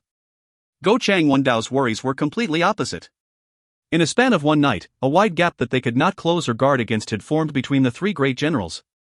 Xie Yuan saw it. They no longer had any enemies behind them, and the focus of the following battle was shifted to the Shan continent. That was the true reason the High Command had mobilized him back, since there was no longer any rear. For Xie Yuan, a powerful military general, to be idle, it was truly a waste. Xie Yuan was glad. As a pure military general, he believed that he always had to be in the battlefield, because the battle was extremely important. It is just that. Thinking about what he caught previously, the joy in his heart lessened. When he had reported to Master Bing, he realized that Master Bing had a faint trace of worry on his face. Although Bing had hidden it well, but Xie Yuan realized it. Xie Yuan was extremely worried. The situation is good, why is Master still worried? Inside the meeting room, smoke lingered about. Bing's poker face was vaguely visible within the smoke, with ashes all around his feet. He stared at the map on the wall and maintained this stance for a long time without moving. His eyes that looked as though they could penetrate through everything on the map was filled with worry. His connection with Tang Tian had been cut. It was not the first time. When Tang Tian landed in the Xin domain, their connection was abruptly severed. At that time, he was not as worried, and thoroughly managed and developed the Southern Alliance, because he felt that Tang Tian had a way to return to Sacred Saint Galaxy. But it's different this time. Tang Tian had met him 2 days prior, and he listened to Tang Tian's report of the Honorable Martial Continent. Bing felt that the news of the internal strife inside Honorable Martial Continent was an extremely good opportunity, and through the power of the Southern Alliance, they had spread the news far and wide. Even Gochang Wendao and the rest were informed through Bing's channels. Bing also knew that the decisive battle for Tang Tian and the rest was close, and for the connection between him and Tang Tian to be severed so abruptly at such a crucial moment, Bing immediately sensed danger. Temple's unfathomable depths and concealed power made people fear them. Bing and Temple had fought for so long, and his knowledge towards Temple and their means surpassed that of others. Regardless if it were Temple's armies or the great generals, every single one of them were extremely outstanding, reflecting Temple's system and grooming talents and building armies surpassed that of other powers. Even the beasts of the forests would struggle on their deathbed. For a monstrosity like Temple, how could they ever wait to be captured? The fiercer the beast, the more intense its last struggle. The Southern Alliance had posed a direct threat to Temple, and Bing believed that if he had seen it from miles away, the higher-ups of Temple would be much clearer on it, and their counterattack would be far fiercer than imagined. With his fastest reaction, Bing sent out a large number of scouts in an attempt to gain clarity on the matter. But he also knew that the problem there could not be dealt with so quickly. He needed time. The sudden change in situation left Southern Alliance no time to react. It was beyond their influence. Bing could only work hard to speculate and ponder the possible techniques Temple might implement, and how else he could help Tang, Tian and the rest. Tang, Tian, Zhen Hui and the rest could only depend on themselves. With the internal strife in the honorable Marshall continent, Bing could not do much. But on the main battlefield, am I able to support Tang, Tian? That was what Bing was pondering deeply about. I need to do at least something. Bing set the resolve in his heart. The sudden change made him feel a strange treachery, something he had not felt for a long time. And when the last pillars of punishment soared into the sky, the Saint Continent's sky completely turned golden. There were no longer any sun or clouds, only the golden holy flames flowing incessantly and silently.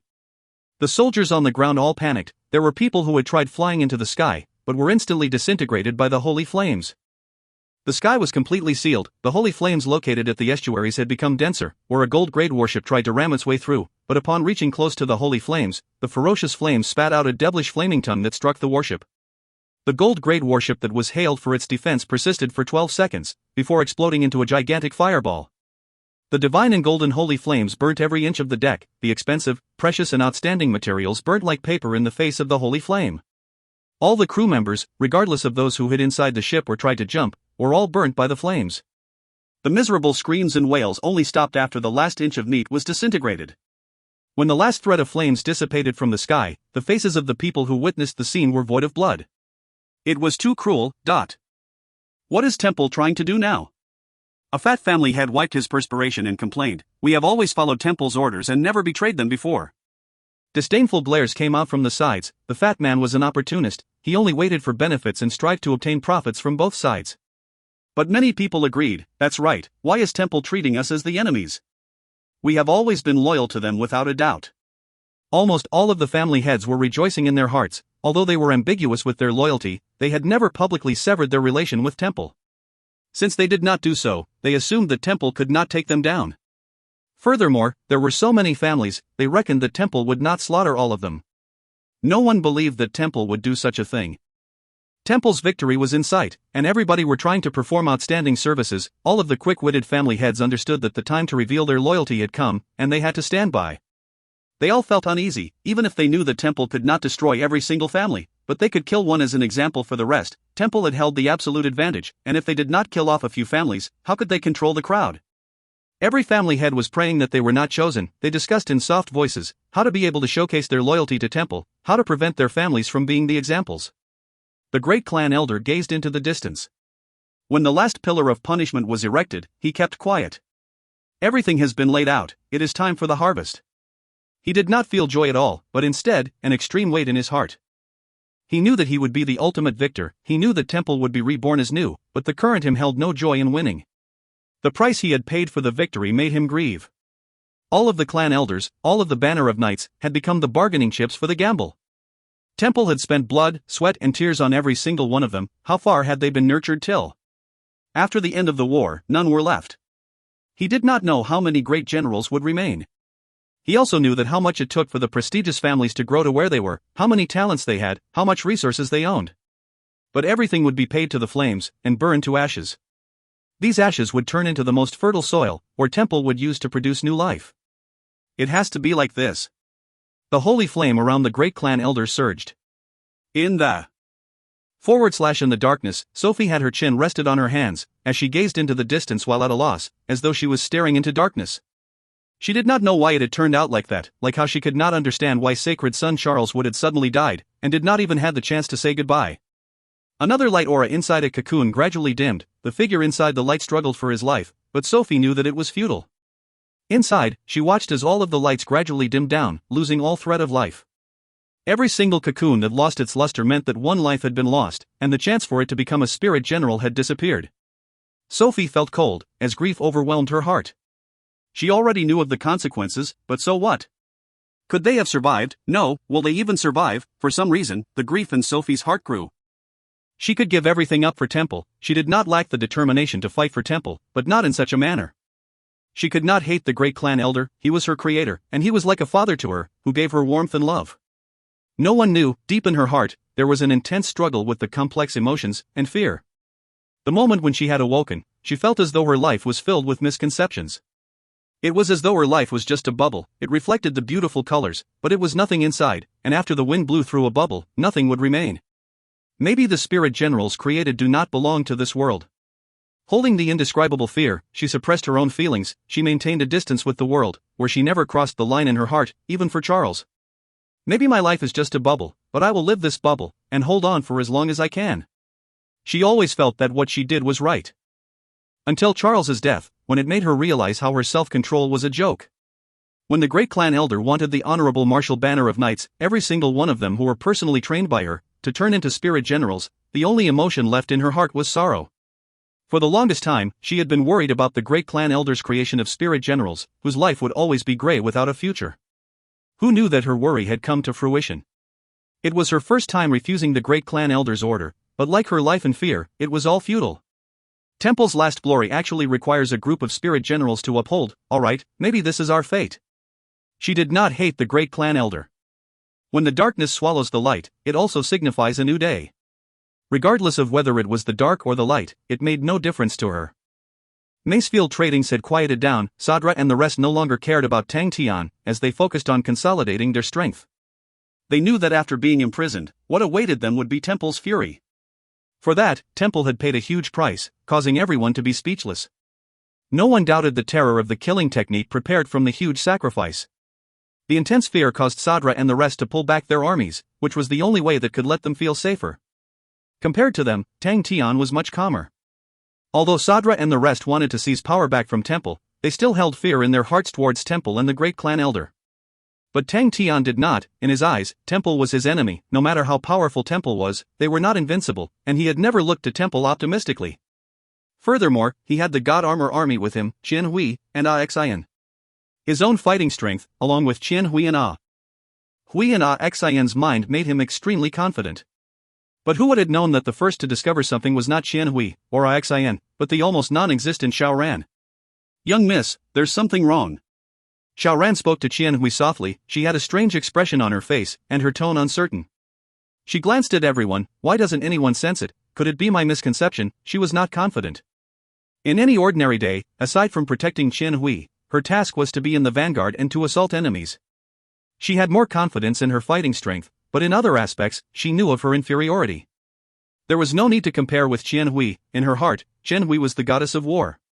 Even Xian, who was usually skiving, held an acute intuition for battle, his mind worked extremely quickly, outpacing her by multiple times. At the start, she felt discouraged, but then she got used to it. She was used to waiting for Xian who would seek out the problem, and Qian Hui to give the order, at which she would assault ferociously to resolve the battle. But this time, no one else seems to sense it. Could it be that I'm wrong? So, when everyone's eyes were fixed on her, she became uncomfortable, and anxiously blurted out, "It might be my mistake." Qian Hui encouraged her gently, "Xiao Ran, don't be anxious, even if it's a mistake, tell us." Tang Tian was bewildered. Xiao Ran never had a prominent existence by Qian Hui's side. Aside from bullying Xian, he did not see her much. Xian was even more surprised. He revealed a sneer, and if not for the young miss being present, he would have disturbed her. Seeing Xian's expression made Xiao Ran panic even further. Luckily for the young miss' encouragement, she became braver. "I feel that my strength has grown." Strength has grown. Everyone was startled, even Xian, who had a mischievous look on his face, was stunned. "Yes, for some reason, I feel that the holy flame in the sky is extremely warm. It is a very comfortable feeling, like how it feels to bask under the sun." Xiao Ran tried her best to explain her feeling, but she did not know how basking in the sun felt like, for she had been a spirit general for too long. Spirit generals were not fond of the sunlight. Initially, I didn't sense it, but after that, I became worried if there were any hidden dangers. Xiao Ran gradually calmed down, and her words became more fluid. Then I scrutinized my own body, and realized that my strength has indeed grown. With that said, Xiaoran swung the Zanbato in a vertical/agility, and a void tear flashed in the sky. Everyone's eyes lit up, they immediately understood what Xiaoran meant by being stronger. Xiaoran's slash did not produce any sound, and was extremely silent. The usual Xiaoran could do it, but not as easily and relaxed. Qian Hui's eyes flashed with a strange light. She suddenly said, "Xiaoran, go check on everybody." Xiaoran was startled, but immediately reacted. She instantly turned and ran off to the Spirit General Army. Qian Hui had experienced countless of battles from the ancient battlefield, and was the Spirit General Army's general. After the long experience, the number of them who followed was reduced to a few hundred. All of these Spirit Generals were sieved through a careful selection. Every single one was chosen out of 100, and were extremely powerful. After gaining clarity from Xiaoran's words, Xian checked on himself. His strength had grown, but it could only be realized when commanding an army in battle. His control over his own body could not be compared to Xiaoran, who was a Spirit General proficient in personal strength. He suddenly raised his head, his eyes flashed with light. "I think we have found what Temple's killing technique is. If you find any errors, ads pop-up, ads redirect, broken links, non-standard content, etc., please let us know. Report chapter so we can fix it as soon as possible." Chapter 918, The Most Cruel Affair. Chapter 918, The Most Cruel Affair. Translated by Berrybuns. Edited by Tian and DeAndre R. Spirit Generals. Temple's ultimate move was actually Spirit Generals. It was something that Tang Tian could never have guessed. The Spirit Generals under Xiaoran all had differing growth and strengths. The reason for Xian's negligence was because his personal strength could not be compared to Xiaoran, but with her reminder, he quickly thought about it. The Honorable Martial Banner of Knights Commander, Sophie, is a Spirit General. Wasn't there a rumor saying Sophie was a Spirit General created by the Great Clan Elder? From the looks of it, it seems very plausible. The Great Clan Elder most probably holds a way to produce Spirit Generals. Xian spoke, and became extremely focused. Provided that the Great Clan Elder can produce many Spirit Generals at one go, it explains the situation. All of these fire pillars can seal the same continent, and transform the same continent into a battlefield suitable for Spirit Generals. As long as they fight in the same continent, they will be able to hold the advantage, but it means that this is their final and main stage. His mind worked extremely quickly. He then placed a finger on his mouth and continued, "There is a problem here. The Southern Alliance is very strong and holds the absolute advantage in terms of army power. Could it be that the Great Clan Elder wishes to use Spirit Generals to replenish his insufficient forces? If that's the case, then the Great Clan Elder needs to create a lot of Spirit Generals, but it should be many. If it's too little, no matter how strong Sophie is, they are incapable of fighting against Sadra and the other family's forces." Qian Hui concluded calmly, "The Great Clan Elder holds a large-scale Spirit General production method. That is the most logical guess." Xiaoran felt that it was inconceivable. How can Spirit Generals be produced in a large scale? The rest felt that it was hard to believe. They had never heard of such a thing. "Create Spirit Generals." Tang Tian's eyes flashed. He immediately answered, "Spirit Chambers." Spirit Chambers can create Spirit Generals. Qian Hui and Xiaoran were at a loss. They had never seen a Spirit Chamber before. Xian had not expected that Tang Tian was aware of Spirit Chambers, but upon thinking about Tang Tian's relation to Bing, it became explainable. He then explained to the two ladies, "A Spirit Chamber is a unique structure of the Southern Cross Army. It can create Spirit Generals, in the case where forces are insufficient. But there are many limitations. Furthermore, the Spirit General that is produced are usually not very strong, and is only a contingency. It needs Spirit Cards." Tang Tian said, "The higher the grade of Spirit Cards, the stronger the Spirit General as well." Qian Hui immediately caught the crux of the equation, which means to say, the Spirit Chamber needs materials like a Spirit Card, to be able to create Spirit Generals? Shattered spirits are also fine. Xian added, "But the more shattered it is, the weaker the Spirit General." "I understand." Qian Hui nodded, which also means, Spirit Generals cannot be created from nothing, but needs shattered spirits or Spirit Cards as the material. Does it need souls? It does. Xian was extremely confident. There were nobody as clear on the topic of Spirit Chamber as him. In some sense, souls are lives, and without it, no one can create life. If I didn't recall wrongly, the Sacred Saint Galaxy's energy concentration is extremely bad for the production of Spirit Generals.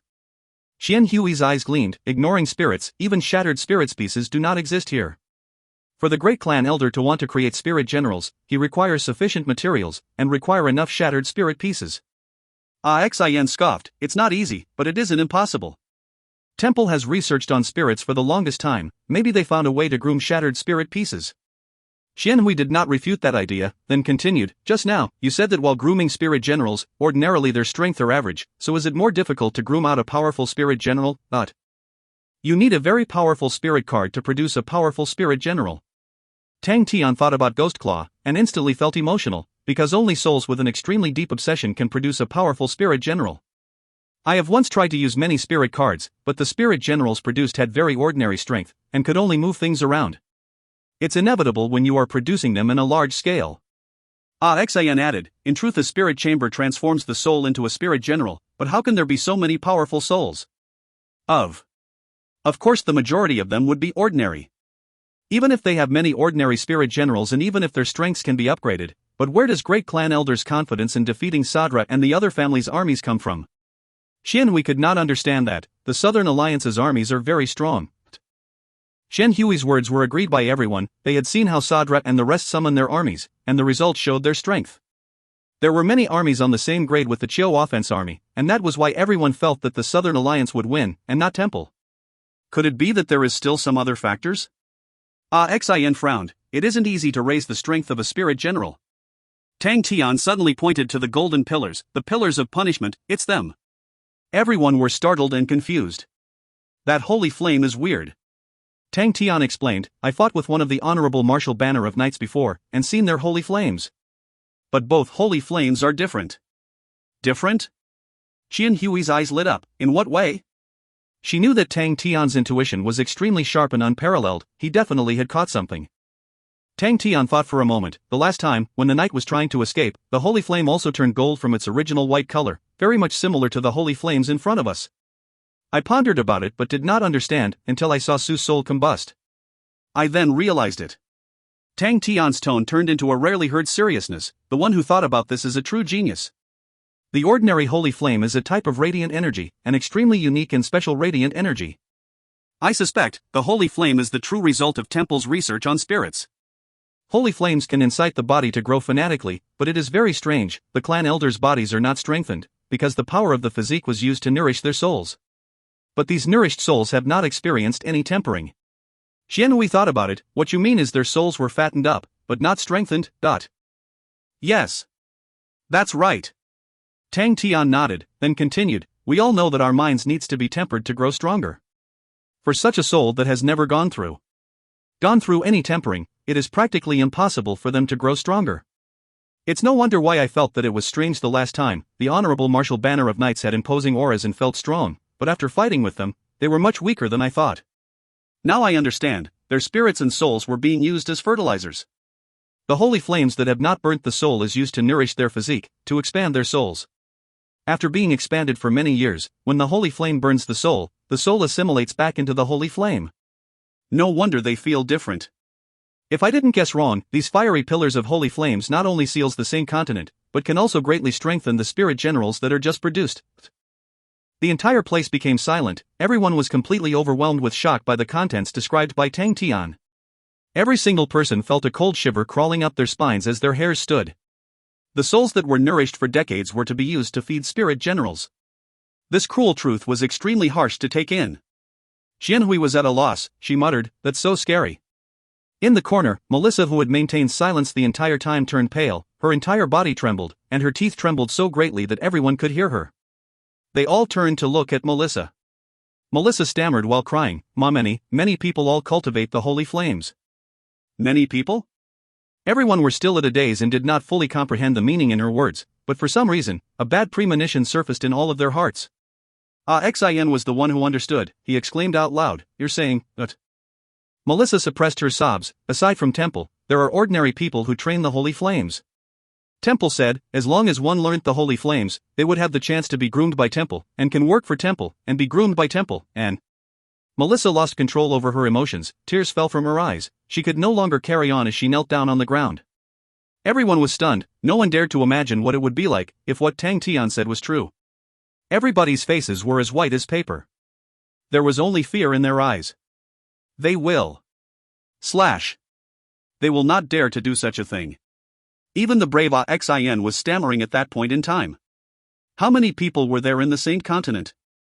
No one knew the exact figures, but everyone knew that Sing continent was the most flourishing continent of the Honorable Marshall continent, and the most populated. If there was anyone familiar with the figures present, they would have definitely said that the population of Sing continent was a tenth of the entire Honorable Marshall continent. No one dared to continue thinking. What's that? Jizai suddenly pointed to the distant sky, his voice filled with fear. Everyone followed Jizai's finger, and caught sight of a fist-sized gold holy flame, gradually floating above the roofs of the houses on the street, slowly ascending into the sky. Unknowingly, everyone's mind immediately thought about Tang Tian's guess. Their bodies turned completely cold, as though an electric current had swam through their entire bodies, their necks froze, their bodies froze, everyone looked as though they had turned into statues. No one ever forgot the scene they witnessed. One after another, golden holy flames of different sizes floated over the roofs. More and more golden flames from the ground ascended, like a school of golden jellyfish gradually swimming towards the sea. Even further in the sky, the densely packed golden holy flames had no end, as though it was a sea of gold. Wherever they could see, every corner was filled with gold that floated. The divine and imposing gold color was at that moment demonic and evil, without any threat of warmth, only endless death. Everyone was frozen cold. Every single person was someone who had experienced warfare and battles, had seen countless of corpses, blood and flesh. They had initially thought that there was no longer anything in the world that could be as cruel and brutal as the battlefield that could make them feel fear. But the scene before their eyes caused their hearts to tremble. Every single golden holy flame signified a life. The boundless holy flames occupied every inch of space above them. No one could count how many holy flames there were, or how many lives were taken. Right at that moment, millions of lives were quietly disappearing, transforming into fertilizer for the golden flames. No one had ever seen anything more cruel. If you find any errors, ads pop up, ads redirect, broken links, non-standard content, etc., please let us know. Report chapter so we can fix it as soon as possible. Chapter 919 collapsed with a loud bang. Chapter 919 collapsed with a loud bang. Translated by Berrybuns. Edited by Tian and DeAndre R. Mu Jixia stood with a grave and stern expression, like a rock that had been eroded by the wind. His appearance was one of hardships, but his interior was still as unshakable as before. This was the most familiar expression the soldiers knew, one without warmth, one that would constantly remind them of the years of snow and hardship in Wei Yiguan continent. But it was the face that made them feel safe. Everyone gasped for breath and rested on the boulders, maintaining silence and recovering their strength. The worrying battle progress and the strength of the enemy had formed a heavy pressure that choked all of them, but the determination on their faces never wavered. After recovering slightly, they started to clean their swords. Affected by Mu Jixia, the soldiers under him loved their ceremonial swords, to the point that all their designs were the same. But they were the number one great general's direct subordinated army. Although their designs were of ceremonial swords, they were made with precious materials and Temple's most advanced refinement techniques. The cost of manufacturing one was exorbitant. In the black market, one of these ceremonial swords was priceless, and was a treasure that countless of people sought after. They were all treasures, with its greatest feature being its durability. These swords could withstand immense intensity of attacks without being cracked. In the history of his army, there had never been an instance where a sword had suffered damage before. But at that moment, every single sword in their hands were laced with cracks and flaws that could be seen. The soldiers had pain in their eyes, even their wiping actions were extremely gentle. In their eyes, the swords had been their longest companions, accompanying them day and night. They had never thought that there would be a day where their closest and most trustworthy companion would be injured. Aren't you made out of the most precious materials of Temple? Aren't you made out of the most advanced techniques? Why are you hurt? At the beginning, after every battle, there would be wails of disbelief. But as the number of battles increased, their understanding towards their enemies became deeper, and they no longer cried out in surprise. Just like how they never ever thought that there would be an army as strong as they were, and there would be a military general that was not inferior to their master in terms of wit and might. The Southern Cross Army, a name unknown to all of them. The master had told them, the army belonged to the Southern Alliance. The soldiers had never heard of the Southern Cross Army, but they knew of the Southern Alliance, although they had stood guard in the Wei Yiguan continent for a long time and did not participate in the Southern Expedition. They were not unfamiliar with the name, Southern Alliance. But, is the Southern Alliance really that strong? That was the doubt they had. If the Southern Alliance holds such a powerful army, how is it possible that they are losing and retreating in the main battlefield? Alright, that is already old news. They were oblivious to the latest battle situation. Their connection to Temple had been severed, and they stood in the savage continent without any support. It had to be said, they were overly optimistic before setting off, and the largest variable in the equation was the Southern Cross Army. No one had thought that in the barren savage continent, there would actually be a Southern Cross army, what's more, a mechanical army. Furthermore, they were extremely powerful. Their battle plans had long failed, and not only did they not find the goddess of war, they were stuck in a tangle with the Southern Cross army.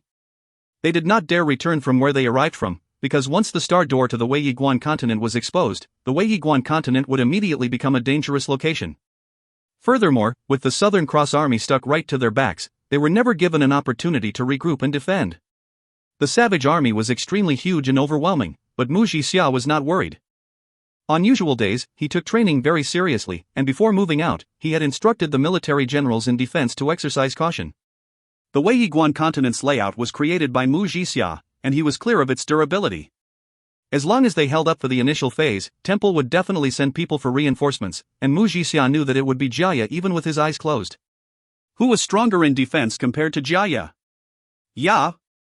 And where else but the Wei Yiguan continent that could be the perfect battlefield for Jia? Jia should already be in control of the Wei Yiguan continent, Mu Jixia assessed and made the judgment. With Jia stationed there, the Wei Yiguan continent is unbreakable. Mu Jixia threw the problem of the Wei Yiguan continent to the back of his mind, and started to consider about his current predicament.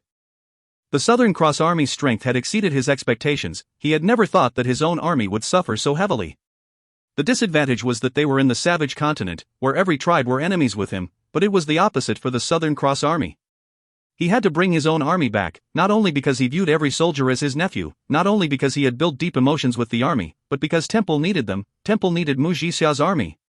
It could be said that the Southern Cross Army had caught Mu Jixia off guard and broke all of his plans, causing him to fall into a passive state. But he did not lose his rationality and judgment despite being trapped.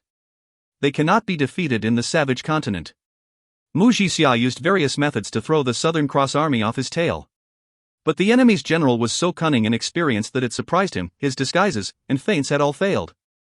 The enemy was always able to see through his plan, and every time, he felt as if he was wearing a reflective shirt that reflected the sunlight, revealing their own position. He had a misconception that the enemy was an old fox that had gone through 10,000 battles, and relied on his abundant experience. Mu Jixia was greatly puzzled by his misconception. Regardless of the sacred Saint Galaxy or Heaven's Road, there hasn't been a great war. How can such an old freak appear? Mu Jixia tragically realized that regardless of tactics or battle abilities, the enemy was stronger than him. He still had an extremely deep impression of the crosslight aura that dazzled and created the largest setback for them. What should I do? Mu Jixia suddenly realized he did not know what to do. He was suddenly roused. His back had unknowingly formed a layer of perspiration. He knew that he was completely suppressed in all aspects, leading to his imbalanced mentality. He smiled bitterly. He had never expected that there would still be an existence in the world that could suppress him in all aspects, leading to his disorientation. This is a bad omen. It means that my confidence is wavering, he warned himself. Although he was completely suppressed, he still struggled to inflict a wound on his enemies. Although his confidence had wavered, he struggled to control the situation and prevented it from collapsing. His pupils regained clarity. He had always been a resolute and tenacious man, and the setback did not cause him to lose his courage. He summoned his generals and called for a short meeting. Through the frequency of the attacks launched by the enemy, he did not even have the time to gasp for breath, and Mu Jixia reckoned that the next wave would be soon. That was another point that Mu Jixia felt was inconceivable. His army had trained extremely harshly and their toughness were unfathomable and could not be compared to. But even on this point, the enemy was still stronger.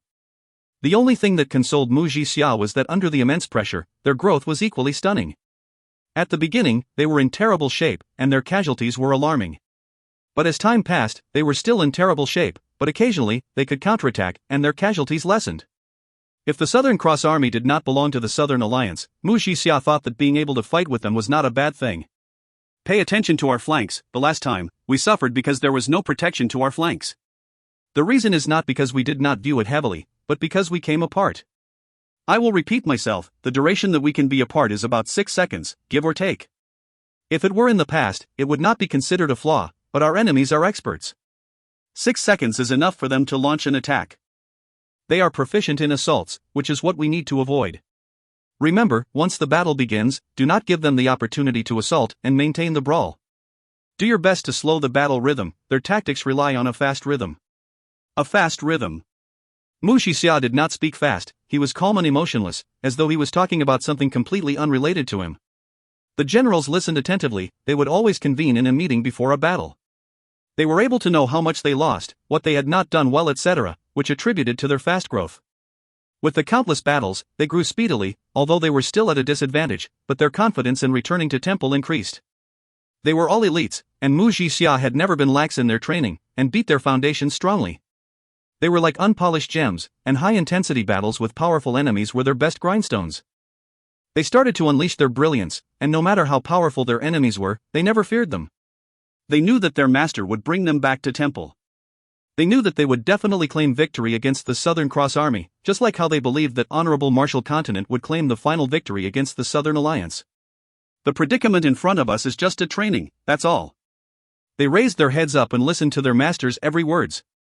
Suddenly, without any omen, Mu Jixia looked as though he was struck by lightning. His voice stopped abruptly and he became dumbstruck. His appearance attracted everybody's attention.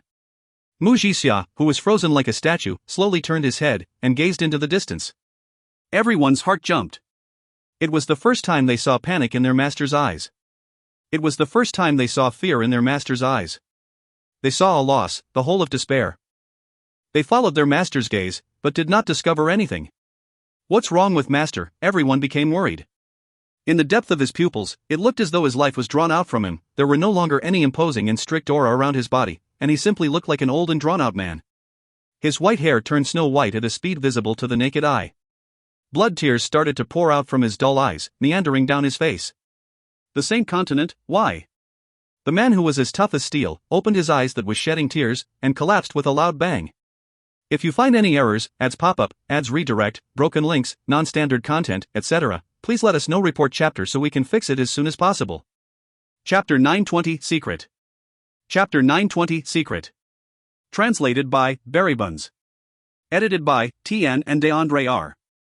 Sorrow enveloped the entire camp. The mechanical puppets rumbled on forward. According to their conclusive experiences, they should be hiding, they should be building defensive lines, they should be protecting their flanks and preparing for the assault. They were already able to face the surging bronze tide. But no one moved, as though they did not hear anything. The soldiers surrounded Mu Jixia, some of them sobbing spasmodically while some of them wiped their tears. Their tears had mixed with the sand, and covered their faces. All of them had vacant looks in their eyes, as though their souls had been drawn out, they had lost their spirits, and were just walking corpses. When the commander and old Tang arrived, they looked at each other. They did not encounter any resistance, so much as a look. Commander and old Tang became serious. They were unable to believe that the soldiers in front of them that looked like soldiers were the army of elites that fought intensely with them, that brought them injuries and pain. What's going on? The two of them became serious without any smiles. For many times, they had unknowingly praised Mu Jixia for his tenacity and brains, and praised Mu Jixia's army countless of times for being tenacious despite their predicament. From the start, they were able to easily strike the Mu Jixia army, but very quickly, Mu Jixia's army became more and more difficult to fight, causing them more and more injuries. They were an army with steel-like determination, tight and powerful discipline, tenacious fighting spirit, were adept at war formation and tactics, the only army with a 100% synchronization, and worthy of being the number one army under the heavens. Mu Jixia was a worthy and respectable opponent, and the soldiers were worthy and respectable soldiers. And when they saw their worthy and respectable opponents on the ground, the two did not have any joy in it. It was not the victory they wanted.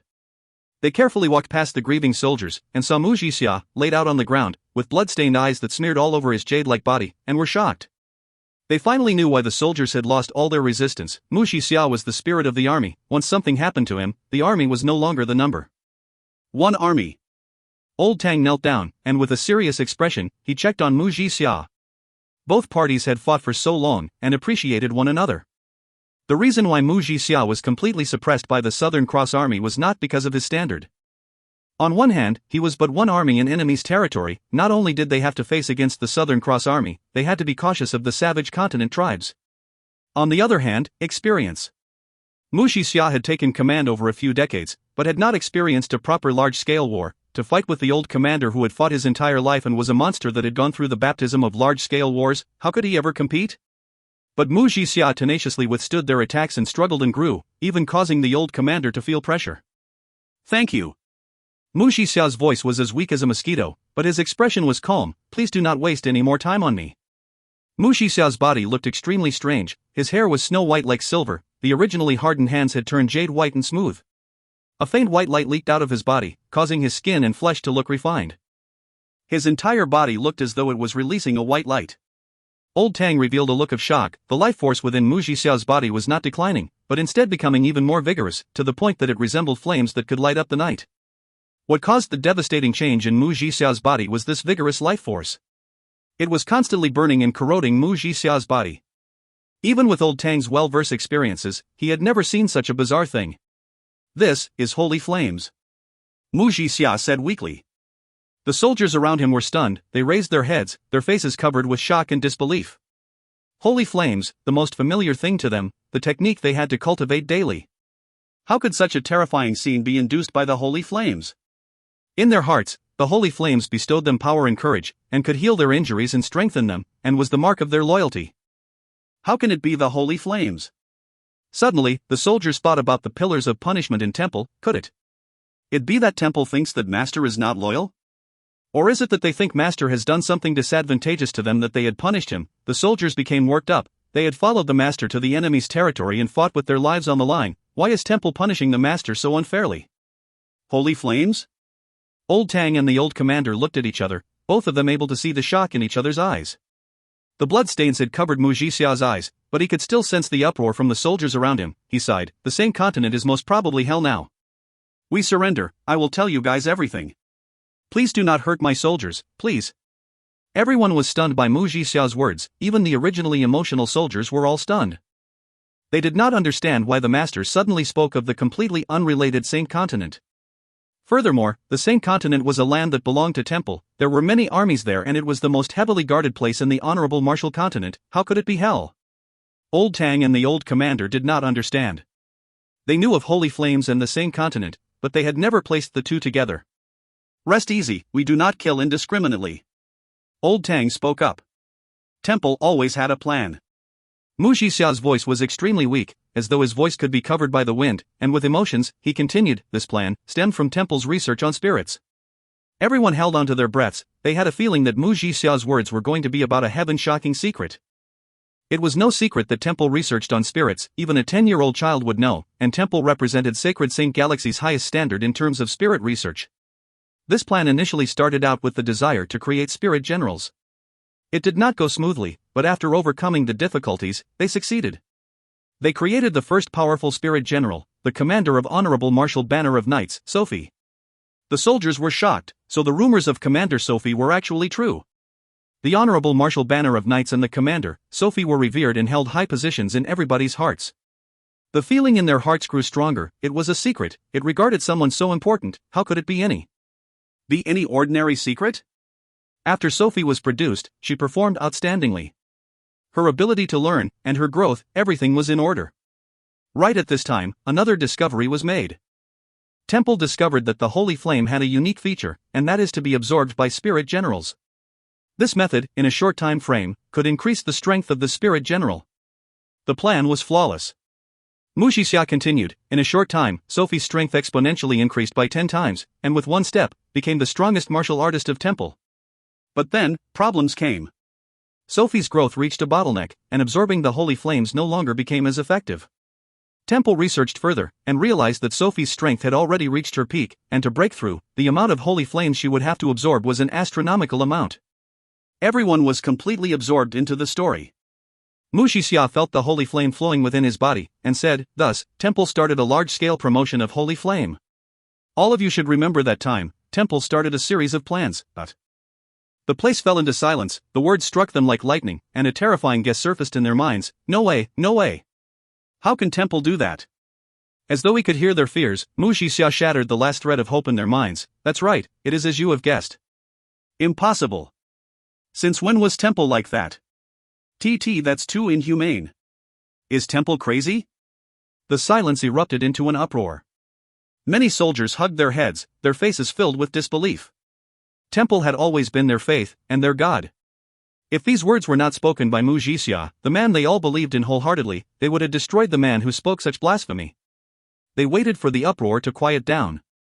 Everyone's gaze turned back to Mu Jixia. At that time, no one were emotional any longer. Their entire bodies were cold, completely ice cold. The only one who could give them the answer was one man, their master. The master's blood-stricken face was filled with a bizarre holy aura. His face had become slightly translucent, and they could even see the flowing white holy flames beneath his skin. Mu Xixia suddenly recalled the first day he entered temple, and guessed that he was not more than 12 years old, when the great clan elder was not. Elder was not the current great clan elder. Those were the days where the sun shone brightly, and the clan elder had a warm smile to his face. The pain from his eyes forced him back to reality, the harsh and brutal darkness and the flowing holy flames in his body, even the familiar holy aura had pierced into his bones. Temple did not do it for Sophie. Mu Xixia sighed, after a long time of persevering, and adding that news from Heaven's Road Temple kept coming in. Temple's research on spirits finally found a huge breakthrough.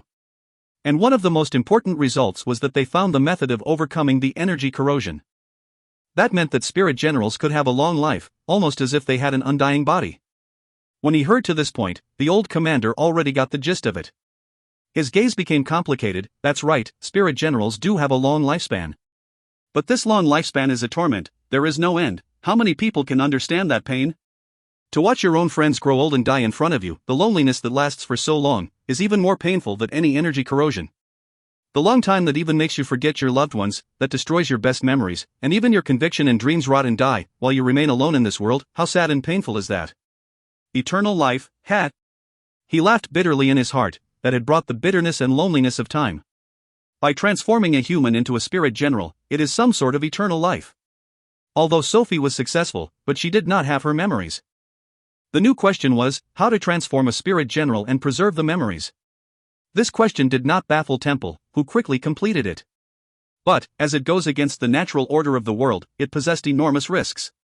The success of transforming into a spirit general is very low. The first who attempted it was a man who possessed great ambitions and willpower. He decisively gave his life to Temple. He firmly believed that given enough time, he could build a new temple, a clean and flawless temple. For this dream, he was willing to take on the risk, even if he had to sacrifice lives. Be it his or others. He is our great clan elder. Silence ensued.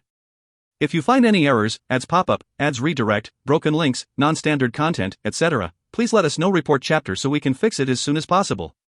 Chapter 921 Revenge. Chapter 921 Revenge. Translated by Berrybuns. Edited by Tian and DeAndre R. All of the soldiers and military generals were completely overwhelmed by the heaven-shocking secret, and were dumbstruck with their mouths wide open. Yes, such content had completely surpassed all that they can ever imagine, even if they had been stunned by many other things. Even the old commander and old Tang were stunned. Even by hearing Mu Xixia's narration, they could hear the great clan elder's mania and his passion for Temple. The old commander became a spirit general after he died, but he never thought that, for the sake of rebuilding Temple, the great clan elder initiated to become a spirit general himself. He gave up his own life and took the risk for Temple. He retracted his disdain, and the ridicule he had towards great clan elder's desire for eternal life, because he had asked himself honestly, what about me? There was no need for him to lead the Southern Cross Army forever. As long as he was willing to win that war, he would not hesitate for anything. It was not only him, anyone in the army would have done the same. Life is precious, being able to enjoy the warmth of the sun, feeling the heartbeat faster in captivation of the other half, being bound to another. Time is emotionless, cold and fearful. But there are always a few things, a few dreams, that will make a person overcome the longing to live eternally, that will make a person overcome the fear of time, and the person will give everything to keep it close. The old commander kept quiet. The great clan elder was cold-blooded and saw human lives as grass. He was fanatical and unreasonable, but he was him. You could spurn him, but you're unable to look at him in disdain. You can dislike him, but you cannot despise him. He was a terrifying opponent. A maniac so crazy to the point that he did not care about his own life, a cold-blooded man who saw human lives as mere numbers, had no fear in the battlefield, and could do anything to win. He succeeded. Mu Xixia's voice sounded like it had been overlaid with holy flames. It was somewhat imposing, the voice that all the soldiers were familiar with, but at the same time, even Mu Xixia himself hated it and loathed it. The holy flames that flowed beneath his skin became even more lively. Everyone was so absorbed into Mu Xixia's words that they did not notice his finger bones had already been enveloped by the holy flame and was melting silently. Mu Xixia looked as though he did not sense it. It was only a 10% success rate, but he succeeded. He became the most powerful clan elder of Temple, and everyone before him were at his beck and call. His commands became the temples. For the sake of not letting anyone know that he became a spirit general, he became reclusive and used the holy flames to shroud himself. Everyone merely thought that the great clan elder was using a unique method to train the holy flame, and no one had guessed that it was a spirit general inside the holy flames. Everybody around had a mix of shock and enlightenment on their faces. Everyone knew that the great clan elder's entire body was shrouded with the holy flame, but no one had thought that it would be part of the secret. Old Tang looked at Mu Jixia. The light aura of the holy flames were already spewing out from Mu Jixia. He asked, "Then what is going on with you?" "Me? This is a different problem." Mu Jixia revealed a bitter smile. The light that crisscrossed across his entire face made him look strange. The great clan elder knew that even if he had an endless lifespan, he alone cannot realize his dreams. He needed even more people who saw the same goal as him. "I am not born from a prestigious family, and was naturally sought out by him, but I rejected it. I did not want to become a spirit general. This life of mine was destined to be given to temple, but I hope that I can rest after death." For the longest time, I felt fear. The great clan elder did not punish me, but to prevent the secret from being leaked, he left something inside of me. "This thing is acting up now. Is there a cure?" The old commander asked. Mu Jixia was a respectable opponent. He did not wish for such a man to die in such a tragic way. The old commander was one of the old generation. In his beliefs, a heroic man like Mu Jixia should die on the battlefield, and not to some secret and underhand plot. "There is no cure," Mu Jixia replied. "He will not make such a mistake." The old commander knew that Mu Jixia was talking about the great clan elder. "The Saint Continent? What happened to Saint Continent?" "Continent? Master, you said something about the Saint Continent just now?" Suddenly, a soldier asked urgently. By his side, the other soldiers all had anxious looks. Their families were in the Saint Continent, and they could not help but have a bad premonition. Mu Jixia kept quiet. He opened his mouth, but he felt the pain stabbing in his heart, and could not say anything. "Master, please." The soldier knelt on the ground, kowtowed, and started begging. "Master, this subordinate has followed you for so many years, please tell us." "Master." All the soldiers of the Mu Jixia army all knelt down. They implored. Mu Jixia laughed. "The Saint Continent is no more. I know they have a plan, but I do not know the minute details. I only know about it roughly. Once temple is forced to a corner, they will disregard everything and transform into spirit generals. After that, the air around seemed to congeal around them, and time seemed to have stopped. The soldiers dared not breathe, as they looked at Mu Jixia with their pale white expressions.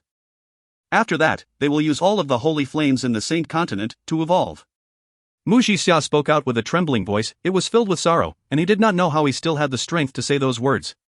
It was as if he could see his own family members transforming into sad white holy flames, being devoured by a spirit general. Blood continued to stream down his face and flowed to the ground. "No." The soldier was in shock. His mind had gone blank. He muttered, "No way. We fought for temple, we are temple's people, how can temple do such a thing to our families?" The other soldiers hugged their heads. Their eyes were all in a daze, while a few revealed fear and despair. "The seed they planted in me has activated. I can feel that Saint Continent is no longer what it is, our families." Mu Jixia laughed. He felt that he had been too stupid. He had given his life to such an organization, and even his family members' lives were placed on the table. His heart was filled with hatred for himself for joining temple, for fighting for temple, for implicating his family. He had occasionally heard of a few pieces of news, but never placed them in mind.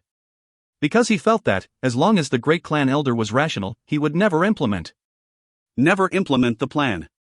The Saint Continent was temple's foundation, where their citizens lived in, even all their devout followers and temple's families and kin. If temple implemented the plan, weren't they digging up their own foundation? Who would dare to follow after temple, who was even willing to harm their own flesh and blood? Who would still follow them? Although the great clan elder is crazy, but he is an intellectual man, and would not do such a foolish thing. I am the foolish one. It was I who had harmed everyone. But a pity, I can't take revenge. The surging holy flames spewed out from his body. In the blink of the eye, he had transformed into a burning person. The white holy flames blazed on intensely. Mu Jixia could feel his own body becoming lighter and lighter. The pain from the burning of his soul caused his consciousness to fade out, and he gathered his last ounce of strength, and shouted out while trembling. "Revenge! Revenge! Revenge!" Bang! The holy flame erupted and completely devoured Mu Jixia, who became silent within the flames. All of the soldiers were stunned. They pounced fanatically towards the holy flame, wanting to drag Mu Jixia out. Old Tang and Old Commander reacted quickly. They immediately blocked the soldiers who had lost control of their emotions. The berserk Mu Jixia army disregarded everything. They begged, bit on the mechanical puppets, kicked and punched, with tears streaming all over their faces. "Don't harm them." Old Tang was not able to do it, and reminded his soldiers. The Southern Cross Army were all quiet. No matter how many of the enemy soldiers crawled up their mechanical puppets and bit onto their armors, they simply held onto them. They too were feeling extremely terrible in their hearts. The holy flame surged. In the blink of the eye, Mu Jixia's corpse was burnt completely, and nothing was left in the flames. All the soldiers of the Mu Jixia army stopped. As though they were in a trance, they stared at the empty holy flame. Heart-wrenching screams and wails came out. The soldiers who had climbed up the mechanical puppets were ragged and covered in smoke and dirt, got out from their frenzied states. They cried and screamed. They climbed down from the mechanical puppets and fell into the dirt. Their faces were buried in the dirt, their palms grabbed onto the soil tightly. They screamed out their family members' names. They screamed for Mu Jixia. They wanted to grab onto something, but did not grab onto anything. They struck their own heads. They curled up together. They felt useless and felt despair. They could accept dying on the field with their corpses being thrown into the wilderness. That was their responsibility in which they could not hide from. But their families had become fertilizer for temple. Helplessness, grief, and despair overwhelmed their hearts. All of their beliefs and thoughts were shattered. They knew that their families had died, and they watched as their highly respected master burned to ashes in front of them. These strong men who survived through countless of ordeals and were never defeated in battles before, completely crumbled at that moment. Old Tang and the old commander revealed their sad emotions. It was a brutal reality, and the tragic scene was something that even their hardened hearts could not accept. Especially when they heard the soldiers screaming out the names of the females of their families, the heart-wrenching screams and wails, it became so unbearable that they had to turn their heads. This is the most cruel affair in the world. It is the most insane thing ever. All of the soldiers had went to the front lines to fight for Temple, but Temple actually harmed their families. An unprecedented rage surged in the hearts of every single generals and soldiers of the Southern Cross Army.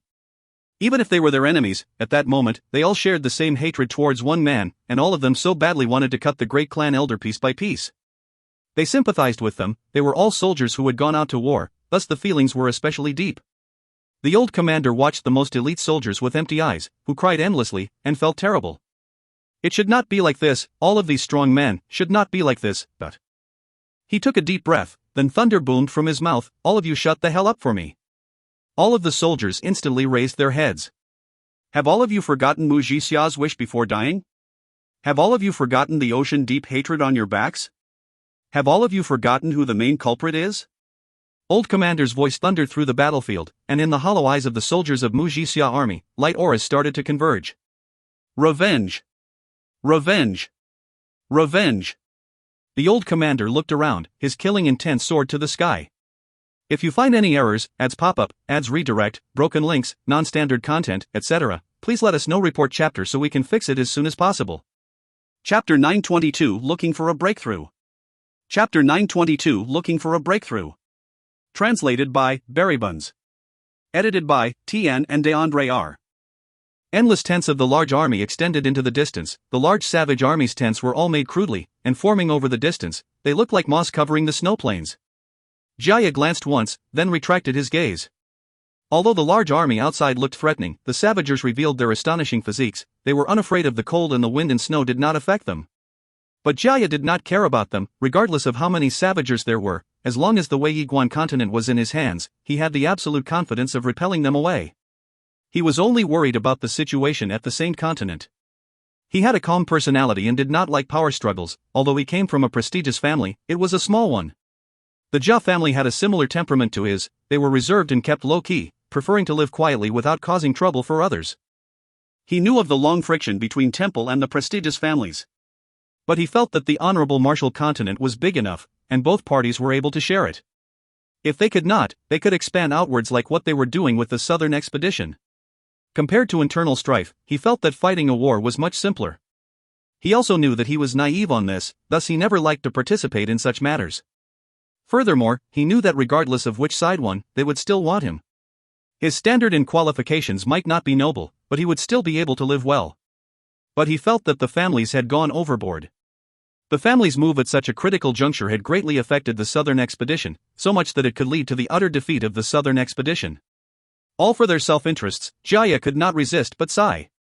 To the majority, the family's move showed that they completely ignored the big picture.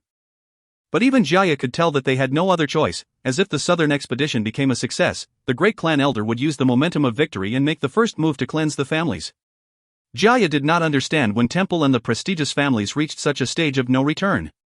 But to Jia, the families had done the most foolish thing, and that was the assassination of sacred son Charles. Like how? There was the rumor of Sophie being created by the great clan elder. There was another widely spread rumor regarding sacred son Charles being the great clan elder's illegitimate son. Jia knew the inside story. Sacred son Charles was not the great clan elder's illegitimate son, but was the great clan elder's nephew, and was the only kin and successor to the great clan elder. Very few people knew of the matter. Even Jia had accidentally stumbled upon the knowledge, but had never spoken about it. When the families had assassinated sacred son Charles, what they did not know was that from that point on, the great clan elder would never cooperate with them. Jia's greatest worry was that the great clan elder would react irrationally. Jia was a man of few words, where even in the most crowded of banquets, he enjoyed sitting in the corner with a cup of wine in hand. The quiet people always discovered fine details that others would not notice. In everybody's eyes, the great clan elder was mysterious, authoritative, farsighted, and omnipotent. But Jia had sensed the great clan elder's deeply concealed fanaticism. Upon thinking about the matter that Mu Jixia had once told him before, he became even more worried. To have his only kin in the world killed, even the great clan elder Jia firmly believed that everyone in the world had some sort of restraints. Anyone who had no restraints would easily be able to do incomprehensible and fanatical things. And if such a person was a powerful martial artist, or held unmatched authority, it would certainly be a disaster. Upon thinking about the great clan elder, Jia revealed a bitter smile. The only thing that made him feel more reassured was the great clan elder's emotions and loyalty to Temple. That was the most genuine thing.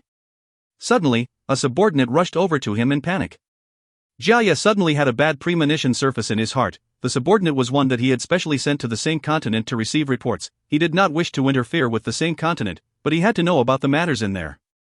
The subordinate walked over to his side and spoke softly, "Master, the same continent was suddenly sealed." Sealed? Jia's heart jumped. It was a serious matter. He replied softly, "Which fleet sealed Saint Continent?" There were many estuaries to Saint Continent, and for someone to be able to seal Saint Continent, they had to rely on a large fleet. It is unknown. The subordinate had obviously rushed over without taking a rest. His voice was extremely coarse. "It's holy flames, golden holy flames. All of the estuaries have been blocked by the holy flames. Someone tried to barge through, but was burned to ashes." When he said that last sentence, he thought back about the horrifying scene. His voice could not help but contain nervousness. Holy flames, Jia was startled. He never thought that the one to seal Saint Continent would be holy flames. If it's holy flames, then it must be Temple. Who else could use holy flames to seal the estuaries? W8. Golden holy flames, Jia immediately thought of the great clan elder. In the entire temple, the only one with golden flames was the great clan elder. Jia immediately recalled Mu Jixia's words, and the blood in his face instantly receded. The current Saint Continent was already in chaos. The countless golden holy flames floating in the sky was extremely majestic and beautiful. On any ordinary day, the aura of the holy flames was extremely calming, but on this day, the holy flames released an extremely divine and suppressive aura, which was as cold as the winter wind, causing everybody to feel chills creeping into their bones. Every holy flame represented a dead person. The families were already in a mess. They trained in their family inheritances and techniques, and never touched the holy flames. But, regardless of who it was, all of them felt insignificant in the face of the sea of holy flames. They felt as though their lives were not in their control, and felt immense fear. The instinct to live caused them to struggle. They tried various methods, wanting to find a way to live. But anyone who were infected by the holy flames would burn to ashes. As long as they were touched by even an inch of flames, it was impossible for them to remove the flame no matter how they tried. The holy flame would burn until their souls disappeared, before disappearing. Luckily, the energy barriers still had some use. The golden holy flames emitted an immense pressure. Every flame would exhaust a great amount of energy. The endless sea of holy flames caused everybody's expression to be ugly as despair filled their hearts. The only thing that they could rejoice in was that the holy flames were not manipulated by anyone, and floated in the sky. The energy barriers could. Barriers could sustain for a period of time, which was a silver lining to them. The former bustling snow city had turned silent. There were no howls of anguish or sounds, as though it was a dead city. Only the area around Macefield Tradings had signs of life. Tang, Tian and the rest were working hard in conducting tests, but they were different from the other survivors. What they tested were spirit generals. Although they had grasped Temple's intent, that did not mean they had escaped.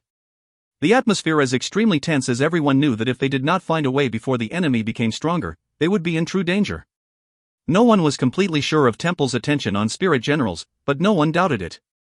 Tang Tian had showcased his resolve, as he threw in everything onto spirit generals without hesitation. Xiao Ran and Xian were carefully experiencing the holy flames. Temple had spent a great deal on the formation, and sacrificed countless of lives, thus the holy flames had to be an indispensable use in the plan. Holy flames could strengthen spirit generals, that was the easiest connection conjecture.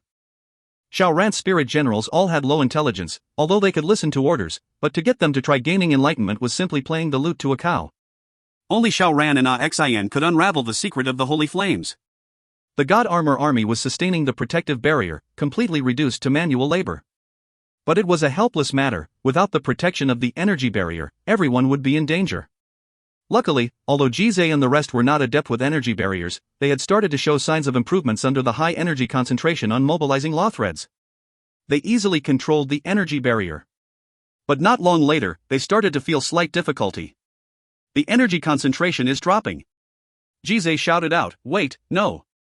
The holy flame is transforming all the other energy attributes to radiant energy." Everyone's expressions became even more serious. Temple was truly merciless, they completely gave no opportunities for anyone. The holy flame transformed all energy in the air to radiant energy. Not only would this weaken their enemies, but it would strengthen themselves. It was truly killing two birds with one stone. Even for Jizai and the rest, it was too taxing to purely use laws to defend without energy.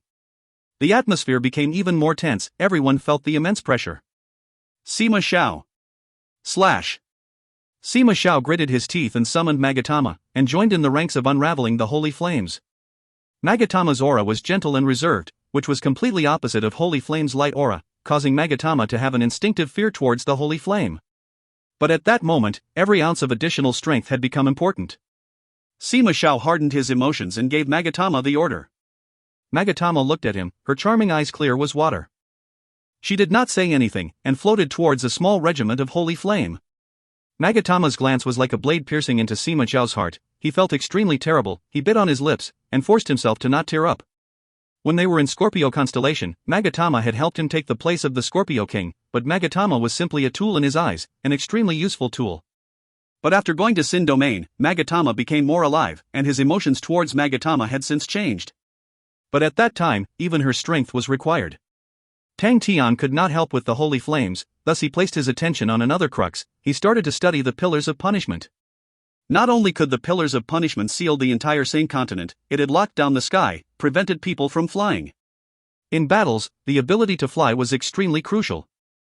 Being unable to fly meant that the person would instantly hold a disadvantage at the start of the battle, an extremely large disadvantage. The enemy could completely occupy the high ground and launch attacks indiscriminately. If they were able to destroy the lock from the pillars of punishment, they would be able to fly, and that would greatly impact the results of a battle. Tang Tian carefully dodged the holy flames around him and arrived to the side of a pillar of punishment. The large and thick fiery pillar shot into the sky, and when he got close to it, he was able to sense its loftiness. Tang Tian quickly had a discovery.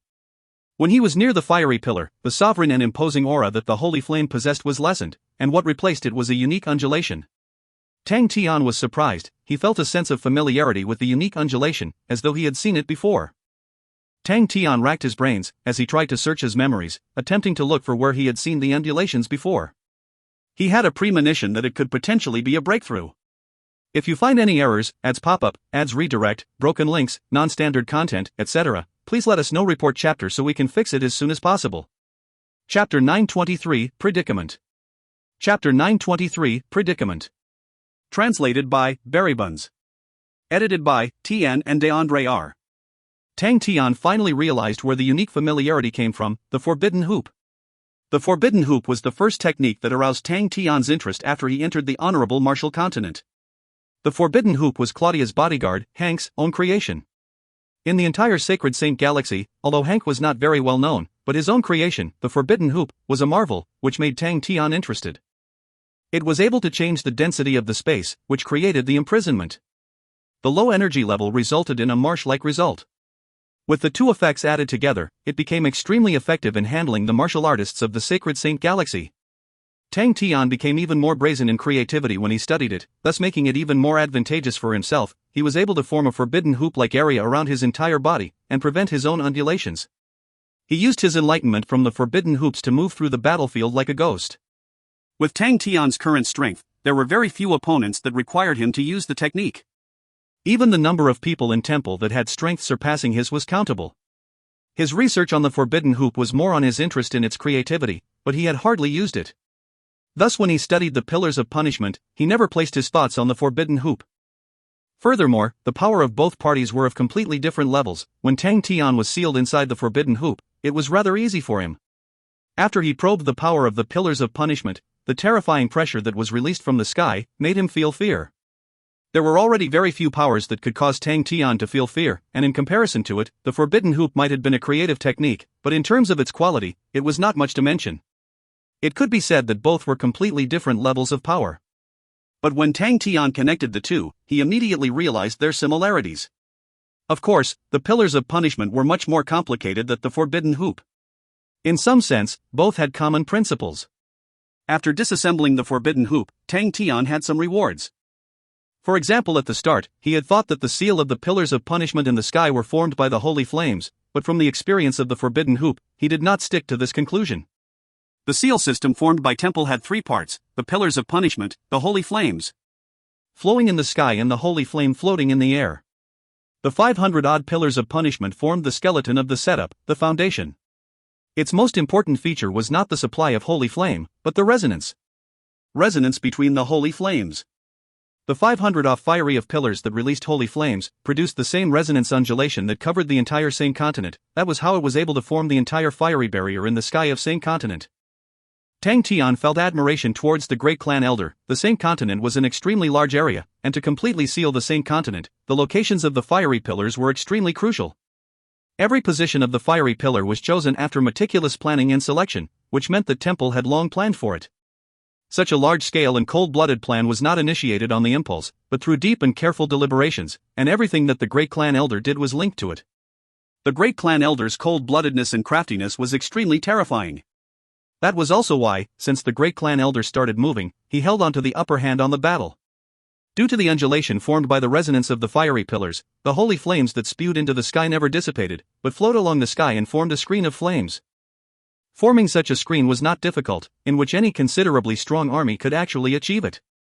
But to form one that could cover an entire continent, and for it to cover the same continent, an immensely large-sized continent, was something Tang Tian had never heard of before. Even the holy flames that filled the air was an important factor of the seal of the continent, and was a killing technique that the great clan elder had placed. At the start, Tang Tian thought that they were just for the spirit generals. After that, he realized that he was still underestimating the great clan elder. All of the holy flame were continuously transforming the energy into radiant energy, and to the disciples that had trained in their families' martial techniques and inheritances, the amount of energy that they were compatible with would get lesser, which was similar to the forbidden hoop's low energy activity. But he had to admit that the design was invulnerable and completely tight. No one had to fear a lunatic, but everyone had to fear a cautious lunatic. In truth, the families no longer had the opportunity to turn the tables. They never thought that even before they had strategized well. Well, their enemy would have already implemented his long-drawn-out plan to wipe them out. The immense number of holy flames continued to transform the energy in the air into radiant energy. As the amount of energy that they could use got less after time, Sadra and their armies would lose their fighting strength. They would feel like fish that had jumped out of water, feeling choked, and even the ordinary energy barriers that they could usually execute easily would become tedious and difficult. Inside the sacred Saint galaxy where energy was extremely dense, 90% of the people had never experienced an atmosphere with thin energy. The great clan elders' drastic measure had struck at their weakness, causing them to be unable to have a counter-reaction.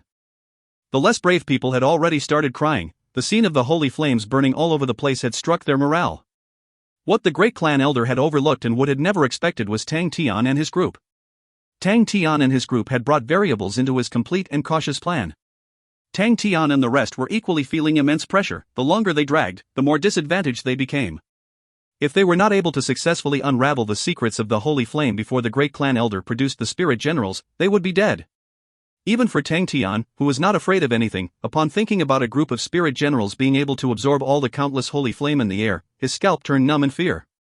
What kind of monster will be born from the millions of lives of Saint Continent? Tang Tian was unable to even imagine that. Tang Tian threw all of these thoughts away. He had encountered a problem. He had roughly clarified about the system used to seal Saint Continent, but he realized that he could not do anything.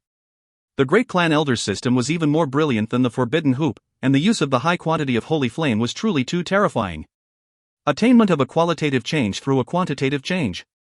Anything, upon reaching a number that hits a critical value, would go through a change. Furthermore, it was a dangerous and high-level technique such as the holy flame. There were many imperfections between the fiery pillars and the fiery screen in the sky, but the sea of holy flames was completely perfect. Tian suddenly realized that all the problems returned to one thing, the holy flame. If they were not trapped within it, Tian would have ran away at the first sign of the holy flame. The golden holy flames were not ordinary, and if it was a one-against-one battle, no matter how powerful the holy flames were, Tian would have no worries while fighting. But the holy flames in front were holy flames produced by the lives of all that lived in same continent, causing the number of holy flames to be as vast as the ocean. No one could fight against so many holy flames. It was like a sea, and with just one wave, Tian would be destroyed. And if the holy flames were to suddenly explode, the entire same continent would burn to ashes.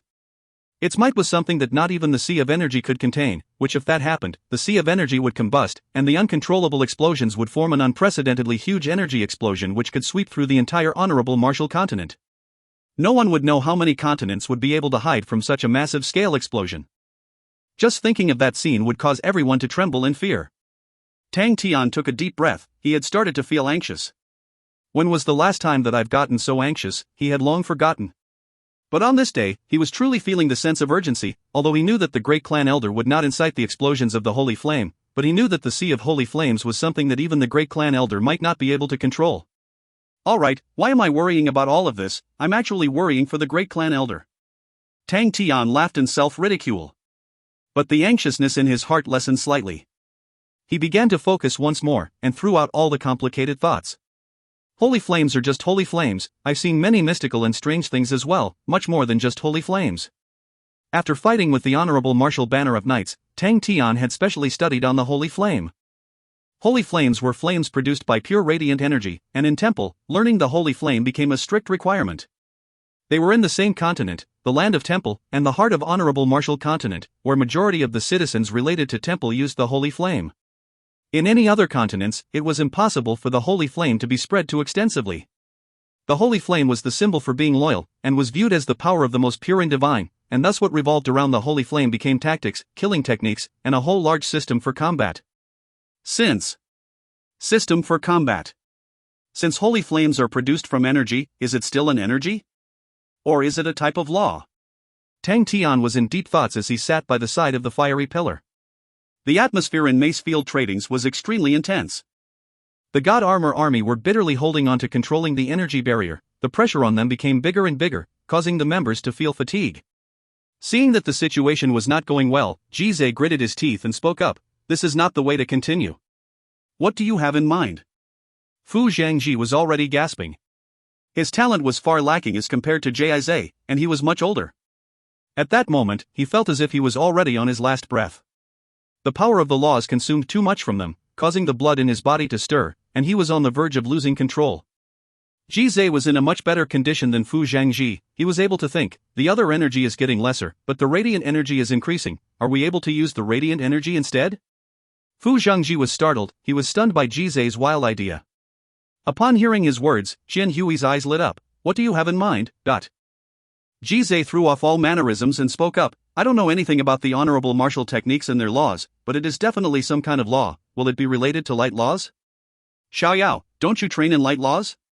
The member who was called Xiaoyao laughed bitterly. Boss, I train in light laws, but it has no relation to them. If you don't try it out, how would you know? Jize replied without hesitation. At such a time, they could only try things out in desperation and not care too much. They had to do things beyond their ability. Xiaoyao also knew that they were in a critical juncture, the energy barrier. Without caring for much, Xiaoyao shouted, then let me try, but I can't do it alone, get a few more people to help me. Jize immediately called out, bring 5 men with you. 5 other members that still had strength walked to Xiaoyao. The fewer head count caused the energy barrier to tremble, and the other members who were supporting the energy barriers felt their entire bodies become heavier as the pressure increased on them. Everyone's eyes all fixed towards Xiaoyao and his gang. If you find any errors, ads pop up, ads redirect, broken links, non-standard content, etc., please let us know. Report chapter so we can fix it as soon as possible. Chapter 924 Nascent Spirit Generals. Chapter 924 Nascent Spirit Generals. Translated by Ed Berrybuns. Edited by Tian and DeAndre R. The last cocoon opened, and a tall and sturdy spirit general walked out. He walked to the great clan elder, bowed down and called out, "Great clan elder." The great clan elder nodded his head in satisfaction. He looked at the 12 spirit generals in front of him, feeling extremely pleased.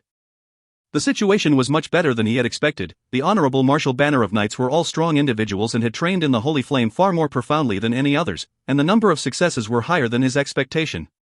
From today onwards, you will be the temple's 12 honorable martial saint knights.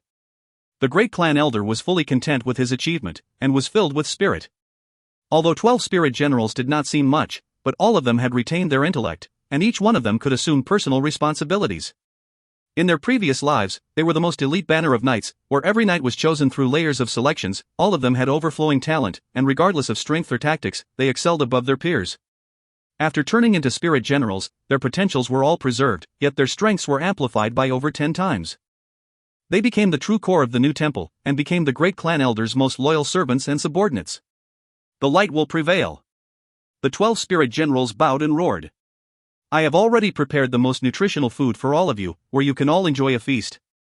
The great clan elder's voice came out through the holy flames, and spoke as if he was talking about an ordinary matter. By the side, Sophie's body turned slightly colder. She had realized the strangeness ever since the first spirit general appeared from the cocoon. Every spirit general acted as though they did not recognize her, and never looked at her. It was different from usual. All of them were personally chosen by her and were groomed by her, and their feelings and relationship with her were at an extremely deep level. But after turning into spirit generals, they acted as though they were looking at air when they saw her.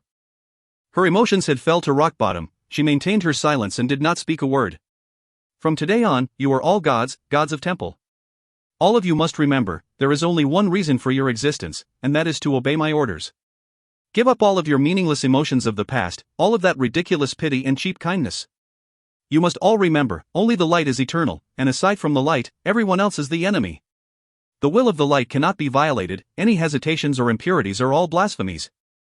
We must build a whole new temple, to lead us all into the new world of light, and no one else can stop us. We will live forever.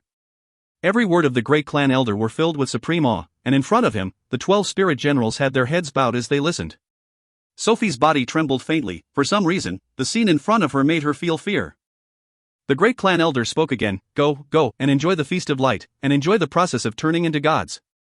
The next few days will be unforgettable in your lifetimes. Oh, my apologies, the term lifetimes no longer apply to all of you.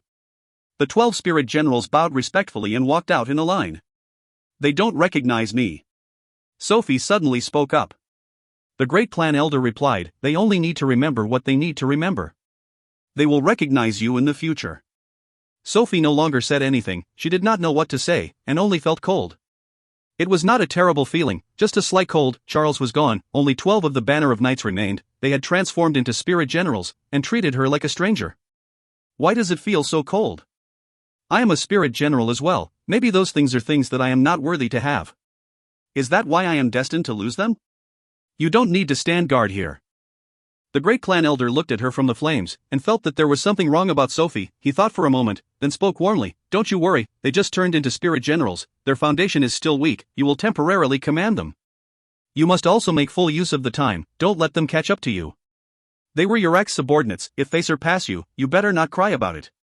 The great clan elder did not forget to crack a joke. It showed how pleased he was. Yes.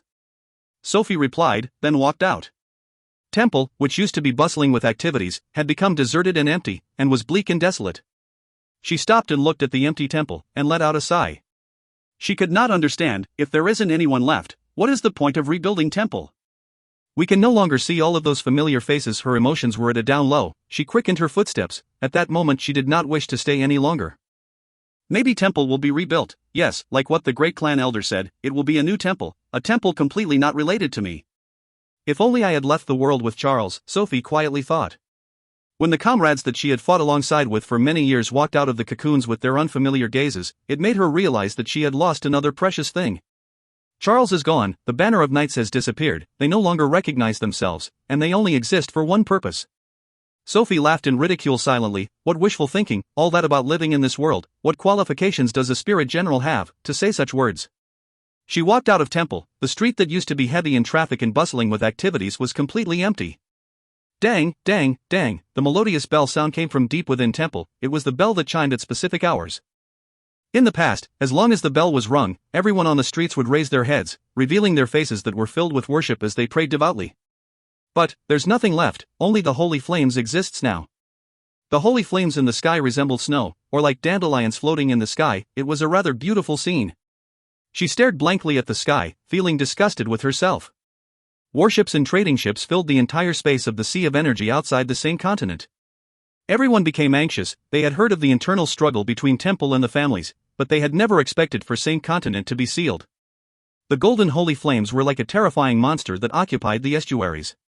At the start, there were a few warships, with their outstanding defense, that tried to rush into the Same Continent. But after the over 10 warships had transformed into ashes, no one else dared to rush in. A few others waited in considerations of people coming out of Same Continent to negotiate. Regardless of who had the upper hand, there were always people willing to negotiate. But even after waiting for many days, no one appeared. Everyone became even more anxious. Their families were in the same continent, and they did not know of the situation inside, or if their families were safe and sound.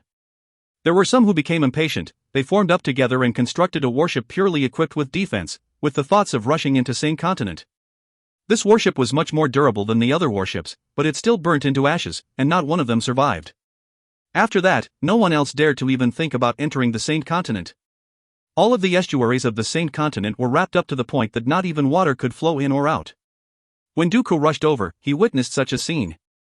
The battle at the desolate continent had ended, and no one else in the honorable martial continent had the thoughts of heading over to the desolate corner. Dooku, upon being free from battle, instantly took the initiative to leave to the Same Continent to support Tang Tian. Dooku's knowledge and wisdom surpassed many others. He was extremely resourceful, and when the holy bell rung, he guessed that Tang Tian had moved towards Same Continent. Dooku was also extremely interested in the Same Continent. Temple was their mortal enemy, and the Same Continent was the main headquarters of Temple, thus he wanted to increase his knowledge by making a trip there. Dooku moved through the days. His individual strength was unparalleled. As the only powerful martial artist of the Sin domain who had gained enlightenment on Law domain, he had sufficient ability and confidence. In the entire Sacred Saint Galaxy, the number of people who could pose a threat to him were very few. He hurried over to Same Continent with high spirits, but was shocked by the scene in front of him when he arrived. The dense mass of warships and trading ships overcrowded the sea of energy. But when he noticed the holy flame at the estuary, his excited heart quickly calmed down. Especially when the few warships were burnt to ashes, the expression on his face became even more serious.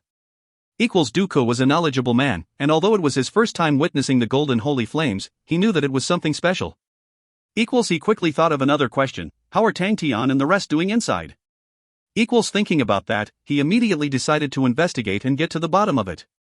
In Dooku's heart, he felt that the Sin domain had received the greatest kindness from Tang Tian, and without Tang Tian, they would have never been able to leave Sin domain. Dooku was an open and honest man. He was conscientiously aware of Tang Tian's grace, and had always been wanting to repay the favor. His decision to be under Tang Tian was also because of it. After that, what made Dooku feel helpless was that, not only were they unable to help Tang Tian, they were continuously under Tang Tian's care, and the favor became heavier and heavier. After that, Dooku became numb to it, and threw the problem to the back of his head, and no longer raised the thoughts of how to repay Tang Tian. But the scene before him made him realize that Tang Tian might be in possible danger, and he could not sit still. For a martial artist with a strength equal to his, one would never go back on his words. Immediately, Dooku decided that, regardless of the price, he had to ensure Tang Tian's safety. Even if he had to give up his life, he would not hesitate. But Dooku was not impatient. He did not rush in impatiently. He arrived before the estuary, and secretly observed and analyzed the strange yet terrifying golden holy flames. Ultimately, Dooku was an absolutely powerful martial artist who had gained enlightenment on law domains, and with regards to understanding of law or the understanding of the world, he was far more capable than any ordinary man. He brazenly took a bit of holy flame and studied it intensely. He quickly obtained some results. It was his first time encountering such a flame, and he roughly understood the Tao to it. He admired the creator of the holy flame to the point that he could prostrate himself before the creator. The golden holy flames had extremely queer characteristics. The most unique was that it had many different forms, and under certain circumstances, the holy flame could transform. For example, it could become extremely tyrannical or violent. And at some times, it was extremely gentle, and could heal wounds. But many more times, it revealed a warm quality. But what caused Dooku to be surprised was that it was not energy, or law. It was a product of being between energy and law, and could interchange into either one, at the same time had the different attributes of both. Equals what a unique thing. Equals Dooku's eyes lit up. If you find any errors, ads pop up, ads redirect, broken links, non-standard content, etc., please let us know. Report chapter so we can fix it as soon as possible. Chapter 925, The Secret of the Holy Flame. Chapter 925, The Secret of the Holy Flame. Translated by Ed Berrybuns. Edited by Tian and DeAndre R. Tang. Tian sensed the smell of danger. Up until now, Temple had been extremely peaceful, but under the bizarre peace, it was too abnormal, causing everyone to become anxious. Tang. Tian shook his head. He threw all of the chaotic thoughts to the back of his mind. The more he thought, the more complicated it became. He placed his attention back onto the pillars of punishment, but he never thought that after going back and forth, the crux of the matter still ended on the holy flame. The repeated setbacks did not discourage him. How could the core of the system be so simple? In any ordinary day, Tang. Tian would have used other methods to slowly study it, for example disguising himself and infiltrating Temple to learn the holy flame. To Tang. Tian, regardless of what power it was, they were all different means to the same end. His understanding towards the holy flame was just a small slit through a window pane. But it is through the continuous probing of the small slit would it lead to a sudden enlightenment, and if one did not prod through the confusion, one would always be looking at the flowers in the fog. Time continued to pass. Tang. Tian knew that the more he delayed, the more disadvantageous it was for them. He no longer cared about it, and decided to use the most dangerous method. His gaze landed on a regiment of holy flame in front of him. The golden holy flame slowly churned, like a pure golden lotus. He took a deep breath and activated the god armor. The golden and beautiful armor flowed along his body like a golden liquid, and countless of profound law threads appeared. The golden liquid that resembled a squirming living thing, completely covered Tang. Tian's face, while Tang. Tian's eyes suddenly became indifferent. The current Tang. Tian emitted an extremely indifferent and inhuman aura, like a lifeless machine. Clad with his full armor like a god of war, Tang. Tian's aura surged into the sky. Inside his cold pupils, countless of lines moved endlessly, the power in his body revolving to its maximum. He extended a finger and touched the holy flame. Upon coming in contact with Tang. Tian's fingers, the holy flame instantly emitted an extremely tyrannical and blazing hot aura. It flowed along his finger into his body. Being enveloped with the god armor, Tang. Tian remained unfazed as he carefully sensed the holy flame. In his eyes, the entire world had become completely different. The golden holy flames floating in the sky looked as though they were trapped within a sunken large net. There were faint lines that resembled a net around the golden holy flames. Tang. Tian was familiar with those lines. They were spatial law threads. While wearing the god armor, Tang. Tian became extremely sharp towards laws. He noticed that the sunken regions in the space between the holy flames resembled voids. They were so dark that it caused his heart to jump. Tang. Tian could clearly see through the burning holy flame on his fingertip. The distorted void around the holy flame looked like a vortex, and any energy that entered its radius would be devoured. This layer of distorted void was an extremely thin layer, but it was able to continuously absorb energy. Every time the golden holy flame spat out a fiery tongue, a small amount of pure radiant energy that resembled raindrops would spew into the sky. The holy flame is indeed not law. At that moment, Tang. Tian had already judged that the holy flame was not a type of law, nor was it a form of energy. Tang. Tian quickly noticed another peculiarity of the holy flame. The holy flame's ability to devour energy was extremely strong, and regardless of what type of energy it was, the holy flame would effortlessly devour it, then transforming it into pure radiant energy. It could be said that energy was the holy flame's favorite food, but detested laws. The god armor was formed out of law threads, and the holy flame that had been absorbed was trying to infiltrate the god armor with all of its might, as though there was some great hatred between the two. It was Tang. Tian's first time encountering such a scene. In the blink of the eye, the holy flame was put out, and on Tang. Tian's fingertip that was covered with the god armor where the contamination had occurred, a gray spot had formed. It was the first time a change occurred in Tang. Tian's indifferent eyes. He flicked his finger and shot the gray spot out into the air. It started to melt at a speed invisible to the naked eye, before completely disappearing. The laws that were at where the gray spot was formed were all broken. No, they were destroyed. The holy flame's ability to devour energy did not surprise Tang. Tian, but he had never expected the flames to be able to destroy laws. Law threads were easily disconnected from interference, but they were extremely difficult to break, much less destroy. In the state of the god armor, the variations of laws could not escape his eyes, and he could see that the law threads at his finger were truly destroyed. Completely destroyed. How can law threads be destroyed?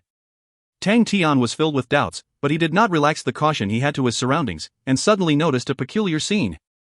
The holy flames that floated within a distance of 10 m around him suddenly flew towards him. From the beginning, the holy flames that floated in the sky were all extremely slow. Even the rhythm of their flames churning and blazing were at an extremely slow tempo, making them look extremely graceful. But the holy flames that flew towards Tang Tian became like sharks that had caught the scent of blood. They flew extremely quickly and ferociously. What's going on? Tang Tian squinted his eyes, his body moved as he dodged the holy flames that flew towards him. Although the range was extremely small, but Tang Tian was not mistaken. Seems like my god armor is seen as a hostile entity by the holy flames. Tang Tian's mind worked extremely quickly. It was expected that the holy flames adored energy, but its hatred for laws and its ability to destroy them was surprising. Tang Tian immediately realized that this unusual attribute was most probably the crux to unraveling the holy flame.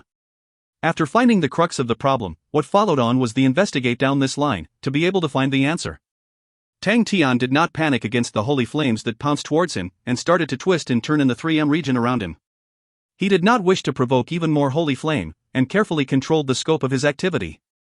Although it was a radius of 3M, Tang Tian moved extremely smoothly. Although the holy flames were fast, they still paled in comparison to Tang Tian. The flock of holy flames danced around Tang Tian like a school of bees. The scene was extremely dazzling, but not one were even able to touch Tang Tian's clothes. Tang Tian maintained his evasion, but took the opportunity to initiate an interaction with another holy flame. The instant the holy flame touched his body, Tang Tian's abyss-like eyes suddenly gleamed with a bizarre light aura, and without any omen, his aura suddenly erupted. The air around his body suddenly congealed, and the dancing holy flames suddenly became sluggish, as though they had charged into glue. Tang Tian's cold glass-like mental state worked at an unprecedented speed, and broke down the scene in front of him continuously. In that moment, time seemed to have suddenly slowed down. The golden holy flames grew larger and larger in his eyes, and every single changes that happened at the location where the golden flames had interacted with his god armor appeared extremely slowly. The speed at which Tang Tian's mind worked increased endlessly. The light aura from his eyes burnt even brighter, to the point that no one could look at him straight in the eyes. Mist started to permeate out from the god armor, and rose in the air. The vast power of the physique within Tang Tian's body started to work, and surged into Tang Tian's mind. Under the god armor, a blood light blossomed from Tang Tian's neck, and thickened at an alarming rate. If Tang Tian was in a conscious state at that moment, he would have felt as if he was placed in a stormy ocean, with majestic rumbles thundering in his ears. He had never dared to work so much of the power of physique in his body. The power of the physique was different from energy. It was a water body preserved deep within a sand dune. They did not flow smoothly like rivers, but were mixed with the sand, and were extremely coarse. Mobilizing the power of the physique required restraint, otherwise, the flesh body would wither and would never be able to be restored. But at that moment, Tang Tian's power of the physique moved by itself. The vast power of the physique surged into Tang Tian's brain. The light from his eyes became brighter and brighter, to the point that they were as bright as the moon, and continued to shrink to its maximum. Even the beautiful god armor's light dimmed in comparison to the light from Tang Tian's eyes. Every detail occurring between the god armor laws and holy flames were revealed as clear as day in his eyes. The entire process moved in slow motion, but in reality, it happened in an instant. Another gray spot appeared on the god armor, and in the blink of the eye, the gray spot was destroyed, revealing a gap. The light in Tang Tian's eyes dimmed down. The imposing aura around him also disappeared. The god armor crumbled, and disappeared into the air as light dots. This was the first time the god armor had crumbled after Tang Tian had gained enlightenment on it. Although the time span in which everything had happened was extremely short, but the consumption was humongous, far more than what Tang Tian had expected. Even the god armor could not persist, and directly crumbled and dissipated into the air. The holy flames that revolved around Tang Tian suddenly lost interest in him, and scattered. Tang Tian's face was as pale as paper, his fingertips were trembling, his legs were weak, but his usually calm and clear eyes were filled with an unspeakable joy. He had finally discovered an important key. The holy flame was not energy or law, it was a product between the two. Tang Tian had to admit that the great clan elder was a true genius. Tang Tian had witnessed ordinary holy flames before, and the white holy flames and golden holy flames were two completely different things. The golden holy flames appeared on the great clan elder. Before the great clan elder, in the history of Temple, there had never been anyone who had trained out golden holy flames. Furthermore, it was only after the great clan elder took his position where the mass release of holy flames occurred, which meant that entire system only formed from the holy flames as the core. In the past, when Melissa talked about it, Tang Tian never bothered thinking about it, but at that moment, after verifying it, he finally understood how powerful the great clan elder was. The holy flame was something that lay between energy and laws, or in other words, it was a result of a unique integration of the two. The white holy flames was just pure radiant energy. Any ordinary person would think of how to combine energy and laws, and that only required using laws as the backbone and the energy as the flesh for one to be able to form a stable composition.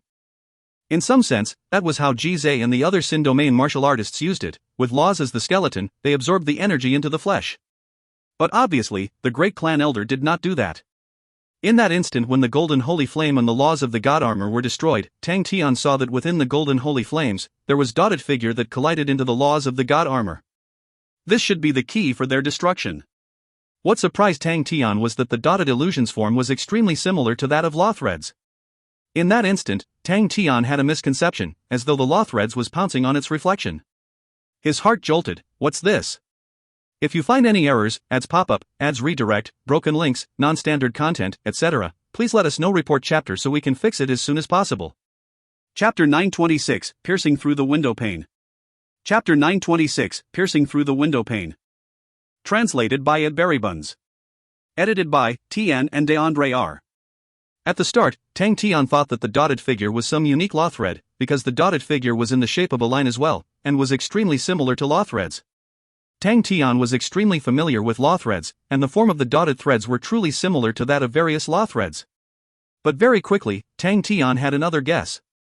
He carefully thought about the minute details that he captured, and found many new discoveries. The mysterious dotted shape was truly identical to law threads, but the only difference was that it was like a reversed image. That's right, Tang Tian remembered the feeling clearly. Especially at the moment when the dotted line and the law thread had collided, the feeling became extremely obvious. If it were any ordinary men, they would definitely have felt confused. Where did the inverted image of the law thread come from? Tang Tian trusted his senses, his intuition was extremely sharp, and could usually grasp all the minute details that others would overlook, which had been proven through countless of battles. It isn't a misconception, what was it? Tang Tian pondered, he had not narrowed his train of thoughts.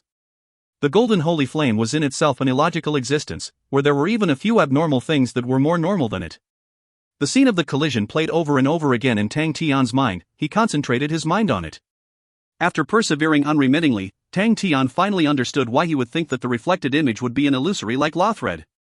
The dotted line was truly a mysterious and in a form that was hard to describe. Although law thread were difficult to catch with the naked eyes, but the fact remained that they existed in between the spaces, and it coincidentally turned out that the image in the void was on the opposite, they existed within the space. In terms of carving stamps, law threads were the solid protruding lines, while the dotted law threads were like indented lines. It was Tang Tian's first time encountering the indented lines of law threads, and gasped in surprise. No wonder they will get destroyed upon colliding, they are like yin-yang opposites, representing two extremes, which will naturally be annihilated upon collision. That was the reason why the holy flames would react like sharks that had caught the scent of blood when Tang Tian activated the God Armor Army, and would flock to him, while Jizai and the rest were not affected. That was because although Jizai and the rest used laws, but they used the laws to control the energy. In other words, Jizai and the others' law threads were enveloped with a layer of flesh, and that was energy. As for Tang Tian's god armor, it had no energy wrapped around it, and was naked in the air. Naturally, the holy flames would be attracted to him. After clarifying it, Tang Tian felt that the great clan elder was a true genius. Tang Tian's arrangement of this idea and understanding of the holy flame was just separated by a thin layer of window paper. Now that the window paper had been torn through, Tang Tian could roughly guess the great clan elder's plan. Projection. The great clan elder should have placed laws projections into the energy. These dotted figures are not real laws, but emulated laws projected in the energy. The projected law and the pure radiant energy are actually able to form some kind of stable composition. It is truly a marvel. This emulated laws have difficulty forming in energy, but in the purest and most tyrannical radiant energy, it is actually able to stabilize. Tang Tian could imagine the joy the great clan elder had basked in when he found the unique composition. Truly a genius, Tang Tian could not resist but praise once again. After the great clan elder had discovered the unique composition, he obviously did not end his own research. The miraculous and stable composition contained an astonishing variation. The emulated laws that had stabilized inside the pure radiant energy started to produce an effect on the radiant energy itself. The originally tyrannical and pure radiant energy gradually hollowified, the energy attributes started to weaken, and turned from just energy into a unique mix of energy and law. Tian, the author used the term, which in English means being hollowed, or hollowification, and for those who watched the anime, Bleach, the hollowification process was translated to this Chinese term, thus I will use the term hollowification or hollowified. This unique form bestowed it unique characteristics. At that moment, Tang Tian finally understood why the great clan elder had placed his hopes on spirit generals. In some sense, spirit generals were also some sort of mixed product, a unique state between life and death. To spirit generals, the holy flame was a great nourishment. Tang Tian, who understood this point, was instantly vitalized.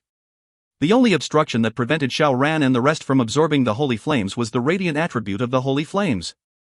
The pure radiant energy was an extreme type of energy, and to spirit generals, it was equivalent to poison. Although the radiant energy in the holy flame had been hollowified, and its tyrannical attribute had gone through a great change, there were still attributes of the radiant energy remnants left behind. The spirit generals transformed in temple were naturally extremely compatible with the attributes of the radiant energy. That was how they were able to absorb the holy flames without obstruction. But for Xiao Ran and the rest, absorbing the holy flames was extremely difficult. The hollowified holy flames might even harm them. On the contrary, the radiant energy spewed out by the holy flame, after hollowification, was much gentler, and far thinner than the holy flames itself, thus Xiao Ran and the rest were able to absorb them without getting injured, and can even nourish themselves.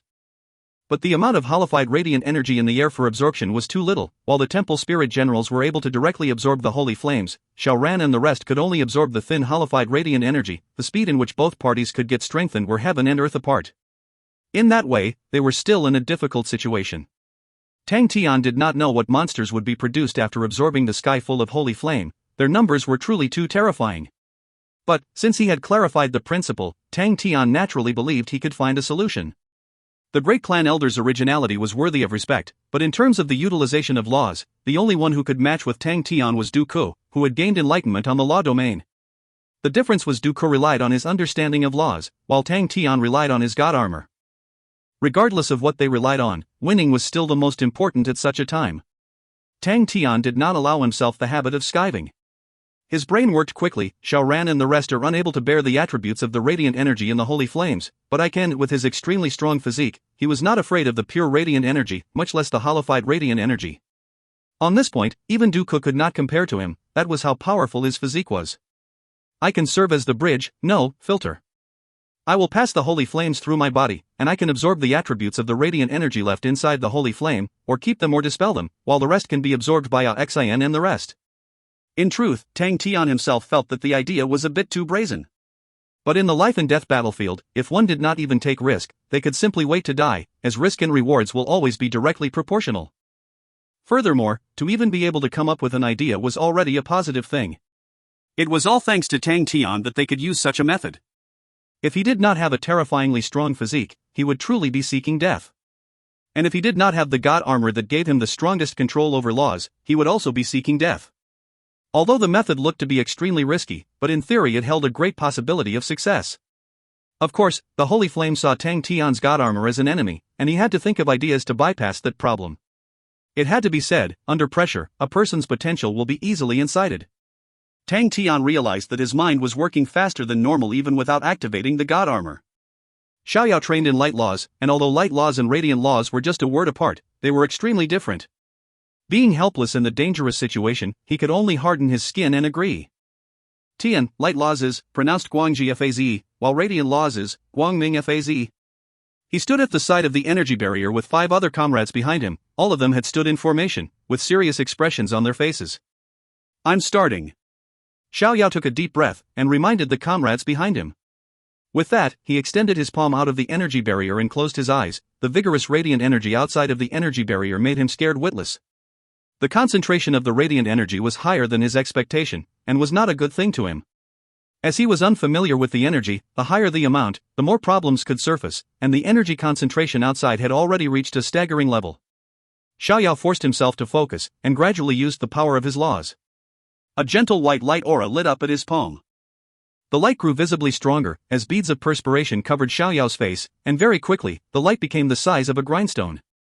Everyone inside the building watched on anxiously. The large regiment of light contained an astronomical sum of energy, and if it exploded, the consequences was unthinkable. Luckily, the explosion that everyone were worried about did not appear. The light seemed to melt. The white light aura flowed along the energy barrier that Jizai and the rest were sustaining, and it made the energy barrier look as though it had an additional layer of white membrane. Very quickly, the white membrane covered half of the energy barrier. Jizai and the rest all revealed looks of joy. As long as the white membrane could cover the entire energy barrier, they would have formed a radiant energy barrier. Suddenly, Xiaoyao spat out blood. It was as though he was struck by a hammer. He flew backwards. The comrades behind him were shocked. They subconsciously went to grab onto Xiaoyao, who had already fainted, with blood flowing down his mouth. The white light membrane covering the energy barrier shattered. Everyone's expressions became extremely terrible, but right at that moment, they saw Tang Tian return, and everyone heaved a sigh of relief. I have an idea, but it requires taking on some risks. Upon entering the energy barrier, Tian spoke up. At such a time, they no longer had time for an accurate explanation. Every minute they wasted was a minute longer of danger.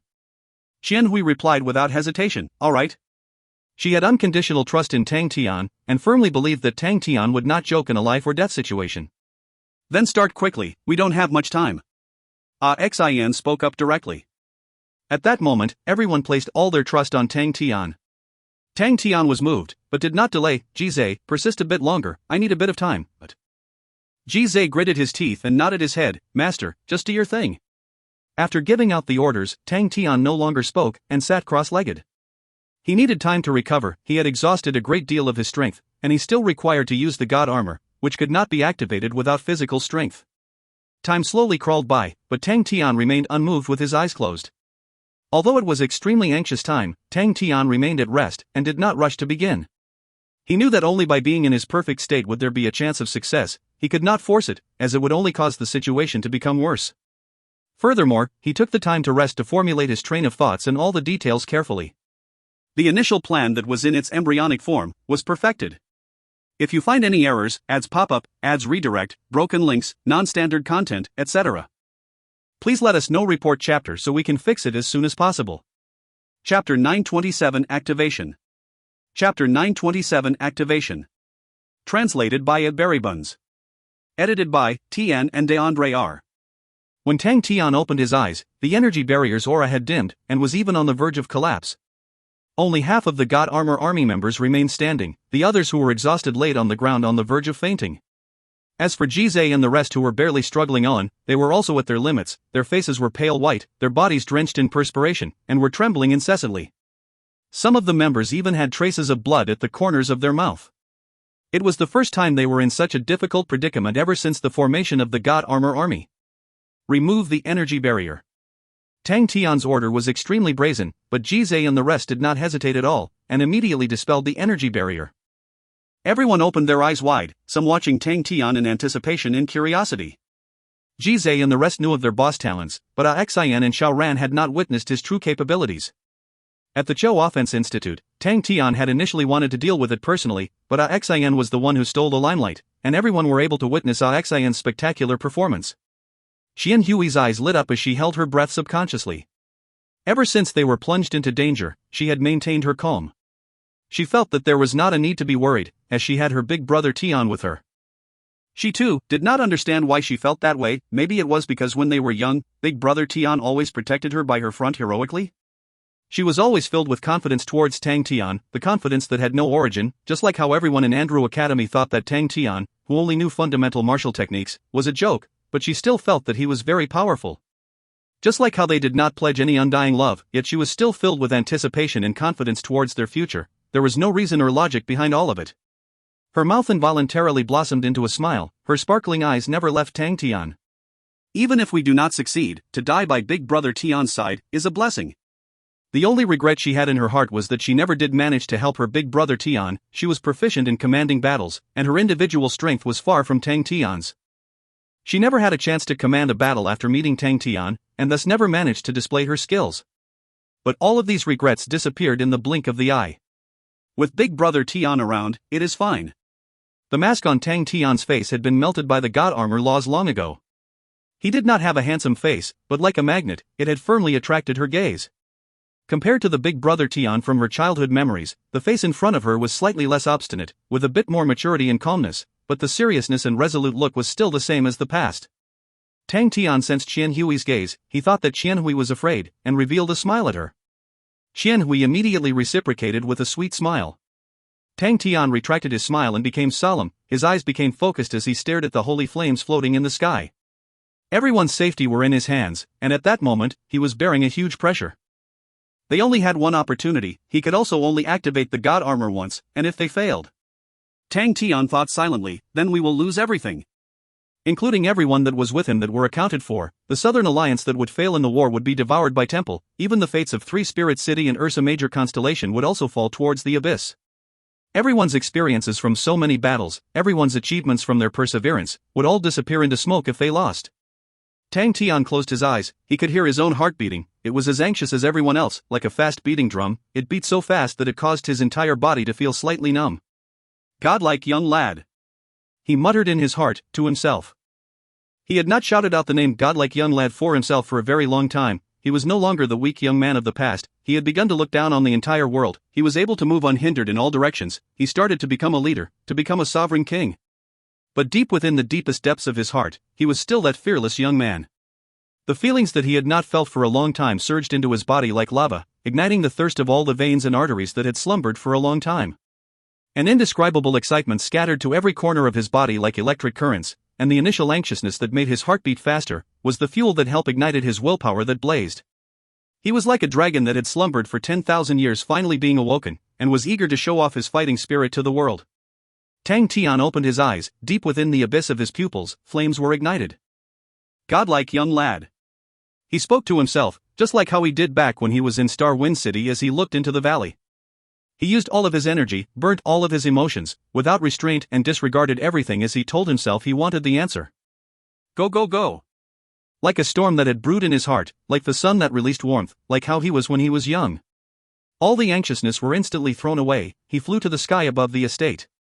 He activated the god armor once again. The gold liquid flowed along the outline of his body, and Tang Tian's mental state immersed into the unique state once again. The moment the god armor was activated, all the holy flame immediately flew towards him like sharks. But right when they were about to touch Tang Tian, their speed suddenly slowed down. They had lost their target. Along Tang Tian's outline was a thin layer of energy barrier that he had congealed. This thin layer of energy had isolated the aura of the god armor.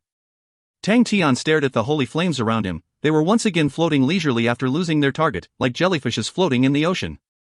Pray, Tang Tian's eyes flashed with a cold light. All of the holy flames that were like jellyfishes had unknowingly turned into Tang Tian's prey. When he was resting, Tang Tian had been perfecting his plan. By projecting laws into the energy, then using the indented laws to holofy the energy was fundamentally altering the nature of the energy. This was already breaking away from the category of normal techniques. Just like how the holy flame could no longer turn into energy or laws, it was a brand new, unprecedented form of power, and was what made the great clan elder truly powerful.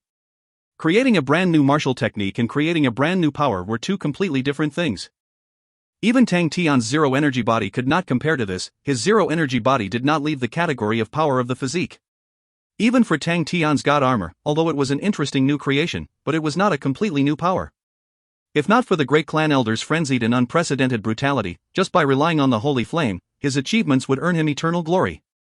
Both parties were at odds, and although Tang Tian admired the great clan elder, his mind was only thinking about how to defeat him. The great clan elder had absolute confidence in his own holy flames, which could be seen from the fact that all of his plans revolved around the holy flames. His self-confidence was well-deserved. One had to know that even after promoting the holy flame for so many years, no one had ever discovered the secret of the holy flame. Regardless of whether it was the clan elders of Temple or the enemies of Temple, even the local prestigious families all thought that the holy flame in itself was Temple's secret, and the great clan elder had refined it the most. But the great clan elder would have never expected that the world would actually have Tang Tian. Tang Tian felt extreme admiration towards the great clan elder, but he did not know that he was a freak to others as well. Zero energy body, a law-refined body, awakened god armor, the god armor army, all of it was created by him. After witnessing various strange powers, Tang Tian's mental capabilities and foresight was no longer the same as before. While others feared the holy flame, he had already grasped the principles behind the holy flame, and was filled with admiration towards the holy flame and great clan elder. Yes, only admiration and no fear. He did not cower back in the face of the holy flames. The holy flames made him gasp in admiration. The perfect and strange balance was filled with beauty, and was a masterpiece of the human history. But it was not something that he feared. There had never been an invincible power in the world, and any power would have its shortcomings and points that could be controlled. The holified energy was the crux to nourishing spirit generals. Tang Tian had never earnestly researched and studied into spirit generals, but he had many spirit generals by his side, and had his own understanding towards them. In some sense, spirit generals were also some sort of holified existences. That was also why spirit generals were unable to directly absorb energy to strengthen themselves. The holified energy needs to stay, while the emulated laws within the holy flames needs to be removed.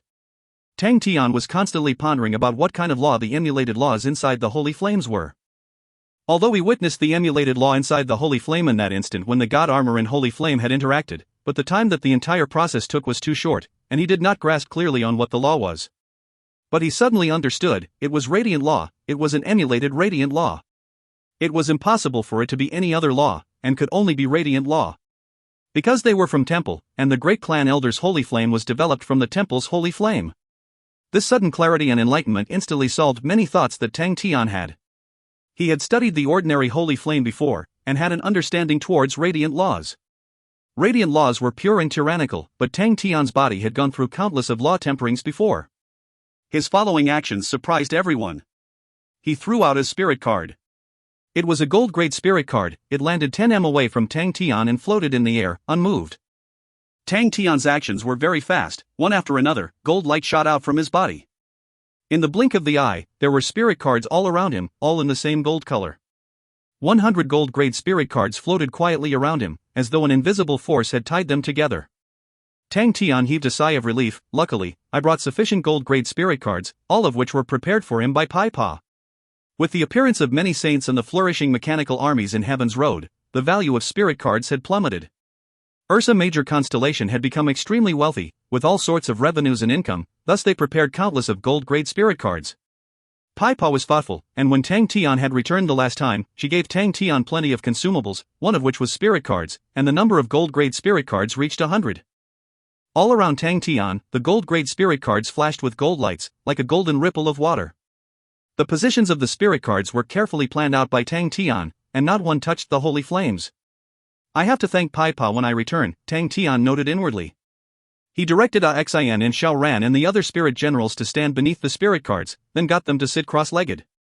They followed Tang Tian's orders and got into position, and everyone else subconsciously calmed down. The golden figure in the sky that looked like the god of war opened his arms. If you find any errors, ads pop-up, ads redirect, broken links, non-standard content, etc., please let us know. Report chapter so we can fix it as soon as possible. Chapter 928 Parting. Chapter 928 Parting. Translated by Ed Berrybuns. Edited by Tian and DeAndre R. With temple as the center, 12 pillars of punishments were scattered at random distribution in a ring-shaped region with a radius of 15 kilometers. The 12 Saint Knight spirit generals all arrived before a pillar of punishment.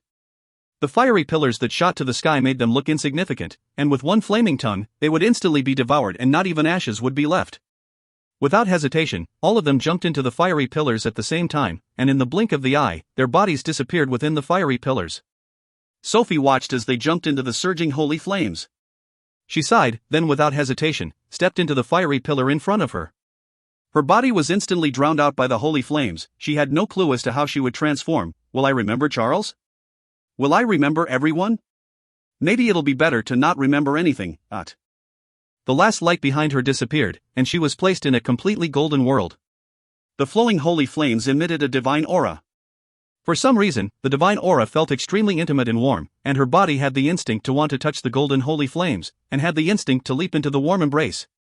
It was as though that deep within her body existed a voice that was constantly telling her to give her all to the warmth.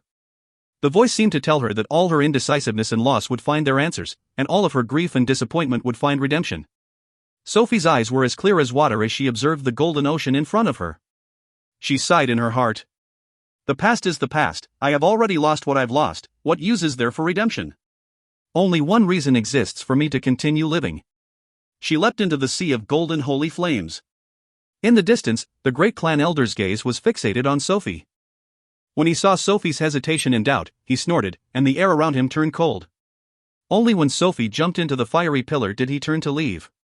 He walked to the empty temple with steady footsteps. Every step he took was heavy, as though he was stepping on the surface of Mars. The lonely echoes did not make him hesitate or feel emotional. The empty temple that his eyes were on only made him think about the future bustling life. The new temple will rule the world, regardless of it being Sacred Saint Galaxy or Heaven's Road. Everything will belong to temple. An unprecedented powerful temple will be born from my hands. A grand new era will be born from my hands. He firmly believed in it. The golden flames stopped in front of Charles's tomb. He stared at the tombstone as grief enveloped the entire cemetery. It is a pity, you will not be able to see this grand era, but... A sigh sounded out from the flames. It was only at this time, then the great clan elder's voice sounded old and sad. He stood in front of the tomb for a long time, until night descended. Even in nightfall, the same continent was still as bright as day. The holy flames that flowed in the sky emitted a divine golden light that drove away the darkness. A light's eye came out, the flames slowly parted, and a frail old man walked out from the flames. The indifferent face was currently with grief. The great clan elder's appearance had always been a secret in temple, and the last person to have seen the great clan elder's true appearance was a few decades before, back when the great clan elder was still young. When he got into power, he no longer revealed his appearance. His upper body was gray and translucent, and no one would have ever imagined that the great clan elder that held the strongest authority and power in temple was actually a spirit general. He caressed the tombstone and sighed, "Child, rest well." With that, he turned and left. The golden holy flames once again enveloped his entire body. He headed towards the center of temple, where the altar was situated. His most loyal companion, his most reliable partner, Clan Elder Tafei, stood there, waiting for him. As usual, his hair was combed to perfection, and his white robes were extremely clean. The great clan elder looked at his old partner, and after a long while, he suddenly spoke, "You don't have to do this." "What's that about need or not?" Tafei chuckled, then bowed, "I don't have many years to live, please let me contribute this last bit of strength." The great clan elder's voice had a faint mix of emotions. "You can become a spirit general, although the probability is not high, but at least you still have the chance to do so. We can still fight side by side. Please grant me this selfishness." Tafei had a calm expression. "I will never disobey your orders, and regardless of the price, I am always willing to accept it. It is just that the sins and blood on my hands made me lose the courage to continue." "We are the righteous ones. Tafei, are you doubting our work? As long as we destroy all of the obstruction, we will be able to rebuild temple. Have you forgotten the oath we swore when we were young? You said you want to fight by my side. Now, you want to leave me? What is the blood worth? What are the sins worth?" The flames danced fervently, the great clan eld became agitated, and bellowed out. Tafei laughed, "That's why you're the great clan elder, and I am Tafei." The memories of the past flashed before his eyes. Tafei felt warmth in his heart, and as per usual, he bowed sincerely. "Please let Tafei work for you this one last time." The great clan elder remained quiet, the flames suddenly stopped, and the atmosphere became stifling. "Please take care, Tafei will be unable to serve you by your side in the future." Tafei revealed a warm smile, golden flames gushed out of his body and devoured him silently. From the start till the end, he maintained his smile, without revealing any pain. When the last bit of his soul was devoured by the flames, the golden fiery pillar shot to the sky. This pillar was much thicker than the other pillars, and the holy flames was even stronger.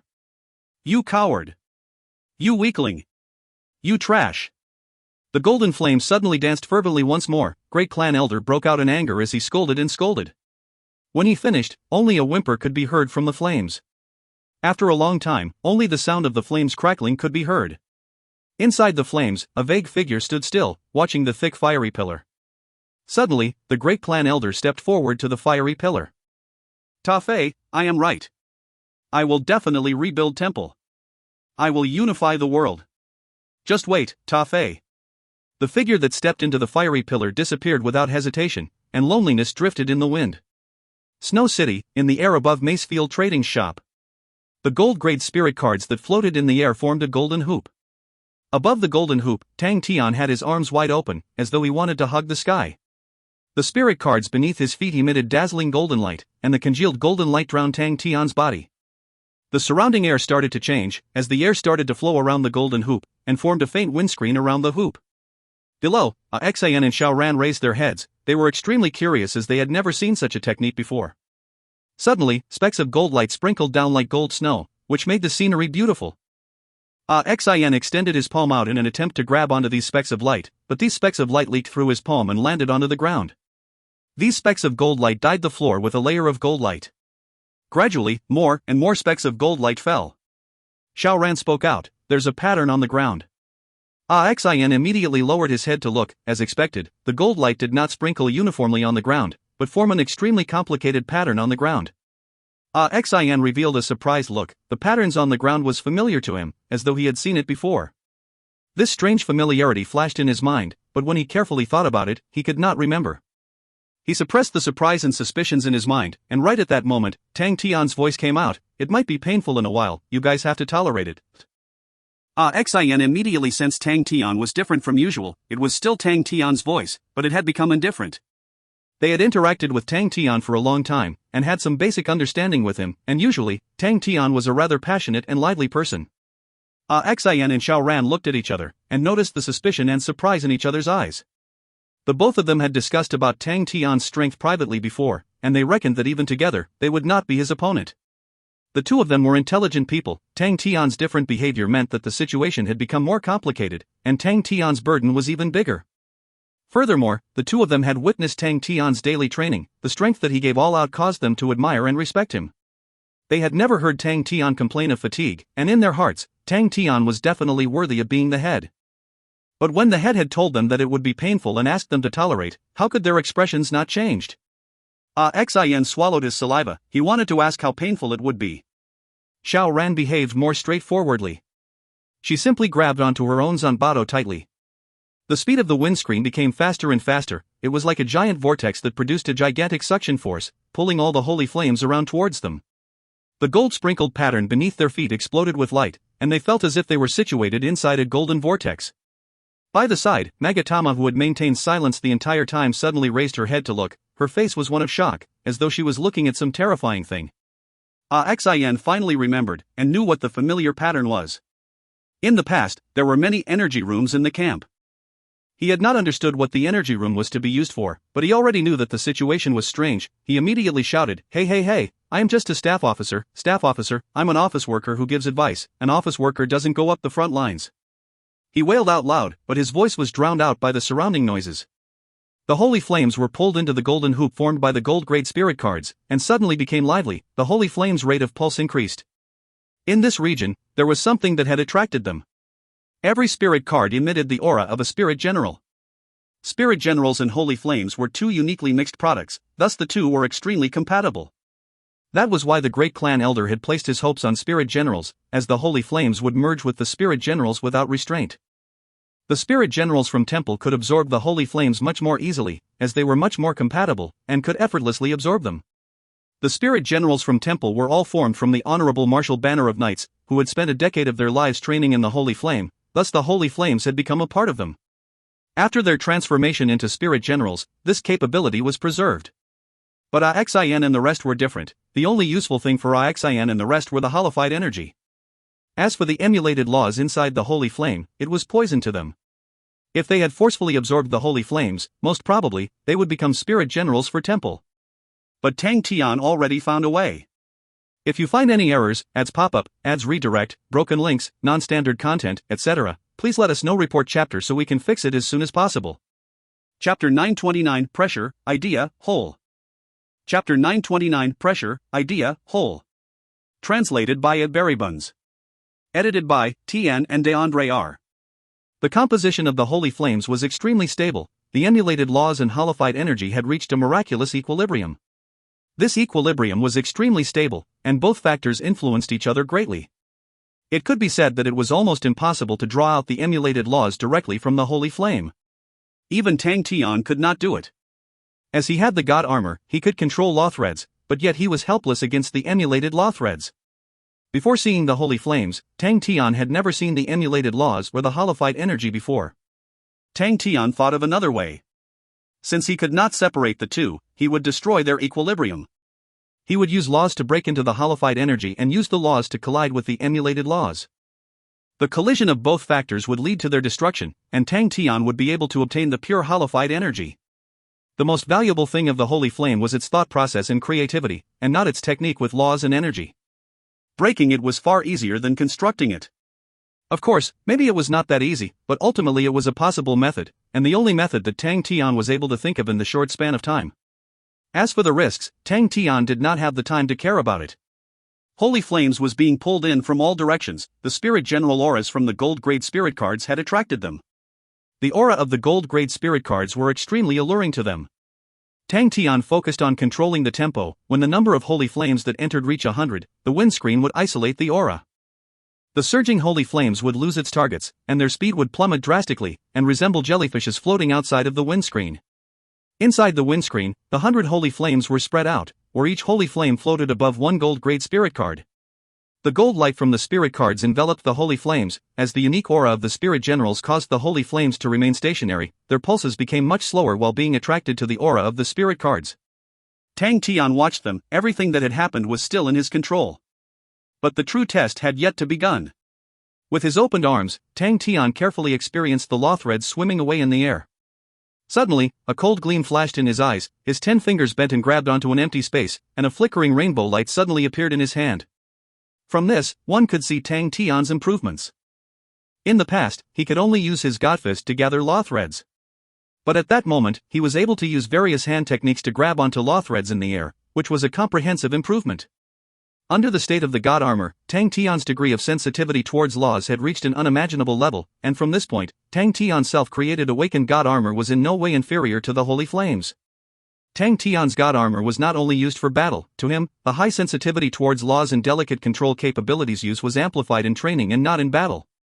With his high sensitivity towards laws and his strong control capabilities, he was able to utilize various methods to do things, and that was the most powerful point of the awakened God armor. The various different methods were related to the various different laws, which greatly aided in his understanding to laws. This advantage was something that Duke, with his law domain, was incapable of doing. If Duke knew of the miraculous use of the awakened God armor, he would instantly be salivating. The traits of the awakened God armor was not of much use for Tang Tian to understand some of the laws, but held superiority in helping him in terms of understanding the relation between the laws, understanding the origins of the laws. If there was a day that Tang Tian was able to understand the essence of laws, he could create his own laws, and that was a domain that the human race had never achieved. Alright, Tang Tian was still a few million kilos away from that, and it is a far-fetched goal. But what he could currently use was his ordinary appreciation to understand the laws. At the boundary between life or death, a human would unleash all of his potential, and it was in such a time where it was the easiest for the person to break through. Although it was extremely dangerous for it to occur in battle, but it was a widely acknowledged theory. But the flash between life and death was built from the continuous perseverance and bitter training. Without this deep accumulation from the ordinary times, it would be a fool's dream to wish to gain a flash of understanding in the life or death moment. Tang Tian grabbed onto the law threads, and immediately gained the attention of the holy flames, which initially were floating above the gold-grade spirit cards. All of them jumped up eagerly. Suddenly, the gold-grade spirit cards erupted with a gold light that froze the jumping holy flames. The law thread in Tang Tian's hand dimmed down, as a layer of energy formed around the law thread. Tang Tian's hands trembled. The law thread that was enveloped by energy had become extremely straight like a sharp arrow, and he pierced it into the holy flame. Chi chi chi. The energy around the law thread quickly melted, as the holified energy and energy were also mortal enemies. Right before the energy was completely melted, the law thread touched onto the dotted figure inside the holy flame. The holy flame turned sluggish, the emulated law thread appeared and stabbed into the core of the law thread. There were no sounds. The instant the emulated law pierced onto the law thread, they instantly disappeared, and the holy flame looked like a worm being distorted, or a candle being burnt, as it gradually flowed apart. In the blink of the eye, the holy flame that flowed apart transformed into a transparent light speck. This was the holified energy's true form. Without any emulated radiant law, the pure holified energy was transparent and colorless. Every speck of light was a perfect sphere, like transparent balls. They penetrated through the golden layer of light released by the spirit generals like rain pouring down from the sky. The specks of light landed on the spirit generals, and immediately permeated into their bodies, causing their consciousness to be roused. Xian and Xiaoran were in joy. They were able to feel their bodies being strengthened. Not needing his orders, all the spirit generals got busy as they took in the holified energy. But there were too many holified energy, and although they managed to take in a substantial amount, but even more dropped onto the ground. Xian was puzzled. There's nothing pain about this, there's nothing to tolerate. Why did he say that? Following the success, Tang Tian's confidence grew. His movements became more familiarized as the amount of holy flames increased. This also affected the amount of holified energy. As the amount of holified energy became more and more, and Xian and the other spirit generals felt as though they were in a pouring rain. Xian opened his mouth, his face revealing an expression of enjoyment. It's too awesome. He felt as though his entire past 10,000 years were worth it. But he still maintained some clarity. He did not forget Tang Tian's reminder. Could our in-law be reminding us to tolerate from overreading? Oh my, it is truly hard to tolerate this, ha. At the other side, Xiaoran also felt extremely comfortable, but when she caught sight of Xian's wretched expression, she felt the urge to raise her leg and kick him far away. But after considering that they were still in danger, she suppressed the urge and focused on absorbing the holified energy. Xian did not notice it, but the familiar engravings on the ground that resembled the vein lines of the energy rooms were releasing faint light. The raindrops of holified energy touched the ground, it would instantly assimilate into the pattern. The holified energy that dropped into the ground would surge into the windscreen. The holified energy that had been sucked into the ground was slowly transferred into the windscreen, causing it to have subtle changes, and the originally thin windscreen had formed to what seemed like a water screen.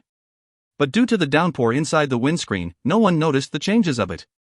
With the addition of the holified energy, the windscreen started to attract more holy flame, and even more holy flames started to surge towards them. Xian and the rest intuitively felt that if what they were experiencing before was a storm, then they were now under the attack of a waterfall. This feeling is too great. Oh my, it is truly too painful. I'm so full to the point that it is so painful. This feels too good to the point that it is painful. Ha ha ha ha. Xian felt that he was about to fly sky high. He was in a state of trance, something that he had never experienced before. A faint sound of air being cut through came out, but due to the falling rain, it was undetected. Xian's body suddenly froze, a sensation of pain had appeared on his thighs, and spread throughout his entire body. He was startled for a few seconds, before finally reacting and releasing a heart-wrenching pain. Xiaoran's reaction was faster than Xian. Almost at the same time, she used the large zanbato to protect her front. But the following scene shocked her. The sword auras actually cut through her blade and struck onto her body, instantly numbing her. Countless sword auras formed by the holified energy shot out from the windscreen. Chi. Almost all of the spirit generals were struck. All of the sword auras formed by the holified energy had become extremely cold and sharp, and every spirit general felt as if they were being sliced apart. No matter what Xian was thinking at that point of time, he would have never expected that it was only the beginning. The number of sword auras grew, they became even more than the rain, and being spurred by the windscreen, they flew around at high-velocity revolutions. Their sharp shrieks had become low-pitched. The sounds of these sword auras was heart-palpitating, causing people who heard it to feel their scalps go numb. The fast-revolving sword auras were like clusters of capstans with their handles replaced with swords. The sharp sword concepts shot from all directions, and Xiaoran felt as though she was being grinded up. She felt that her body was being sliced into pieces. The pain bore into her heart, but before she could faint, the endless holified energy would replenish and restore her body. This repetition had no end. Xian's numb mind only had one thought: that asshole, what he said was real. But if either Crane or Ling Su were present, they would have instantly recognized what was happening. It was the Sword Tempest Cyclone. It was the Sword Tempest Cyclone that Tang Tian had used in the past to scare everyone to death. In Ursa Major constellation, Tang Tian had completed the Sword Tempest Cyclone and won the praises from everyone. Of course, what everyone enjoyed most from it was Tang Tian's wails and screams that lasted for several months. Those intense screams were even able to make listeners shed tears. Children, see how for the sake of success, His Majesty was willing to pay such a huge price. So what qualifications do you all have to complain of pain and fatigue? Did all of you suffer as much as His Majesty? Did all of you undergo pain as painful as His Majesty? Do you know why our Ursa Major constellation armies are invincible? Because in that year, all of His Majesty's subordinates had specially stood outside the storm listening to His Majesty screaming in pain to the point that they all shed tears, and from then on, they all worked energetically for prosperity, and became His Majesty's invincible elites. This was the most used speech that the Ursa Major constellation citizens used to encourage their children. If Tang Tian knew about it, he would be the one crying, since when did his troops work energetically for prosperity by listening to him scream? They were all clearly rejoicing in his pain. Every day, they would run over to hear him scream. That was definitely for the sake of their own happiness. But if Xian knew about these, he would have crawled out of the windscreen, by hook or by crook. Sadly, he did not know. The Sword Tempest Cyclone was an idea that suddenly came to Tang Tian, because when he felt that there were too many holy flames, he thought about how to better use them. At that time, he instantly thought of the Sword Tempest Cyclone. The original name of the Sword Tempest Cyclone was Whirlpool Sword Spirit Tempering Technique, and it was most suited for Xian, Xiaoran, and the rest. Boom boom boom. Compared to Tang Tian's old Sword Tempest Cyclone, the Sword Tempest Cyclone formed by the holified energy was even more powerful. At that time, what Tang Tian used was the energy of the constellation, which was simply incomparable to the Saint Galaxy's energy concentration. Furthermore, the holified energy was much stronger than ordinary energy. The stronger the Sword Tempest Cyclone, the more intense the pain, the more painful the screams. The gloomy and sharp shrieks were unable to conceal the heart-wrenching screams and wails inside, causing Jizai and the rest to be so afraid that their faces turned pale white. Back when Tang Tian had reminded Xian and the rest, Jizai and the God Armor Army were rejoicing in their calamity. They knew the standard of the Master's so-called pain, and how scary it was. Tolerate it, those words from the Masters were extremely terrifying words.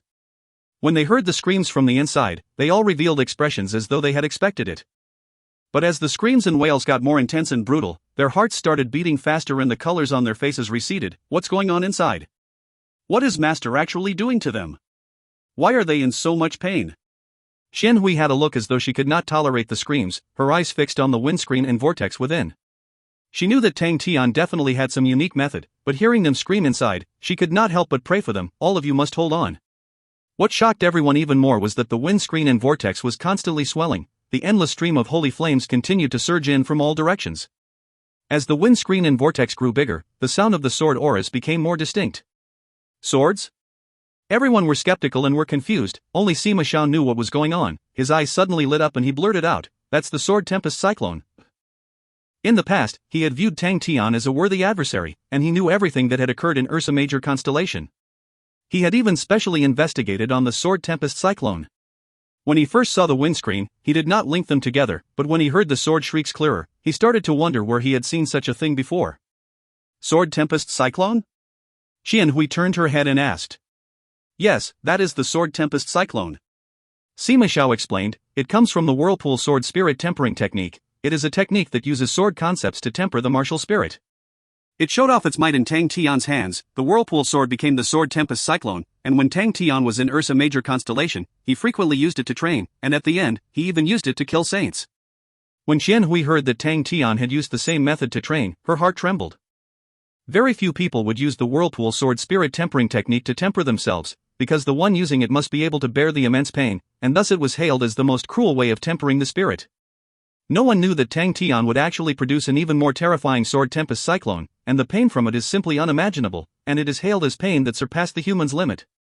Tang Tian's achievement in this is something everyone respects. Sima Zhao's tone of speech was filled with emotions and respect. The longer one interacted with Tang Tian, the harder it was to have a hostile view towards him. The godlike young lad, behind this name was an unimaginable amount of blood, sweat and tears, and the pain and loneliness that he had tolerated. Such a person was someone no one could feel envious of. Although Qian Hui knew of the bitterness Tang Tian had suffered in the past, but to hear Sima Xiao speak about him, she still felt the pain in her heart. Alright, big brother Tian had suffered through it before, all of you have to enjoy it well, to do your best. Qian Hui immediately overlooked them screaming, her gaze was beyond them, the faint gold figure above the storm had captured her attention. Tang Tian did not know the situation outside, and as for the screams beneath him, he remained emotionless to them. In the past, when I was inside dying and screaming, all of those assholes actually sat outside and enjoyed listening to me. Now it is your turn. Alright, in truth, Tang Tian was too busy that he did not have the time to even care about them. Even with the assistance of the awakened god armor, it was not an easy thing to manage. The number of holy flames were too much, to the point that it scared the rest. He was extremely curious on how many spirit generals the great clan elder had prepared. How many spirit generals does he have to be able to absorb so many holy flames? This question flashed past his mind for a second before disappearing.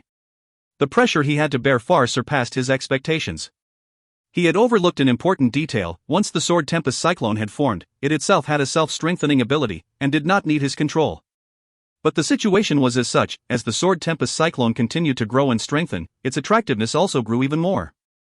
The speed of the holy flames surging towards them grew faster and faster. Tang Tian needed to handle the holy flames to be able to obtain the holified energy. But if he was unable to convert them, and the holy flame were to mix into the Sword Tempest Cyclone and transform into sword auras, they would become fatal to Xian, Xiaoran, and the rest. Tang Tian placed all of his attention on handling the holy flames. His frequency was much stronger than when he just started, as the number of holy flames also gave him ample experience. He was already about to handle 500 wicks of holy flames at one time without any leakage. But as the speed of the holy flames continued to increase, it did not make him happy, but instead increased the pressure on him. He felt more and more taxed, and knew that his rate of improvement could not keep up with the rate of the Sword Tempest Cyclone's growth. This can't go on. In the state of the awakened god armor, Tang Tian had an astonishing sharp mind for calculation. He remained calm as he counted. According to the growth rate of the two, it only requires 10 minutes before I will be drowned out by the surging holy flames. At that point, the first leak will appear. I need to do something. Tang Tian was extremely clear that he needed to make a change. The immense pressure caused Tang Tian to feel choked, as though he was under the pressure of Mtai, even in the state of the awakened god armor.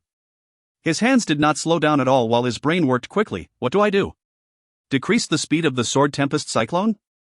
This idea was the first to be rejected by Tang Tian. The current size of the Sword Tempest Cyclone was already extremely huge.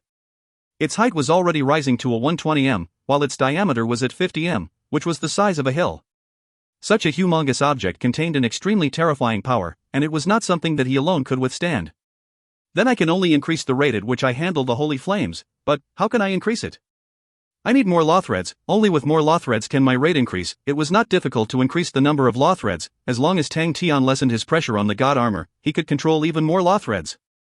But the more the number of law threads, the higher the requirement for control, and he was unable to control so many law threads. Seems like it is not only the number of law threads, I also have to control the stream of holy flames that reaches me. Tang Tian did not give up. He continued to ponder. He carefully recalled back when he was controlling the holy flames. What was the most difficult part of handling them? Which procedure is delaying me? Very quickly, his eyes lit up. Holy flames viewed laws as an enemy. He was required to envelop every law thread with a layer of energy, and the thickness of the energy had to be constant, to protect the law thread to pierce through the outer layer of the holy flame, and not obstruction the emulated law in the core of the holy flame from touching the law thread to allow the destruction of both. It was the most effort-consuming part, and yet it was absolutely needed. How can I lessen the effort for this? Tang Tian immediately realized that he had grasped the crux of the problem. Suddenly, Tang Tian's heart moved. If the sword aura formed by the holified energy attacks the holy flame, what will happen? Without hesitation, he immediately led a holified energy sword aura from the windscreen onto a wick of holy flames. The instant the sword aura touched the holy flame, a bang sound was produced. The explosion caused the energy to burst into countless beads, just like the raindrops formed after the destruction of both law threads. Tang Tian was surprised, but he quickly thought about it. When the sword aura interacted with the holy flame's holified energy, both shattered at the same time, but the emulated law in the core of the holy flame remained intact. But without any protection from the holified energy, it floated in the air completely naked. It was a strand of gray mist that was even finer than hair, and emitted a cryptic aura. The shattered holified energy gradually floated towards the emulated law inside the core. Tang Tian did not stop it, but carefully observed the entire process. The holified energy that floated in the air gradually converged back to the emulated law inside the core. In the next moment a wick of holy flames appeared before Tang Tian once again. The new holy flame was much dimmer than it used to be, and the flames had become smaller. Tang Tian gained some understanding from it. By leading the sword aura to strike on the holy flame, the entire process played out once again in front of him. Tang Tian repeated the procedure multiple times, and watched extremely carefully through every process, and finally understood the situation. The sword aura was formed from holified energy, and as both the sword aura and the holy flame contained the same energy attributes, they did not induce a mutual destruction upon collision. Instead, the sword aura power led to the destruction of the composition of the holy flame, and thus the holified energy and the emulated law in the core were separated. If there were no external force, the emulated law in the core would instantly be attracted to the holified energy, and once again form together to become a holy flame. But what if there was an external force? Tang Tian tried it once again, and like before, the emulated law inside the core floated naked in the air again, but this time, Tang Tian used a law thread and struck the core. Silently, both of the law threads were destroyed. As expected, Tang Tian's eyes lit up. He had found the solution. He only needed to lead the sword auras from the windscreen. By relying on these sword auras to destroy the holy flame's composition, he could control the law threads much more easily to destroy the emulated laws. The holified energy inside the windscreen was endless. That meant the number of sword auras were endless as well. Since that was the case, the amount of holy flames he could handle at once had increased by a huge amount. But if that was truly the case, it meant that he too needed to face the sword auras, the astonishingly large amounts of sword auras. Am I supposed to experience the sword tempest cyclone again? After the last experience, even though it was a long time ago, even though he was in the awakened god armor, Tang Tian's body trembled. He was just enjoying Xin and the other's pain, but in the blink of the eye, he had fallen into the pit as well. Tang Tian instantly had the impulse of crying. There was nothing more cruel than this to Tang Tian. If you find any errors, ads pop up, ads redirect, broken links, non-standard content, etc., please let us know. Report chapter so we can fix it as soon as possible. Chapter 930 Too Foolish. Chapter 930 Too Foolish. Translated by Buns. Edited by Tian and DeAndre R. Tang Tian had experienced countless of bitter and painful training, from the earliest million times of fundamental martial techniques to the grinding of fire scythe ghost claw etc. Regardless of what training it was, none of them were easy. But the one that had left the largest impact and shadow in his heart, the one that he never wished to go through a second time, was the Sword Tempest Cyclone. He had to admit that the Sword Tempest Cyclone's training was extremely effective, but even so, he definitely never wanted to experience it again. He did not even have the courage to reminisce about the experience, and he himself did not even understand how he endured through the phase. He was not sure if he could endure it a second time. This mental state was rarely seen from him, and one had to know he was definitely not a coward. But what he had never expected was that he actually had to go through the Sword Tempest Cyclone once again. Furthermore, it was far stronger than before, and was not something that one could simply endure through. He needed to maintain an extremely high focus on controlling the law threads while attacking the naked emulated laws that were inside the cores. Because of it, even in his awakened god armor state, his indifferent state of mind could not even suppress the bitter laugh. I have no other choice. Time slowed to a crawl. Tian was clearly able to feel the increase in pressure, and knew that he could no longer delay it. Tian took a deep breath, his eyes regained its calmness, with an additional sneer of determination. Since I can't avoid it, then bring it on. Tian swung his arms wide open again, causing the windscreen all around to erupt, and countless of sword auras exploded out like rain. Bang! Intense pain shot from various parts of his body. Tian felt as though he was being pounced on by a pack of wolves, causing him to even have difficulty breathing. His mind went numb, and he was momentarily blank. But he knew that he could not afford to make any mistakes, and at that moment, he bit his own tongue. The sweet and thick taste of blood pervaded his senses. He was jolted awake. He knew that it was not the time for him to be in a daze. It was just a moment, but a great number of holy flames were instantly shattered, and the emulated laws inside their cores were revealed. Enduring the intense pain and numbness, Tian controlled the laws from both of his hands, and shot them out like spears, striking the emulated laws inside the cores that was floating within the sword auras. Countless of laws and emulated laws and their cores were destroyed simultaneously. Tian did not know how many sword auras he had used, or how many holy flames he had destroyed. He simply used all of his strength to destroy all the emulated laws that appeared in his vision like a maniac.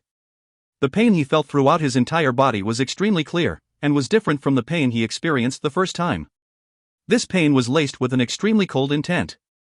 This cold intent was not dense, but extremely penetrative. Tian felt as though his entire body was freezing, but he knew that the cold had directly penetrated into his soul. His flesh and veins were all perfectly fine without any signs of freezing. He did not know if he had experienced it before, although the pain was intense, but it was not as terrifying as he had expected.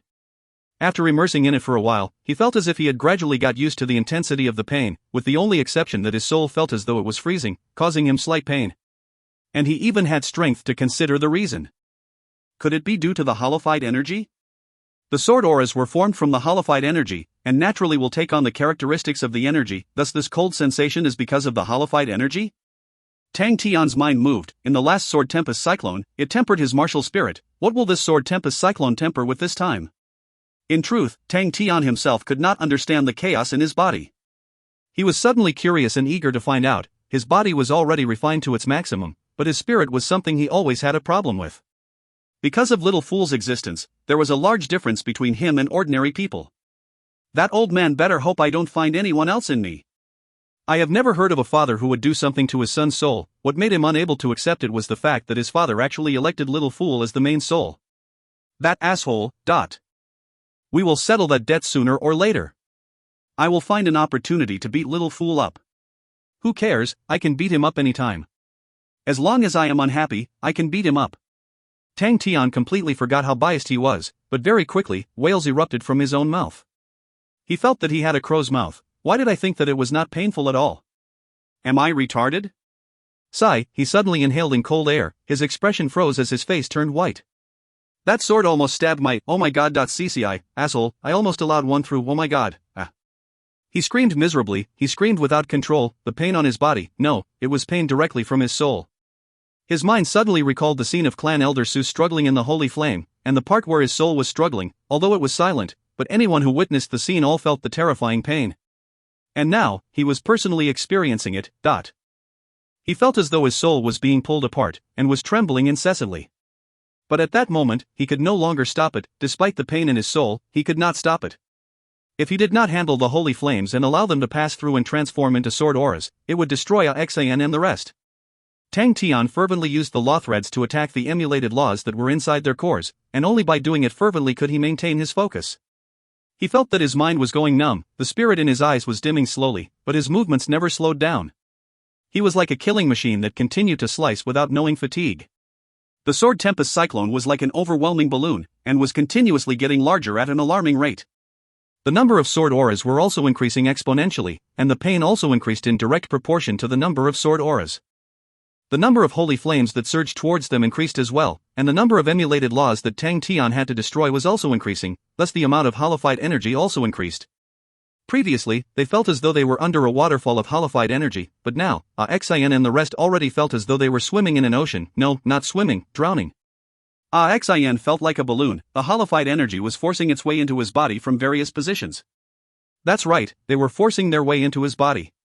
At the start, they were required to absorb them independently, but now, they no longer wished to absorb them, but the vast amount of holified energy were forcing their way into their bodies. He felt extremely foolish. Previously, he was still cracking a joke about feeling pain. He wanted to cry for being too foolish. He was truly feeling the pain from the sword auras that seemed to be bent on cutting him apart. The pain made him feel as though he could explode at any moment. The pain was so unbearable that he was on the verge of fainting. He wished so badly that he could faint, but he did not have the chance. The holified energy was like saltwater intrusion, doing their best to barge into his body. They were fine like needles, poking and piercing his entire body, causing him to feel the pain from the holified energy as well as the sword auras. His entire body was swollen in pain, and the only thing that consoled him was that the pain was well distributed. According to logic, the intense pain should have caused Xian to lose consciousness long ago. But with the endless stream of holified energy, they restored his body endlessly, causing the cuts to heal the moment they appeared. The endless repetition of being cut and healed looped over and over again with no end. The only thing Xian could do was to scream in pain. He could not even control his own screams. How did I ever fall to such a pitiful state? Thus, he screamed with even more sorrow. The intense pain caused him to grab whatever he could grab, and unknowingly, he had grabbed onto Undying's sword. Both of his hands were holding onto the sword hilt tightly. He did not even notice that Undying's sword was like a dry sand dune greedily devouring the holified energy. Old Tang and the old commander buried Mu Jixia solemnly. Of course, there were no religious ceremony held on the battlefield. The most they could do was place a wooden plank, which had the words "Here lies Mu Jixia" written on it. Old Tang suddenly trembled in surprise. Why does it feel cold? The old commander glanced at him. If you didn't do anything wrong, you don't have to be afraid. Old Tang immediately blurted out, I forgot you're a ghost, but...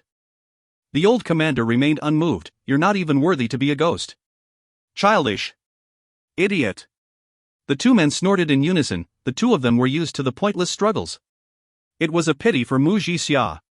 The old commander suddenly spoke out. The entire army was a pity. They were all good soldiers. His gaze landed on the soldiers that were kneeling in front of Mu Jixia's tombstone, and could not resist but sigh. He was an old generation general, and had special feelings towards soldiers, and hated such a sight. All of the soldiers no longer had the vigor and aura of an army that was hailed as number one beneath the heavens. All of them looked lifeless with sunken eyes, as though they were walking corpses. Old Tang sighed, just watch, Temple is too evil and did too many unkind actions, they are digging their own grave, and no one can save them. The gods will destroy those they deem crazy. With Temple's lunacy, it is about time for them to be destroyed, but we can't get through Wei Yiguan continent. The old commander spoke honestly. Old Tang turned his head and asked unhappily, is there no other way? What we can do now is to force a siege, but the casualties will be extremely high. The old commander said somewhat helplessly, at such a crucial juncture, the one defending the place is the defense expert Jiaya, we don't have a chance. I can bring them to take some risks, but I can't bring them to send them to their deaths, Old Tang kept quiet. He knew what the old commander was talking about, otherwise, the large savage continent army would not have been stuck and unable to move for such a long time. But when he heard the answer, he was still filled with disappointment. He initially harbored some hope in his heart, thinking that with the old commander's high standard, he might have a solution. The old commander did not know what to say. Consoling people had never been his forte. They were in a situation where they were helpless and no strategy could reverse the situation. All of the military generals were most afraid of such a situation. Right at that moment, one of the soldiers that had finished paying his respect to Mu Jixia walked over. All of the bodyguards around Old Tang and the old commander stopped him, but the old commander waved for him to pass through. Master, we have a way to enter Wei Yiguan continent. The soldier who was shabby, had a wasted appearance with sunken eye sockets spoke out. The only striking thing was that his pair of eyes revealed a deep-rooted hatred. The two men were startled, as they subconsciously looked at each other and noticed the ecstasy in each other's eyes. If you find any errors, ads pop-up, ads redirect, broken links, non-standard content, etc., please let us know. Report chapter so we can fix it as soon as possible. Chapter 931, Dooku's Fury. Chapter 931, Dooku's Fury. Translated by Berrybuns. Edited by Tian and DeAndre R. After studying the Holy Flame for a long time, Dooku had more or less understood the situation, and his heart wastingly filled with admiration. On law domains, he was the true Grandmaster, and there were very few people that could garner his respect. The first was Tang Tian. Tang Tian's strength was not laid in his profound understanding towards law, but his ability to destroy and his disdain on all laws. Tang Tian did not care how a certain law was used, he would use the most barbaric and unreasonable method to grab all the laws to use. In terms of law domains, Tang Tian was like a tyrant, his awakened god armored the cage for laws. The creator of the holy flame walked a different path, the transformation of laws and energy in his hands caused others to be in awe. He was like a warlock of law domain, he pulled laws and energy into the shadows, and transformed them into his own, and with his own hands, he reached the apex. The emulated laws, the holified energy had formed a miraculous equilibrium like magic, and emitted an indescribable sense of beauty. Duke sighed again and again, compared to Tang Tian's unreasonable and barbaric strength, the holy flame contained a beautiful and delicate equilibrium that he obviously adored and admired more. The beauty of the holy flame was a result of thousands of experiments, one could imagine how much effort the creator had put into it. He then realized that he had underestimated Temple, and the depths of Temple truly made one to revere them. But in the end, he was still a man who had gained enlightenment on the law domain, and after gaining clarity on the principles, he was able to counter it. With the power of the law domain, he stood on the grounds of being invincible. In his law domain, he was the god. The holy flame was a form and a state between laws and energy, but ultimately, it had not left the profound theories of laws and energy. A layer of blood-red flame surged around his body, but as time passed, the blood flame gradually dimmed down, turning into a faint red, until it became close to colorless. The flame became colorless, and blazed so thin to the point that it could burn out at any moment, and did not release any warmth. This was the flame that Dooku had grasped from the holy flame, although its equilibrium was not as miraculous as the holy flame, but in essence, the two had no difference. It too wielded an emulated law inside its core and had holified energy. Dooku was not pleased. Compared to the gold holy flames, this ethereal flame that he had imitated was much more crude. Alright, this is the best I can make do with for now, when the battle is over, I can slowly study and research in it. With his body covered with the transparent flames, Dooku rushed into the sea of golden holy flames. The golden holy flames were blocked by the transparent flames around him. His assumption was accurate, he did not feel any pressure from the holy flames. Although the ethereal flames around him did not merge with the holy flames, they had a similar aura, which prevented the holy flames from attacking Dooku.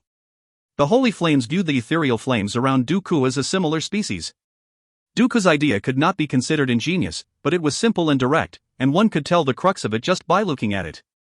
The creator of holy flames obviously did not forget the existence of the Sin domain, and the holy flames' target was both energy and laws, but the creator would have never expected that there would actually be someone who was able to unravel the secrets of the holy flame so quickly, and even found its loophole. Dooku flew forward unhindered by the holy flames, which stretched out to as far as he could see. As he flew on, the leisurely look on Dooku's face disappeared, replaced with seriousness. Initially, he had thought that Temple had used the holy flames to seal the estuaries, but he quickly realized that the amount of holy flames was more than he had imagined. When he rushed into the holy flames of the estuary and saw the fiery pillars that extended into the sky, his face changed. He had never expected that such a majestic scene would appear in the same continent. Temple's skill is truly surprising. The further he flew, the more he felt that something was wrong. No one from Temple had come to question him. Instead, the city had turned into a ghost town, and there was nobody. All around, he could see the broken walls and pillars melting due to the high temperature. There were a huge number of holy flames floating in the sky, all of which resembled dandelions filling the sky. What exactly happened here in Saint Continent? Dooku's heart was filled with shock. Did a massacre happen here? He raised his head and looked at the fiery pillars and the flow of holy flames in the sky, then at the dandelions floating all around him. His gaze landed on the numerous floating holy flames. They were not big, majority were the size of fingers and the largest did not exceed the size of a fist. But there were an endless amount of them like the sand in the desert, and was uncountable. Dooku stared at the holy flames in a daze. All of these holy flames are so small, which means the level of the martial artists are very low, but for there to be so many. Suddenly, a terrifying thought flashed past his mind, it cannot be. Dooku felt a cold chill shot up from the sole of his feet to the top of his head, and all the hair on his body stood as it trembled involuntarily. After returning to the Sacred Saint Galaxy, he always thought that the citizens of Sacred Saint Galaxy lived a safe and fortunate life, and felt that the citizens of the Sin domain lived in an extremely harsh and brutal environment. But the scene before him shattered this impression. This is too cruel. He had seen all sorts of cruelty in the Sin domain, but not one was comparable to the scene before him, which made him feel fear. He was unable to comprehend what kind of lunatic would be able to do such a sick and disgusting thing. After the shock and fear, his expression became serious. If I continue to underestimate and disregard this lunatic enemy, I will most probably be digging my own grave. Dooku hastened his speed, looking for signs of Tang Tian all over.